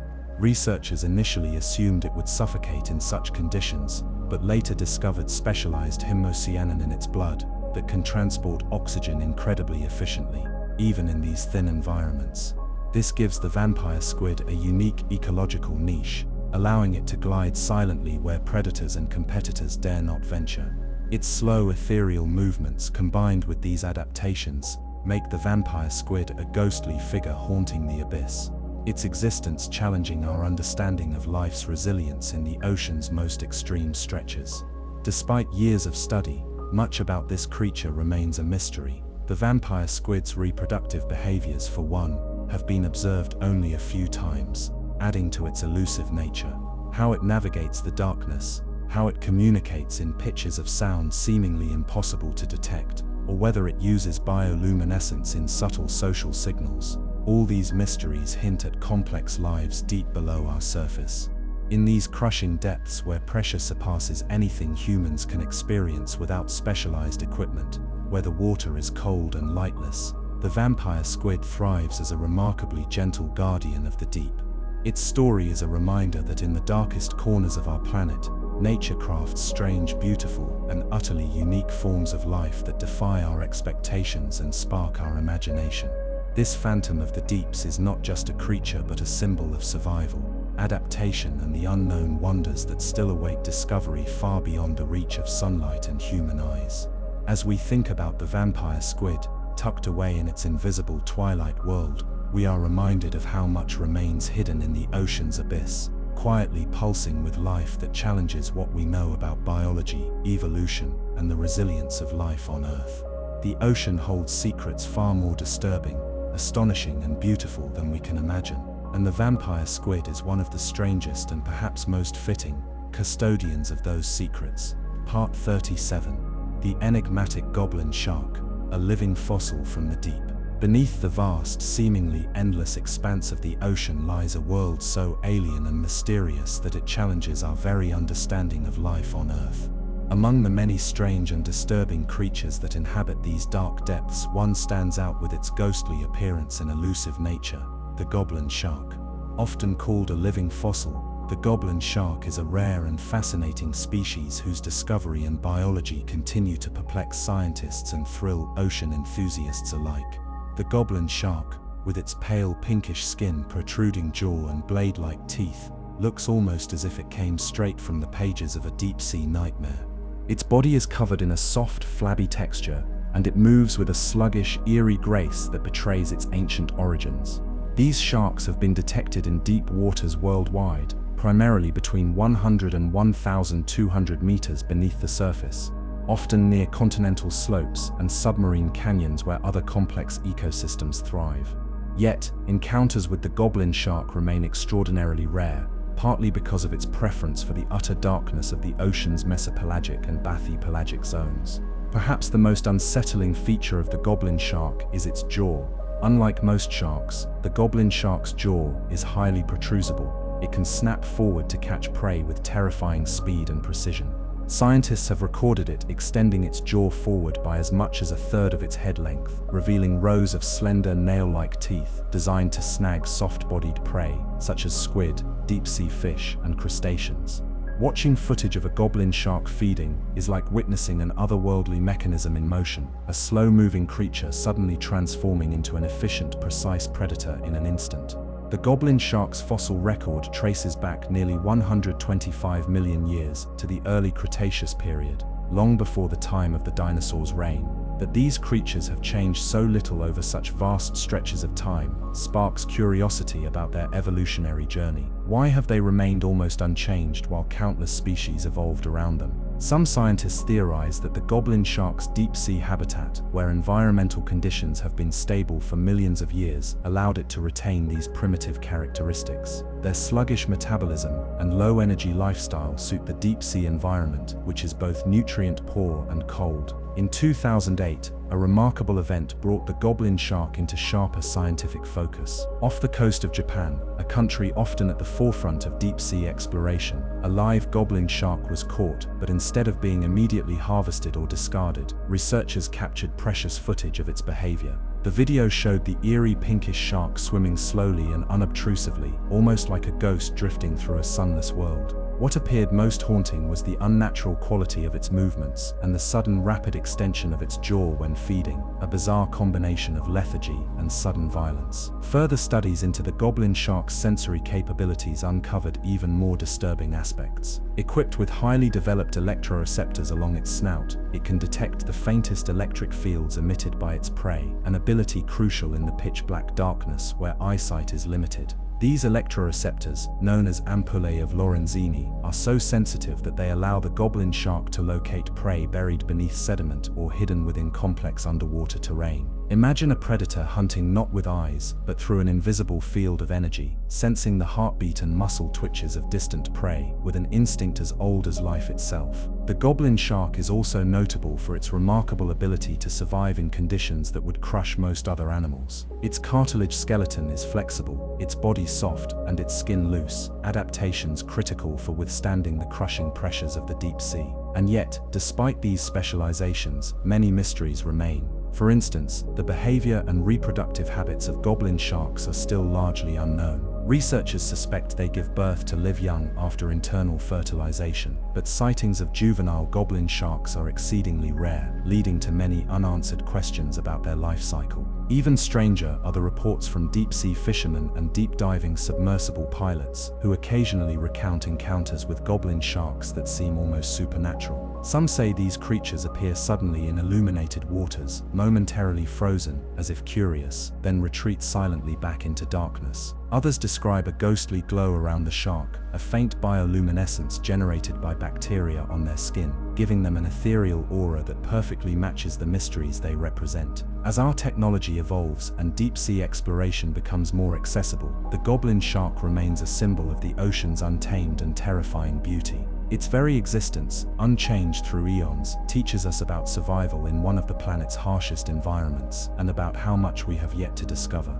In the cold, dark depths where sunlight cannot reach, the goblin shark drifts, a living enigma whose ancient form and alien appearance remind us that the ocean's secrets are far from fully revealed. In the endless night of the deep sea, the goblin shark is a silent predator, a ghost from the distant past, stalking the shadows with its terrifying jaw and electric senses. It is a creature that challenges our imagination, beckoning us to explore further, to understand not just the ocean's depths but the very nature of life itself. And as we peer into the abyss, the goblin shark waits, patient, mysterious, and undisturbed. Part 38. The phantom jellyfish of the mesopelagic twilight zone. Deep within the mesopelagic twilight zone, a realm of the ocean between about 200 and 1,000 meters below the surface where sunlight barely penetrates, lies a mysterious and elusive entity that has intrigued marine biologists and oceanographers alike for decades. This creature, often referred to as the phantom jellyfish, represents one of the ocean's most recently documented and eerily fascinating inhabitants. Its story is not simply about discovery, but also about the unsettling atmosphere of a place where light fades into darkness and life adapts in strange and haunting ways. The phantom jellyfish was first recorded during a series of deep-sea explorations in the early 2000s, primarily using remotely operated vehicles equipped with sensitive cameras and lights designed not to disturb the fragile creatures of this dim, high-pressure environment. Unlike the common jellyfish that often drift near the surface, this species moved with an unsettling grace, its translucent bell pulsing silently in the dark water. What captivated researchers immediately was its almost ghostly appearance, nearly invisible except for a faint bioluminescent glow that traced slow, undulating patterns along its bell, like faint signals flickering out from another world. As research progressed, it became evident that this creature was not only new to science, but displayed behaviors that challenged existing understanding of jellyfish biology. Normally, jellyfish are passive drifters, caught in ocean currents and feeding by stinging plankton that brushes their tentacles. The phantom jellyfish, however, appeared to combine drift with a measured, purposeful locomotion, gliding in slow arcs and sudden bursts, as if hunting rather than merely feeding opportunistically. Its bioluminescence also raised pressing questions. Unlike many deep-sea creatures that use light to attract prey or mates, this jellyfish seemed to emit signals that puzzled scientists. The flashing patterns resembled complex codes more than random glows, reminiscent of underwater Morse code or enigmatic whispers in the darkness. Researchers hypothesized that the phantom jellyfish might use these pulses to communicate, possibly warning off predators, or even signaling other jellyfish of its kind in the vast lonely expanse of the mesopelagic. Furthermore, the structure of its tentacles revealed adaptations remarkably unlike those seen in other jellyfish. They were lined with specialized cells that, instead of delivering painful stings, emitted a mild numbing agent, a tranquilizing compound that could temporarily paralyze smaller fish or plankton, allowing the jellyfish to consume prey delicately without causing damage to its fragile body. This unusual defense and hunting mechanism set the phantom jellyfish apart as a sophisticated predator, despite its ethereal fragility. But what truly embedded the phantom jellyfish into the annals of ocean mysteries was the environment it inhabited. The mesopelagic zone, sometimes called the twilight zone, is a precarious place, caught between the sunlit world above and the pitch-black abyss below. Here, many creatures navigate a constant dimness where sound, pressure, and light behave differently from familiar surface waters. The phantom jellyfish seemed to thrive here, using its glowing signals not only for survival but to carve out an existence that walks the line between light and shadow. Over time, expeditions documented other curious phenomena surrounding the phantom jellyfish. Researchers observed what appeared to be symbiotic relationships with bioluminescent bacteria embedded in its tissues. These bacteria contributed to the jellyfish's eerie illumination, and the partnership might help it regulate its light patterns or even protect it from parasites. Some specimens carried dozens of these bacterial colonies, clustered like tiny stars caught beneath the jellyfish's translucent bell, casting a faint luminescence that looked both beautiful and chilling in equal measure. Despite these fascinating insights, much about the phantom jellyfish remains a mystery. Its life cycle is largely unknown, as no one has successfully captured or bred specimens in captivity. Scientists speculate it might spend parts of its life at different depths, possibly ascending to shallower waters at night to feed or reproduce, only to retreat to the twilight depths when dawn arrives. This vertical migration, common among other mesopelagic inhabitants, would make studying it even more challenging, as appearances might be fleeting and irregular. What truly makes the phantom jellyfish one of the ocean's most disturbing creatures, however, is less about aggression or danger and more about this creature's silent testimony to the alien landscapes beneath the waves. It exists in a world so removed from our everyday experience that its graceful movements and gentle pulses of light evoke a surreal, otherworldly atmosphere, one where the ocean's vast and unknowable depths become a stage for biological paradox. A being that is at once fragile and formidable, familiar yet utterly foreign. Scientists continue to study the phantom jellyfish, driven not only by curiosity, but a sense of awe and respect for the creatures that inhabit the hidden corners of our planet. Each new discovery is a reminder that even in an age of information and technology, the ocean remains the final frontier, full of secrets waiting patiently in its darkest folds. In the twilight zone where sunlight struggles to survive, the phantom jellyfish glides on, a mysterious beacon of life and wonder, quietly reminding us of the ocean's vast capacity for surprise and the haunting beauty of the unknown. Part 39. The ghostly presence of the blobfish, a deep-sea enigma. In the darkest depths of the ocean, where light barely penetrates and pressure crushes the unprepared, lies a creature so peculiar and unsettling that it has both fascinated and disturbed those who have been fortunate, or some might say unfortunate, enough to encounter it. Known colloquially as the blobfish, this elusive inhabitant of the deep has become an icon of underwater strangeness and mystery, yet its true nature is often misunderstood.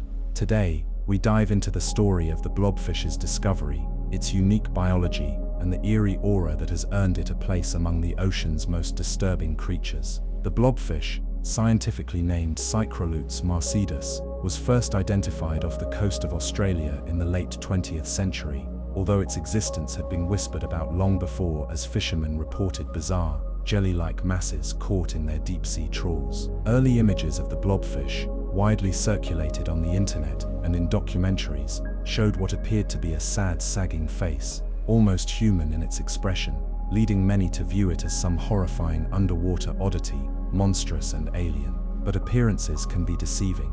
To truly understand the blobfish, one must imagine the crushing environment it inhabits. It dwells at depths between 600 and 1,200 meters, where the pressure can be more than 100 times greater than at the surface. In these crushing depths, traditional fish anatomy, skeletons and swim bladders filled with gas, simply wouldn't work. Instead, the blobfish's body is adapted to this harsh world with a gelatinous, density-similar flesh that aids it in floating just above the ocean floor, conserving energy as it awaits its next meal. Unlike the frenzied predators that chase down prey with speed and aggression, the blobfish lives a sedentary lifestyle. It is a passive hunter, feeding mostly on edible matter that drifts by within reach, including deep-sea mollusks, sea pens, and crustaceans. Its fleshy, globular form allows it to hover motionlessly in place, a ghostly figure amid the darkness, almost as if it is both there and not there, an apparition more than a living fish. Adding to the haunting mystique is the blobfish's transformation when removed from its crushing habitat. At sea level, freed from pressure, its body essentially melts, sagging into a gelatinous blob that appears comical or grotesque, depending on one's perspective. This deflated appearance has sparked countless viral images and memes, further cementing its place in popular culture. But these surface appearances obscure the blobfish's true resilience in its natural environment and the subtle beauty of evolutionary adaptation. However, it's not only the blobfish's unusual form that fascinates. The creature has become a symbol of the ocean's mysterious and largely unexplored abyss. For many years, few scientists could observe it in its habitat because of the technical challenges involved in sending submersibles to such depths. This lack of direct observation gave rise to legends and speculation about the blobfish's behavior and ecological role, making it a kind of mythic figure of the deep, part science, part sea monster folklore. In recent expeditions, using remotely operated vehicles, scientists have gathered more accurate data, showing that the blobfish is not the sad-faced monster portrayed online, but rather a survivor perfectly engineered for its niche. It represents a form of life so different from our own that it challenges our ideas about what life can look like and how it can thrive in seemingly inhospitable places. But perhaps the most disturbing element of the blobfish's story is what it reveals about humanity's impact on the ocean. Deep-sea trawling, a practice used by commercial fisheries to scrape the ocean floor for valuable fish and crustaceans, often unwittingly captures these gelatinous creatures, damaging fragile ecosystems we understand so little about. The blobfish is, in many ways, an innocent victim of this intrusion, caught up in human activities far removed from its quiet existence in the abyss. The ghostly presence of the blobfish reminds us that in the vast ocean, there are countless lifeforms that remain shadows on the edge of our knowledge, creatures that are strange, vulnerable, and endlessly compelling. As we continue to explore these depths, the blobfish stands as a haunting symbol of the deep sea's mysteries, both beautiful and disturbing. a testament to evolution's strange creativity, and a silent warning of what is at stake if we fail to protect these fragile hidden worlds beneath the waves. Part 40. The Phantom of the Abyss. The enigmatic tailless whip scorpion of the deep sea. In the darkest depths of our oceans, where sunlight never dares to travel, and the pressure could crush a submarine, lies a mysterious and utterly captivating creature that has only recently begun to reveal its existence to science. This enigmatic entity, often described as the Phantom of the Abyss, is a type of tailless whip scorpion, but with a twist so extraordinary it feels ripped from the pages of an otherworldly narrative. Unlike its terrestrial cousins that haunt tropical forests and shadowy caves, this marine tailless whip scorpion dwells in the ocean's Hadal Zone, a realm deeper than 6,000 meters beneath the surface. The discovery of this creature occurred not through direct observation, but rather through deep-sea exploratory missions, using remotely operated vehicles. It was during one such expedition, descending into a trench so profound it seemed to swallow every scrap of light, that a glimpse of wagging, elongated legs, moving with elegance and eerie precision, caught the attention of the research team. What makes this creature so deeply disturbing and captivating is its anatomy.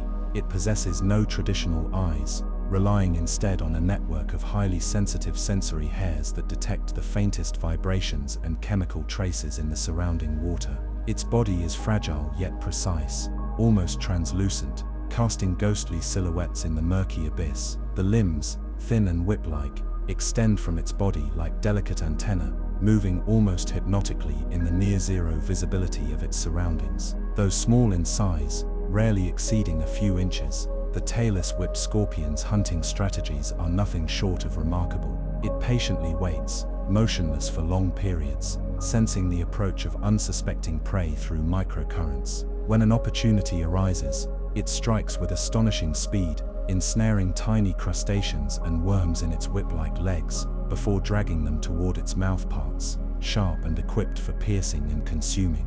This gentle predator, invisible to most, excites a primal fascination because of its alien design combined with the stark inhospitability of its environment. Yet, the mystery deepens when scientists attempted to study its behavior under controlled conditions. The tailless whip scorpion exhibits an unusual form of bioluminescence, glowing softly not as a beacon but as a puzzling, fluctuating pulse that seems to communicate in an enigmatic underwater code. Some hypothesize this light pattern serves to attract mates over the vast distances of the trench, while others suggest it could be a form of camouflage, blending with the faint, flickering bioluminescence of other abyssal creatures to confuse potential predators. Intriguingly, despite its remote habitat and delicate appearance, genetic analyses have revealed links between this species and some of the earliest known arachnids on Earth, suggesting a lineage that dates back hundreds of millions of years, virtually unchanged. This discovery not only challenges our understanding of evolutionary stasis in extreme environments, but also forces us to reconsider how life can adapt and survive in places once thought utterly uninhabitable. As we try to decipher the full narrative of the ghostly tailless whip scorpion, it serves as a sobering reminder of how much of our planet remains unexplored, vast worlds beneath the waves that hold secrets beyond imagination. In this quiet abyss, where time itself seems to slow, the phantom of the deep sea continues its silent existence, an ancient story of survival, adaptation, and perhaps the faintest whisper of a world we have yet to understand.